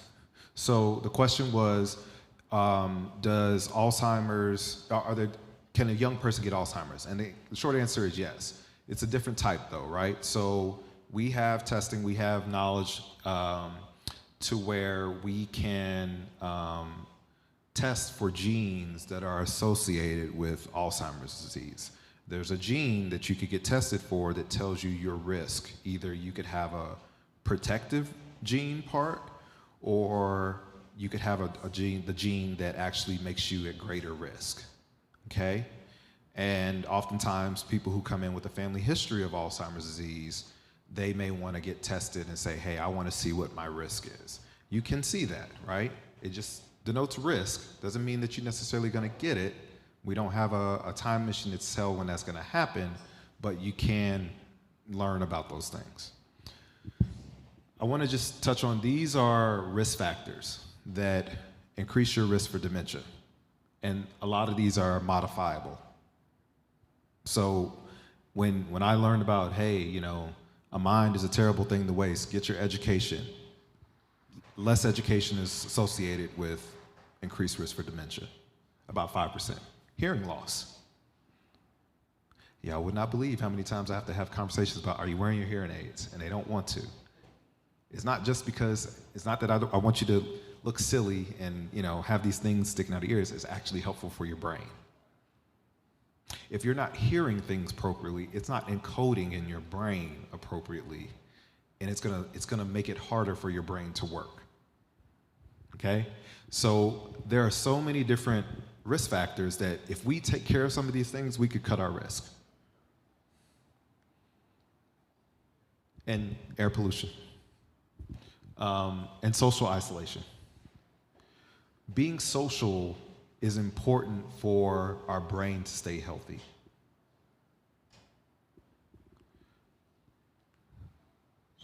So,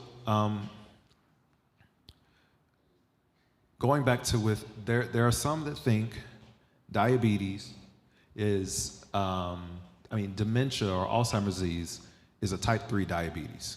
That's been a term that's been thrown out because there's such a relationship between people who have specifically like uncontrolled diabetes, their risk for developing Alzheimer's disease and things like that is higher, okay? So take care of your diabetes. You may stave off future cognitive decline, okay? So what protects my brain, okay? So there's a lot of things that are going to help protect your brain. Educational attainment. So how I said that parts of the brain continue to grow and we continue to regenerate those cells. Stay educated, right? I know older adults who come in for evaluation and say, oh yeah, I'm taking a class learning this, or I'm learning this. Stay active cognitively, okay? How many people in here play Candy Crush or Bejeweled or any of those phone games or apps and things? I see a couple hands and stuff like that, okay? So, yeah, okay.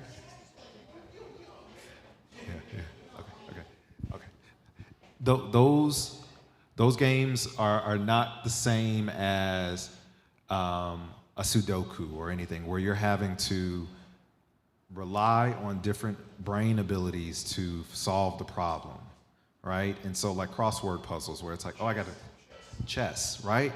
Chess is a great example. I have to think of I have to think 2-3 moves in ahead. If I go this way, they're gonna go that way. What are the I'm having to process information, analyze that information. with the apps or with those games, you become good at figuring out which colors go in the right direction, right? It doesn't take a lot of brain output or machinery, going to get those things. So staying engaged. I want to just touch on a couple of things of what's going to help protect our brain. So there have been different countries, and even in the US, that they have looked at what works and what protects people's brain. A study in Finland, they took about 1,200 older adults, 60 to 77, and they looked at all of these variables, all right? They looked at their heart health, their blood pressure, their BMI, their physical activity, and they did two things. They had a control group and a group where they actually did stuff with them, okay? The control group, they just literally called them in or checked in on them and said, hey, here's some health advice. This is what you should do, right? They just gave them some advice. And then the intervention, they actually did activities and interventions where they learned about nutrition, physical health, cognitive training, and they managed their health issues. The intervention group showed improvement in cognitive abilities. Okay, so they followed them over 2 years, and they showed that when you do interventions on all of these things, you can see improvements and less decline as people get older. Right? So that's valuable. That's valuable information. Showing that, hey, if we do these things, and these aren't medications. This isn't medication. This is nutritional activities, physical exercise. Older adults that did not receive the 4 interventions were at greater risk for cognitive decline. Meaning that as they got older, they potentially got worse more or quicker than the people that got the intervention, okay? Older adults that received the 4 interventions had lower BMI, increased their exercise, and eating of fish and vegetables. So they had physical exercises about once to twice a week with muscle and strength training, aerobic exercises. The foods that they had was more dietary fiber, okay? Less meat, less alcohol, less salt, higher consumption of fruits and vegetables, whole grains in their cereal products, and let's see what else. And then here was their exercises. So they were showing that if we do these kind of basic, simple things, we can see better brain protection.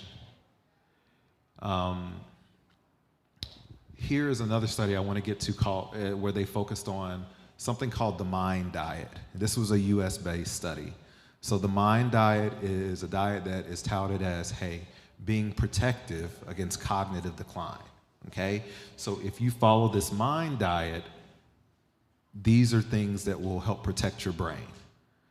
Hence why we're here talking about these things, because a lot of it involves vegetables, green leafy vegetables, dark green leafy vegetables. So our kale, our spinach, dark berries and fruits, right, with antioxidants. We know those things to be protective factors against cognitive decline. Getting good sleep, okay? And so the studies that we have that are out there show that if people engage in some of these things, they're more likely to have better overall cognitive abilities and stay cognitively intact longer in their ages. One of the big ones for me is sleep. I try to get my 7 to 8 hours of sleep a night. How many people in here get 7 to 8 hours of sleep? Okay, good. I might have to have a talk with the other people in here. But our brain needs that time to recharge. Anyone in here have sleep apnea? Okay, sleep apnea. I could go on and on about the sleep apnea. And if you do have it and you don't use your CPAP, I'm really gonna have a conversation with you, because it's so important, especially when it comes to our sleep.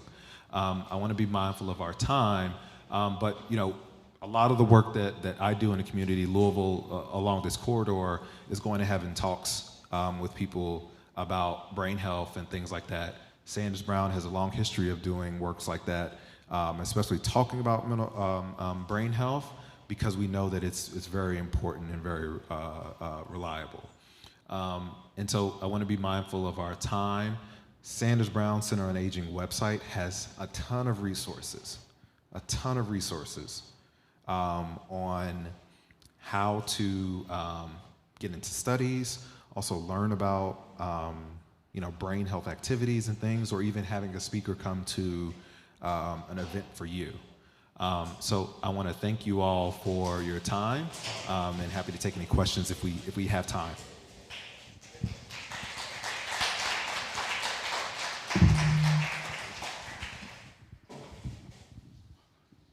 All right, are there any questions? Yes, ma'am.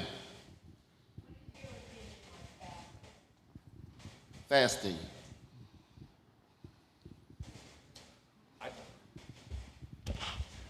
I'd have to go and look up the literature. I don't have one necessarily. I don't know of anything out there to say that it is bad. In terms of, I guess it depends on the type of fasting that you're doing, right? I'd have to go, I don't know the literature on that. Like, I would have to go look at the literature. I mean, I might even do that in like the 5 minutes after I'm done here, just to see if there's anything out there. But that's a really great question.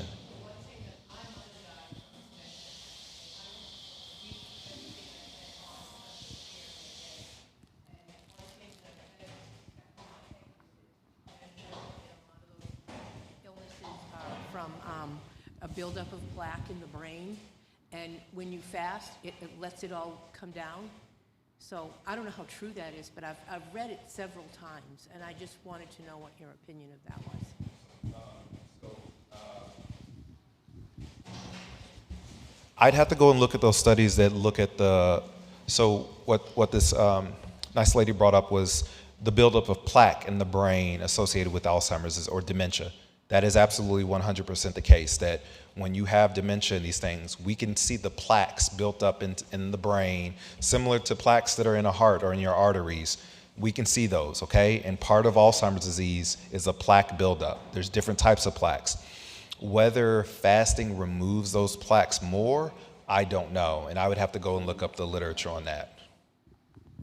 Is there always a decline with Alzheimer's, or is it possible to have it a touch for a long time? I like the analogy of, I've lost a step or two. We all are going to lose a step or two. Some people more than others, right? So we know that as we get older, it takes us longer to process information, right? It takes us longer, even just moving, right? Well, let's say you were a dancer. You might not be able to go as long. That's a cognitive ability, right? Like, it's a physical one, but it's also a cognitive one. I got to remember the steps. Our brains are going to slow down. Alzheimer's disease is the bad slowing down, right? It's gone to the point where you keep slowing down instead of, you know what, I've gotten to a point where I'm still good. I can still do and manage my day-to-day lives. We want people to stay in that range and not go to the range where I can't live on my own or do those things. Okay. All right, those are all great questions. You can also pull Dr. Yes. Aside from Algonquin, west side of Louisville. Pull him over on the outskirts and ask personal questions. We'd like to get a card from you if you have one. Yeah, absolutely. We'd like to start some activities for seniors, to keep our brains, lubricated. Give it up for Dr. McBride. Okay.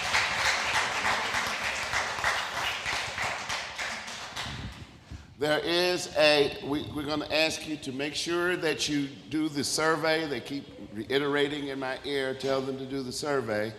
So do the survey. It determines what happens in the following year. So anything you can do to support that or encourage that.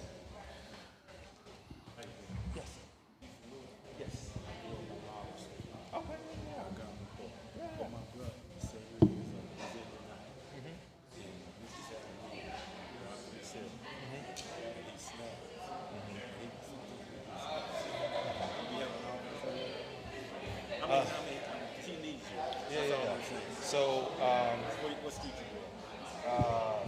Cecilin Garland. So I'm right off about Three Brothers, right on Broadway. Yeah. So, so UK doesn't have office, but there are other.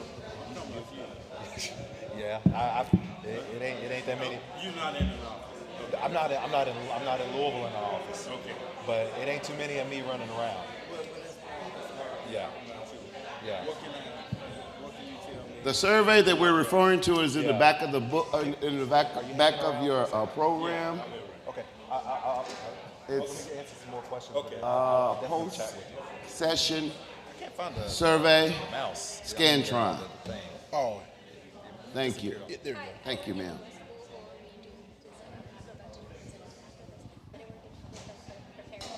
Brad, make sure I get your card, please, sir. Yeah, absolutely. Definitely. Thank you. Did you get your flash drive? No.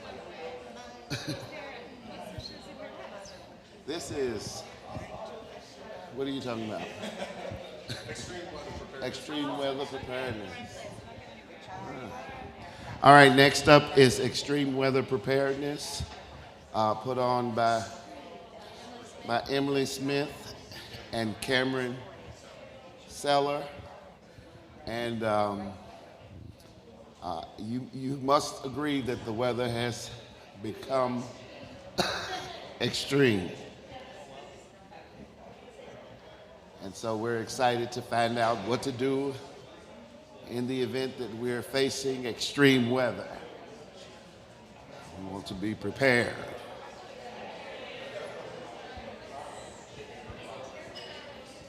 I can pass those out for you. I need a clicker, is what I'm saying. I love a clicker. I made our office have. No, we got one. Oh, We got one. Well, I mean, like, what do you use to, if you don't use No, you have to go to the laptop and push the button. Absolutely appalling. I got you. No, sir. I know, no, I use my brain. Wouldn't that be awesome? Okay, that would be nice, but no, a It would be clicker. cool if you could just, like, It's coming. It's coming. Or just, like, swipe the air. Oh my gosh. That'd be Yeah, because I seen that movie. That seems good. Yeah. Oh. But, okay. Yeah, very good. Thank you so much.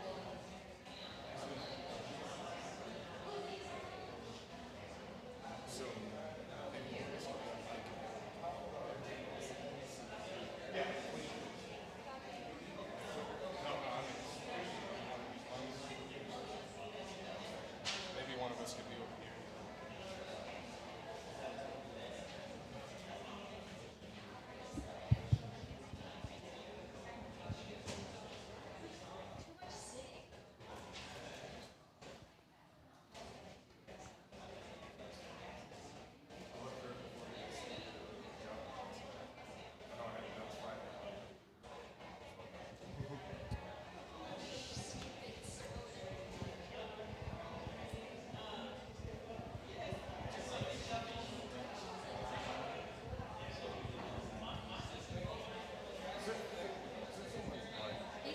Directly after us at 3:45.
I like your glasses.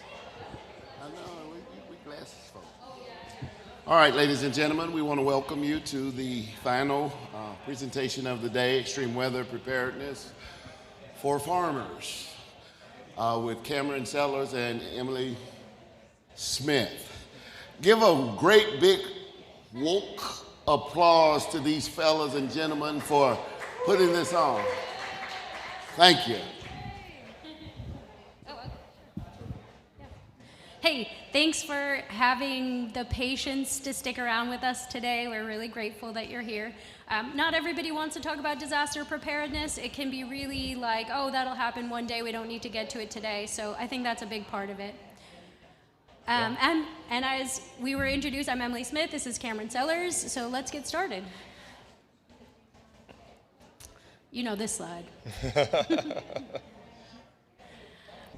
I'd say just go for it. All right, sounds good. So today we're going to cover a couple of different things. We're going to talk winter storms because we're about to hit that snow and ice season. We're going to talk about tornadoes because December, February tornadoes are not uncommon these days in Kentucky. And then we're going to talk about how you can get prepared before the storm even hits. So let's talk winter storm. I'm from Chicago. I know too much about winter storms, not a fan of snow. Do not live there for a reason. But what we see when we have winter storms is the risk of fatalities increases over time due to the extreme cold, the freezing rain, which is really dangerous. The snow covers the ice, which is super dangerous. So we see car accidents, we see hypothermia, we see frostbite, and then when folks try and stay warm at home, there's the risk of carbon monoxide poisoning, which comes from being contained in a room and perhaps you're using your oven or your stove for heat. Which can be really dangerous. And then we lost my neighbor when I was a child. He was a senior citizen shoveling his backyard, and he overexerted himself, and he had a heart attack and passed away, so that's another giant risk. It's a really heavy load to lift snow, and then you just keep doing it. Next slide, please. So as you are thinking about things, we like to use this slide because it's so silly, but we've got the difference between a watch and a warning, right? So you want to be prepared. You've got all the things ready to assemble the tacos. And then when the storm is coming, the storm warning tells you take action. The tacos are ready to eat. We got to get moving. We got to do this. It's here. So you're going to want to pay attention to those conditions that are favorable so that you can be prepared just in case it comes your way. That's that watch. And then the warning is a heavy snow in the winter, 6 inches in 12 hours, or at least 8 inches in 24 hours, or sleet. Terrible sleet or the ice storms that we often get. So we've been working a lot with University of Kentucky, and they have recently put out a weather alerts app. I believe his name was Mac Dixon that worked on it. We do highly recommend the app. It's on the iOS and Android for both. I mean, it has pretty updated maps, no ads. They utilize, pretty legit data. Yeah, he really emphasized the no ads part. It was really important. But if you are interested, go ahead and scan that on the screen. Again, it's called the Weather Alert app. So in a winter storm, as far as preparation for your home, you want to make sure that you're keeping out the cold. The main reason, not only because it makes your place colder, but your electricity bill actually increases as well. The best way we encourage that is through insulation, caulking, weather stripping, etc. Any way to just make sure that those tiny gaps in your house are filled. You also want to focus on making sure that your pipes keep from freezing. You want to wrap your pipes on exterior walls with insulation. And keep an eye on that and making sure that you're running that water and keeping it warm. You also want to install and test smoke alarms and carbon monoxide detectors with battery backups. A lot of times nowadays they have ones that can last at least 6 months before having to change out batteries. They also make a model that can last a lot longer than that. I believe the answer is about a decade. You can just buy it all in one, and it lasts a very long time before you have to change that out. And those do expire, which means they go completely kaput and stop working entirely. So yes. beware. You're trading conveniences, As far as, well, actually, you go ahead. Okay. As far as preparing your farm for the winter, because we have a lot of farmers in here, we know, we strongly encourage that you winterize your equipment and structures, especially before, I know it's November, but especially before the winter weather really hits, because we know it's going to hit. It's not kind of if, but when. So the best way to do this is to inspect and maintain your machinery and buildings, because you guys run your own farms. You know what you need. It's just making sure you have ample time to do that prior to a storm, because a lot of that storm, at least last year, caught some of the farmers off guard. by how severe it was, especially back in like February. Making sure those paths are clear and managing the ice, thinking about where ice and water will go, especially when it melts, and prioritizing that livestock care, ensuring your animals have proper shelter, food, and water during the extreme cold, and making a preparedness plan in case evacuation is necessary. If your electricity goes out and it's for more than 3 days, like the ice storm we had in the early 2000s, making sure that you have a plan for what you're going to do with your animals. Emily? So as you go through, you're working to inspect everything. I think this is a great time for you to check your furnace, replace your filters as you needed, make sure that everything is all square, and then you're going to want to prepare for those emergencies by coming up with a really solid plan. Whatever you're working towards, if it's your business, right? You live on your business if you're a farmer a lot of times. So you're going to do your house and you're going to do your farmland as well. So you want to make sure that you've got your essential supplies, you've got all of the things that your animals need. Make sure that you're protecting your people, so you know if you have any part-time workers who maybe don't come through in the wintertime as often, you can tell them, hey, I haven't shoveled, so please be aware, don't come yet, let me clear the way for you, and that sort of thing. And you want to make sure that you advise winter weather gear. I think sometimes I like to pretend that the weather isn't that cold, and so I don't wear enough layers. Wrong. Don't be like me. So make sure you bundle up so that you stay nice and warm, and you want to make sure that you stay dry as well. So if you're too warm and you start to sweat, you have more risk of getting cold fast, so you want to make sure that you're layering properly. And if you start to feel warm before you start to sweat, you sort of take some of those layers off as you go through. And you want to make sure that you have an emergency kit. We're going to go through some tips for this later on, but I think it's great to see it a couple of times. I just want you to remember emergency kit for your vehicle, emergency kit for your house. You want to make sure you have all the important things, food and water for about 3 days. Usually they advise that if there's a natural disaster or a disaster of any kind in your area, you may be without any assistance for 72 hours, so you want to make sure you have everything that you need for that. One of the things that you want to make sure that you have is your medications. If you use a mobility aid, you want to have one close to hand so that you know where that is. A safety whistle is always a great one. I try not to give those away as often because it usually ends up being a disaster. Someone wants to test that out. You want to have batteries for phones or a charger. There's a lot of really good chargers out there. I also recommend that there are some solar-powered or rechargeable generators that you can keep safely for your house.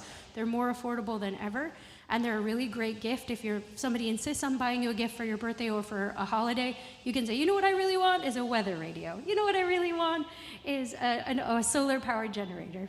You also want to make sure you have ample stuff for your car. Jumper cables, those batteries go out. You can't even stay warm, let alone move your vehicle. You want to have a shovel and a scraper to get the ice off of the road or your vehicle. And you want to make sure you have something that gives you a little extra traction. Kitty litter is pretty cheap. Sand is even cheaper. So a bag of either in your car will help you get out of a tight spot. Warm clothing, blankets, that sort of thing are always really good. And then before a storm hits, we always advise that you make sure that you fill up your gas tank as far as you can, money-wise. And that's just because sometimes things happen and it gets weird, or the power goes out and you can't, who has cash anyway? You can't pay for gas at the station, so you want to make sure that you can do that too. So as far as our last preparation before a winter storm, this is our last slide on the before. We encourage you to focus on potential flooding, especially with freezing rain or with snow, because all of that water it may be at a standstill currently because it's in either snow form or ice form, but it will melt. And when it melts, it will have to go someplace. So it may not be as severe as severe flooding given a large amount of rain in a very short amount of time, but it's still precipitation, even if it's in frozen form. So making sure that you know, because you know your farms better than anyone, making sure you know where that water will go. And so clearing out the gutters, making sure your drains are set, fortifying any barriers, inspecting your sump pumps, especially before the weather gets really cold, and creating a safe runoff channel. As far as during the winter storm, we do encourage you, obviously, to stay off roads if at all possible. There are so many wrecks that happen because people are trying to get out of their house, especially during the winter storm, and that's only making a bad situation worse. As far as outside, we do encourage you to limit your time, or a better way to say that instead of limit your time is time yourself and try to limit it, because you can be outside longer than you think you are. You think you might be out for 5-10 minutes, and all of a sudden an hour's passed. It's very common, especially when you're working outside. But it's easy, especially when you're outside for that period of time, to kind of overexert yourself. And that can lead to a lot of different problems as well that we'll talk about going on in the presentation. So one of the things that we can talk about as far as overexerting yourself is the risk of a heart attack. And that's deadly anyway, but especially when you're outside in the snow and it's below freezing weather. It's really important to check on your friends and family and neighbors, especially during a winter storm, or having that buddy pair, no matter what age you are, no matter what situation you're in, whether it's a farm or a house or an apartment, just having a buddy with you that can check up on you or a neighbor really helps in situations like that. Emily, you go ahead. Frostbite. So we were talking about making sure that you're covered so that you don't get frostbite. So this is just a little brief on hypothermia and frostbite. So we know that it's the skin at risk when we're talking about frostbite. Over time, it can really impact you a lot more rapidly than you think, especially if you get damp or wet clothing, and that just happens to make it a little bit more difficult. Also, poor circulation, which happens to a lot of people for chronic diseases or for personal, just because that's how your body works. It can be really tricky. And then again, don't be like me, dress for the weather. Don't be foolish, put on that extra coat. The puffer coat is worth it. And then as we talk about hypothermia, that's when your whole body really drops in temperature. It's really risky because it can take a while for you to really heat back up again. So you want to try and preserve as much heat as you can. That's another good reason to keep those layers on. And you want to make sure that if you're someone who's maybe at risk of that, you're keeping that bedroom really warm, you're keeping the bedroom for yourself, you're keeping the bedroom for your child warm enough, and sometimes that happens to be the best thing to do is everybody piles into one room and snuggles up.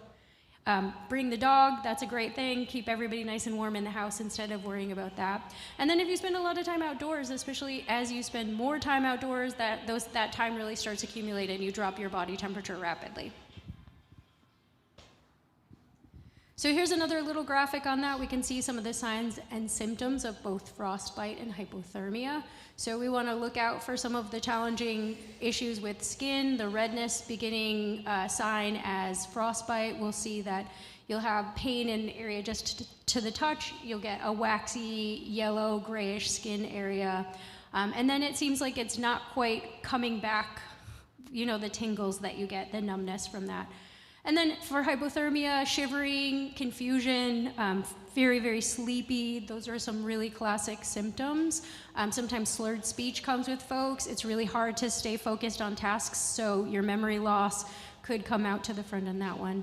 And you never want to drop below 95 degrees. The average human temperature varies. We're all different. It's an average human temperature. So if you feel colder than usual and you can't get warm, you want to seek some assistance from a medical facility. So I really like this graphic because it kind of brings to light more information about frostbite and what it consists of, because I'm sure we've probably all seen people that are mountaineering, maybe potentially on Mount Everest, and you see the deep frostbite, how it goes through the tissue straight to the bone, and you know that the result is potentially an amputation of the fingers. But that's deep frostbite all the way to the right. One thing that we don't talk about is that there's stages to it. Similar to like heat exhaustion and before you get to heat stroke, well, frostbite has the same pattern. And it's important to recognize that because we've probably all been in at least one of the two middle stages between the frost nip and superficial frostbite.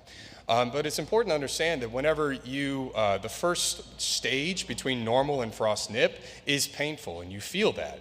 And it hurts in your fingers, or you get this tingling sensation in your fingers. The problem is afterward. If that progresses, just like hypothermia, you eventually stop feeling it.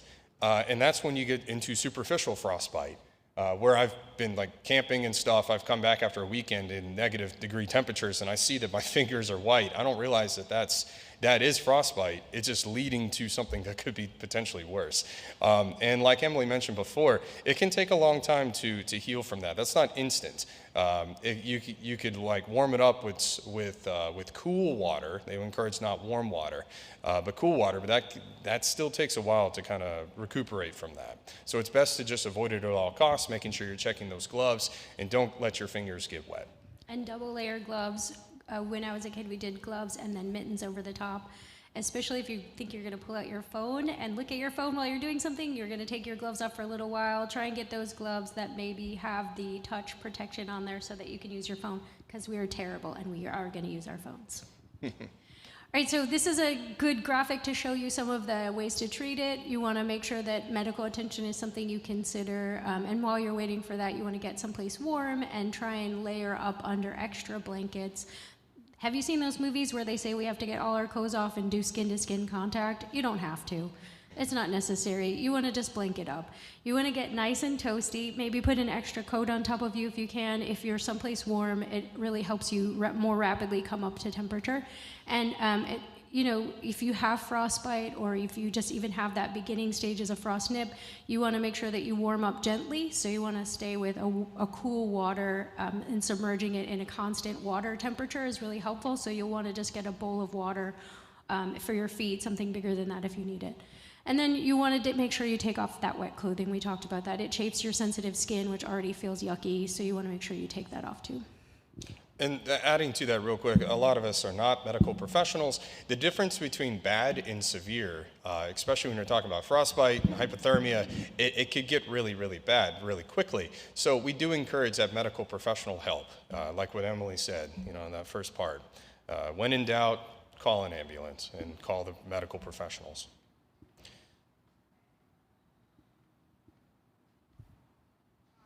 System locked up. Hold on. Oh, no. It's all good. I can do it. I can fix it. There we go. I might have to do it manually for the rest of the presentation, which is fine. So we just talked about winter weather. The next part that we're going to be talking about is tornadoes. In tornadoes, it can happen anywhere at any time. As we remember back in the 2021 Western Kentucky tornadoes, it can happen all year round. Any weather could potentially cause it. So it's really important to remember that, especially the Midwest and the Southeast, because we are considered Kentucky Midwest, that we have a greater risk of tornadoes. That tornado alley has shifted, and Kentucky is now officially in that realm. As far as the average deaths per year, there were 72 fatalities per year in the United States from 1995 until 2024. And there's been almost 1,500 tornadoes in Kentucky alone in the last 75 years, and 223 fatalities. I think the clicker died.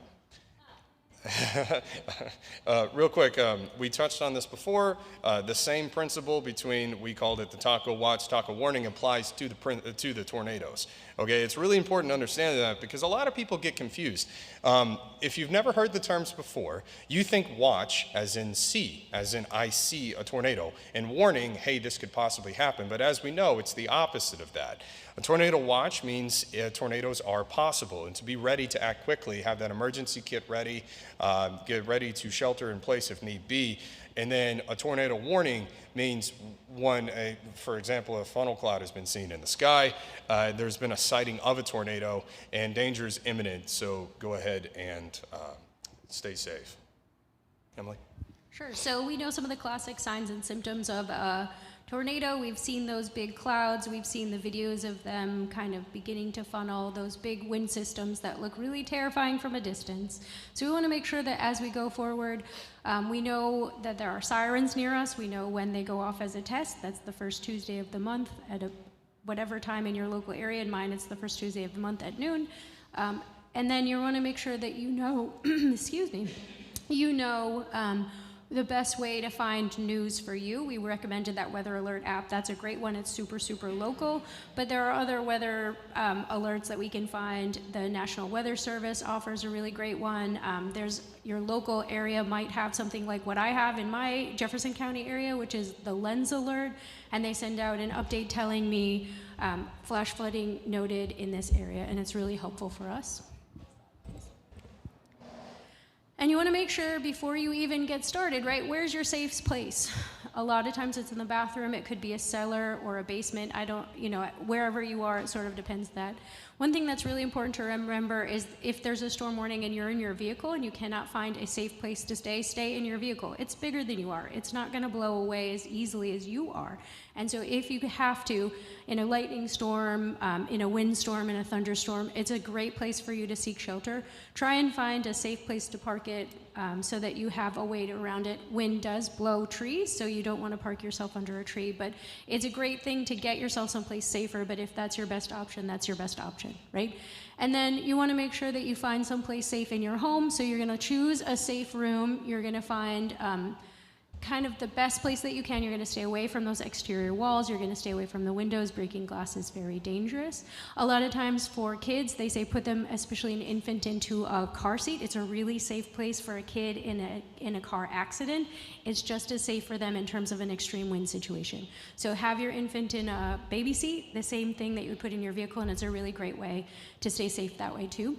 And there are also, they say protect your head, so you may want to pull some cover over you. There are places where people are very sensitive. Children especially are very sensitive to head injuries. Perhaps you've already had a previous head injury. They often recommend a bike helmet, so you can put a bike helmet in your safe room and make sure that you have it available if that's something that's particularly necessary for you. That was very well stated. That's all, again, before, that's like during a watch. During a warning or during a tornado, this is where, again, there's a warning announced, you hear sirens, this is where you want to immediately take safe shelter, wherever that may be. Taking additional cover, like Emily said, about making sure you're shielding your head, neck, and your head and neck with your arms, and putting materials around you like furniture or blankets. We encourage a handheld radio, especially one that you can potentially crank, that'll work regardless of the batteries or whether or not you have electricity. But we want you to be using that so you can be listening to local news channels and weather apps for current information. And if you are in a car or outdoors, kind of the worst spot during a tornado, you want to make sure you're covering your head and with your neck and arms and covering your body if possible, especially with a coat or a blanket. Another straightforward one is don't park your car underneath an overpass. That can create a wind tunnel. And if you're in your car, the goal, whether you're in the car or not, if you're outdoors, is to get as low as possible. So if you are by yourself outside of your car, you want to get low in those ditches, in those gutters. You want to be as low to the ground as possible, if not under the ground, potentially, in a ditch especially. If you have your car, we recommend that's where you place it, is in that ditch as well. Yeah, you can go ahead, Emily, if you want. So occasionally we hear of these really scary stories about storms coming through. I know a couple of years ago in Western Kentucky, we saw the impact out there, and folks do get trapped in buildings. And so that whistle that I said that I don't like to give out very often comes in great handy, especially if speech isn't supernatural for you, if you're really stressed out or you're nonverbal or you're less verbal. A safety whistle is a great thing for folks to have, or little kids. You want to make sure that you bang on a pipe or use that whistle to let people know that you need assistance if your phone isn't working. If not, you can try texting 911. It's available for a lot of locations. And then you want to make sure that you stay out of those dangerous houses. This one seems pretty obvious, but you can see this person walking through a doorway, which I don't think I would do because it's not super safe, right? So you want to make sure you look at those doorways if they're a little bit crooked, if something seems like the plaster has cracked, you want to make sure that you don't go into that building. It's not super important to do it right now, I assure you. Make sure people come and check it out for you. If you did not turn off the natural gas to your home, you want to make sure that you avoid using live flames, so no matches and no lighters. You don't want to cause more damage. And it's always really important, the first two things that we say anytime there's a disaster is you want to make sure people are safe, right? So let's get those people to safety. If they need first aid, it's a really great idea for you to make sure that you can give them a little bit of first aid. So there's a lot of great ways to figure out, hopefully they don't need first aid. And you want to make sure that they're safe, so we'll want to make sure that they lay flat. If you're worried about a neck injury, you don't want to move anyone. So really basic stuff that you heard from Car accidents as well is really important. And make sure that you are ready to go, your emergency manager ready to go, can contact your emergency manager or 911. Sometimes it's a really difficult thing, so that you know where you are, especially if you talk about an isolated farm space. You want to make sure that folks know to check on you. So do your best to stay in contact with people. As far as after a tornado again, especially if it's been a widespread disaster like the ones in western Kentucky, starting with the last bullet point, do not enter damaged buildings until you are told that they are safe. There will be officials, there'll be different community members working that event, and they will let you know when it is safe. So when it is safe, the ideal thing that we encourage people to do is assume that every, for example, power lines is what we're talking about, assume every line is live and could potentially shock you or worse. So just avoid those fallen power lines and broken utility lines. You want to, again, continue to listen to the weather reports to stay updated about the tornado watches and warnings, because there could be potentially another one that happens during that time. And multiple tornadoes are possible during severe weather. It happened several times across the state where there were multiple rounds of tornadoes. And again, just really hitting that hard. Don't enter the damaged buildings until you're told that it is safe. Not only because there could be potentially more tornadoes on the way, but also utilize the officials for confirmation on that. As far as preparing before a storm, Emily, we can kind of split this slide because you and I both know a lot about the preparedness kits we're looking for. But we do recommend that you go for both of those guides, the ready.gov.kit/kit guide. That has several items that are really wonderful on it, and the redcross.org also. Do you have anything you want to add to that? Every kit is going to be different, so you want to make sure it has everything that you need for your family. And I mentioned medication earlier. Perhaps you need an inhaler. That's definitely a great thing to pack in there, or your standard medication. You want to make sure that you've got stuff for your pets, for your kids. You might need a game because you're not super good at sitting still, so maybe cards or a crossword puzzle book would be a good thing. Doesn't take up a lot of space, but it's really worth it to include in there. Okay. Especially in your car, we always encourage what we call a year-round preparedness kit. It's not just for winter weather. These are items that could be really helpful year-round, from a flashlight to extra food like a protein bar, to a first aid kit and jumper cables. Those are things that you will need all year round. However, and road flares. However, and a map. Sorry, I'm catching myself. However, in winter weather, we really encourage you, yesterday to have gotten a ice scraper. There's so many people. It's sad whenever a bad storm hits and you see them scratching using a credit card or something they improvise to try to scratch the ice off. And that's less than ideal. Especially if you're in a bad situation and you're caught in a situation, whether at a relative's house or you're out of your neighborhood, but always having that ice scraper handy in the back seat, you really want to throw that in there, along with a shovel and white sand, or as Emily mentioned, cat litter. Yeah, and also don't be that guy who only defrosts some of their windows and then starts driving, because that's really dangerous too. The roads are already kind of dangerous. So just wait, scrape your windows, make sure they're completely defrosted, and then hit the road. It's worth the extra time because you're worth sticking around for. Go ahead. So another thing that we often talk about is it's really expensive to build disaster kits, right? We think we need all this expensive stuff. We've got to add it all into our daily budget, and no, money just doesn't go as far as it once did. But the Kentucky Public Health Department has this really great 20 weeks, that's about 5 months, to preparedness. So every week you find something that might be on sale and knock it off your list. In 5 or 6 months, you'll be able to get a whole kit prepared. Don't forget about taking advantage of great opportunities like health fairs or conferences where they give away random goods that you really do want, like I have quite a few tiny first aid kits. You get all sorts of really great things from all sorts of things. So don't be ashamed to buy something used or secondhand. Make sure it works. That weather radio isn't as important maybe to the other guy. He upgraded to a better thing. So you can benefit from that Facebook Marketplace find. So don't be afraid to try and do that. And over time, you're just going to want to make sure that you just keep chunking away at having everything that you need for your kit. So inside of your packets, we now, I know we've been flipping and looking through them as we're talking.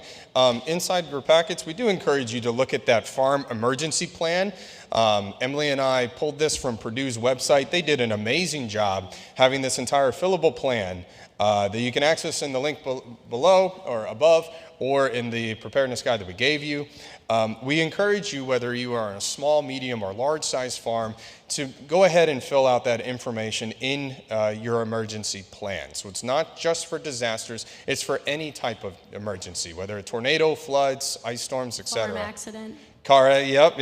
Farm accident. Kind of any sort of thing that covers pretty much any type of disaster that could feasibly happen. And the reason we encourage people to do it is because you know your farms very well. But how well do other people know your farms? How well do the people that work on the farms, or especially if you're a manager, how well does your family know your farms, your friends, your neighbors? And this is ideally the type of plan that they could just pick up and run your farm for you, hypothetically. So detail is important. It may also have details that you may not have thought of off the top of your head about, oh, maybe I should include that, especially when it comes to the map and the layout. That's really important because especially post-disaster, you can see where your items, let's say, were. I think also this is a really great point that I learned from folks from Purdue. You can register this with your local emergency manager. Your county emergency manager is interested in knowing where they can reach you in case there's a disaster or an emergency on your farm. Especially great to do is put it in a waterproof sleeve and either leave it in a barn or on your mailbox. That way when emergency personnel are coming to you, they can find it right away and they know what the layout of your land is and where maybe those barns are or those old buildings that you might have had the accident in. Because you're calling 911, right? Like say it's an emergency, you've had a farm accident, and they're not sure where to find you. This is a really great way for you to say, I'm in the southwest corner. Well, now they have a map and they can find you in the southwest corner. So this is a really great thing for you. Just a variety of times when it would be useful. So. Yeah, and one last point, we always say post-disaster to go ahead and document your information as well as you possibly can. Well, the best time to actually do that is before a disaster even comes. So we always encourage people, whether it's a home or a farm, please just keep a collection of digital library, especially stored in multiple places like the cloud or printouts of all of your items and equipment, so that it's easier to document, I had this, I own this, and this is what happened post-disaster. Another piece of that is an emergency contact card. It's rather self-explanatory, but nonetheless extremely necessary. And another part of your evacuation kit or your planning kit should really be your livestock, especially if you've got small animals and they're maybe in an outbuilding. You want to make sure that they're safe too. I know commodities groups like the Cattlemen's Association and other groups are really helpful at helping you move your animals if you need to, if there's been a disaster. They're also really great resources for finding feed if you need it in a hurry for your animals as well. But this is a really good starting place for you to think about what kind of things you need for your animals and make sure you pack them a preparedness kit too, because that's your livelihood, right? You want to get recovered as fast as you can and back to farming. And this is my favorite part. So one of the things that I like to talk about is mental health, but I like to sneak it in all sorts of places. So disaster sounds stressful, right? Nobody really wants to think about how hard it is to recover from a disaster. So what you want to do is get started well in advance. So when you're thinking about how you're taking care of your body, you're thinking about how you're taking care of your mind, you're doing it to keep going, to keep meeting your expectations, to keep having your business. And so as you think about the work that you're doing, you need to think about how the work is, what the work is doing to your body as well and how it's impacting you, right? It's really stressful to be out and about. Farming is a 24-hour-a-day job. We live where we work. That doesn't seem super healthy, right? But it's a great life and people love it and it's really wonderful. So you want to figure out some ways to rely on your support network. You're here out doing social things, you're meeting new friends, you're making connections, you're rebuilding those connections. Maybe you haven't seen people for a while. It's really, really healthy for you. It's a great way for you to know that you're supported. You want to make sure you talk about you want to be kind to yourself. I always like to say that one. It sounds so hippy-dippy, but I think it's really important, right? You wouldn't talk to your friend the way that maybe you talk to yourself, so cut yourself some slack as you go through life, right? And you want to make some time to do some, That's okay. You want to take some time to think about the ways that you can develop some of those problem-solving skills that make you have a sense of accomplishment, because that sense of positive accomplishment is really powerful stuff. Okay, next slide. So there's two kinds of stress, right? Eustress, which is the exciting thing that happens to you before the big game. It's like a first date. It's like the first day that you kiss your new grandbaby. It's exciting. The whole world is open for you. It's a roller coaster ride, right? You're seeing yourself do these things, you're accomplishing difficult stuff. It's motivating you to stay focused and complete tasks that are maybe hard, but it's not leaving you with a lasting negative impact, so I call it the positive stress. The negative stress, that's distress. We know about that one. We talk about trauma sometimes. We talk about the challenges of just everyday life from everything, and it compounds on you.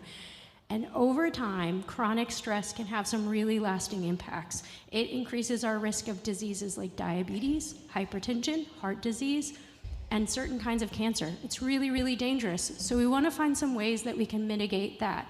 So another disaster that we can be prepared for is how we react, how we act, and how we are able to take care of ourselves. So one of the things that I think is really important is knowing your stress, right? Where are you today? Where were you yesterday? How does this rank in your life, right? So you want to think about it. When I'm seeing the eustress in my body, I'm feeling calm, I'm feeling steady, I'm feeling ready for anything. I might be better able to focus on a task, right? But when I get into that severe stress, I'm acting instead of reacting. I'm using this primitive part of my brain back here instead of my prefrontal lobe, where I have the ability to rationalize and think things through, whether it's rapidly or slowly. And so as I think about some ways to do that, I want to make sure that you know where you are. Like today is probably a pretty low stress day. For me, I'm up here speaking. I'm maybe somewhere near the middle.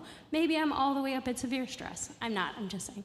But maybe I am. So I want to do some things that I can get myself to calm down so that I can stay focused and get myself back into that manageable stress zone. And when we have, this is my favorite meme, this is absolutely fine. So when we talk about stress, we sometimes sit ourselves in the middle of something truly terrible. And we just sit there because we can handle it. It's fine. The world's on fire. It's fine.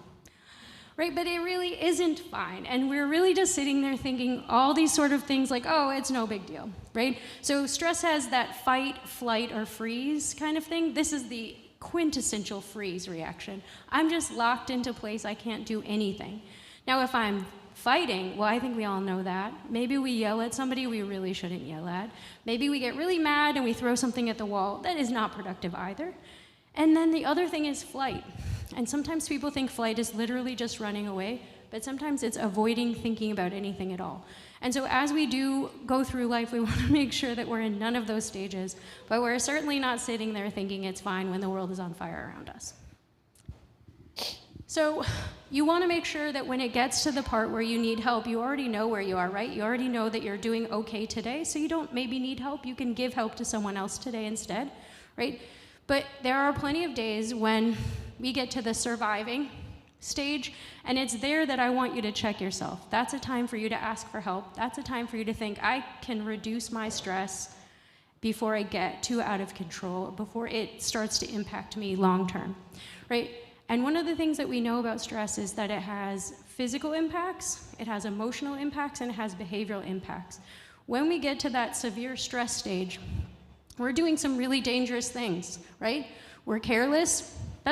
That's fine if your job is pushing papers, but if you're a farmer and you're using big machinery, that's really dangerous stuff, right? We're maybe withdrawing from relationships. We all know folks who just don't show up, or they sit there and they don't really participate, and we need to reach out to those folks well before that happens. But when you see somebody struggling like that, you want to make sure that you're spending some time with them. And I want you to know that, there are times that we feel hopeless when things really seem so far out of our control. And I want you to know what that feels like when it's just that severe surviving stage, maybe the struggling stage. I don't want you to get to the severe stage because that's really, really hard to come back from, right?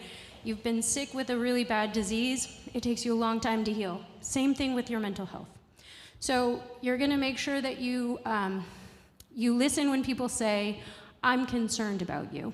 Or when you give someone your time and you say, I'm concerned about you, right? You want to make sure that you listen, and when you hear them saying, hey, I'm worried about you hurting yourself, you've been really using substances. I haven't seen you smoke for a long time and you're smoking again. Those kinds of things are really dangerous and we want to make sure.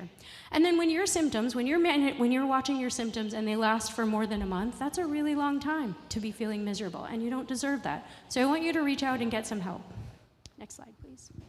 So one of those ways that you can do that is 988 here in Louisville, here in Kentucky. It's answered by, I think 98 or 98.9% of the calls are answered here in our area. That means they know where resources are, they sound like you, they talk to you in a way that makes sense to you because you can relate to them. You can call, you can text. It's available in 250 different languages, which I think is more than we speak here in Kentucky, but that's still a lot of languages, so you can find something right away for you. You can find all sorts of stuff, help for yourself, help from a friend. Sometimes we worry about somebody who's having a psychological break or who's clearly showing signs of mental health or mental health disorders. We can call 988 instead of calling 911. It's a little bit safer way to get them a little bit of help sooner.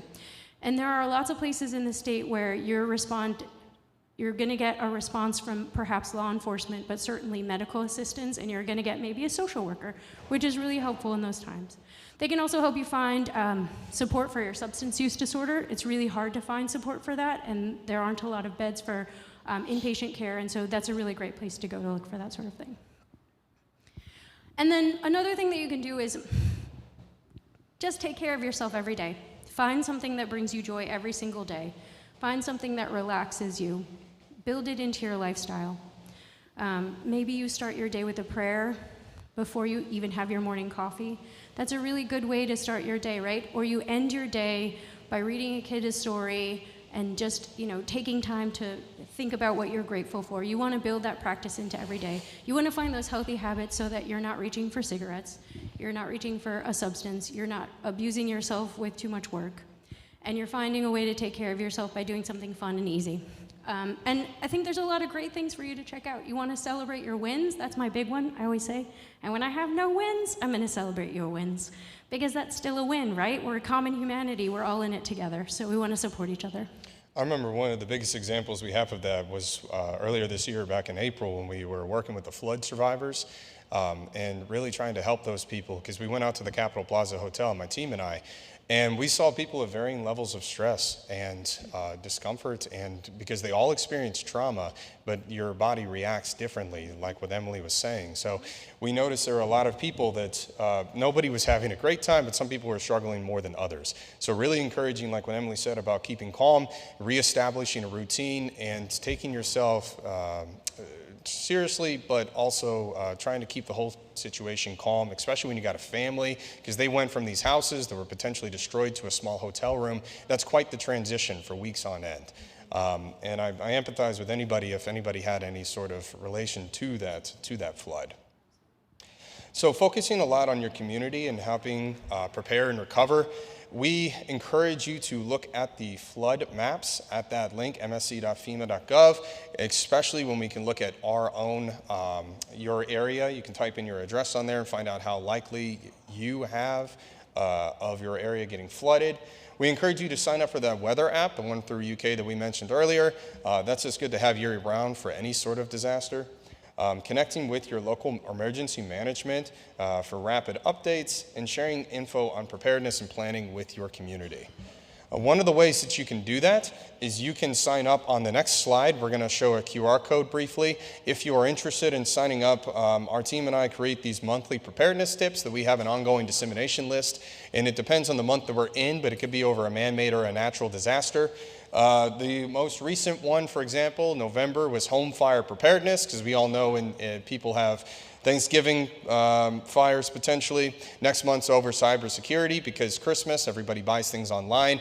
So it can vary between man-made and natural disasters, but we also have them over like flood safeties and extreme weather preparedness. So we encourage you, if you would like to sign up on this QR code, to do that, or see Emily and I afterwards. We would be glad to sign you up for that. It's just about one email a month, and it's, again, we send out those preparedness tips on the first week or so. And again, I'd like to speak on behalf of Emily and I and say thank you guys so much for your time and learning about emergency preparedness. I know we're slightly over time, but are there any questions, any comments, any concerns? It sounds like we covered a majority of it. All right, thank you all.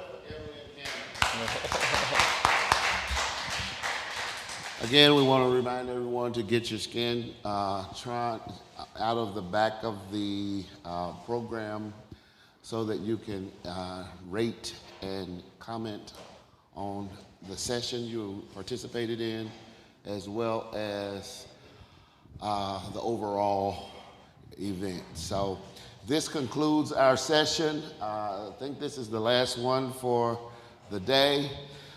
We will convene at the hotel for the banquet, and the banquet begins at, who knows? What time does the banquet begin? Arnold knows. What time does the banquet begin tonight? He said six. I think it's at 6. 6 o'clock. Don't be late for dinner. We don't know what time it is. Sorry, everyone. Just come when you're hungry. Just come. He wants to take a quick picture, so we're just going to throw up something, if that's okay. Thank you. Actually, yeah, stand kind of like this way, and then come up out of the shadow. Yeah, you just pull up and you look at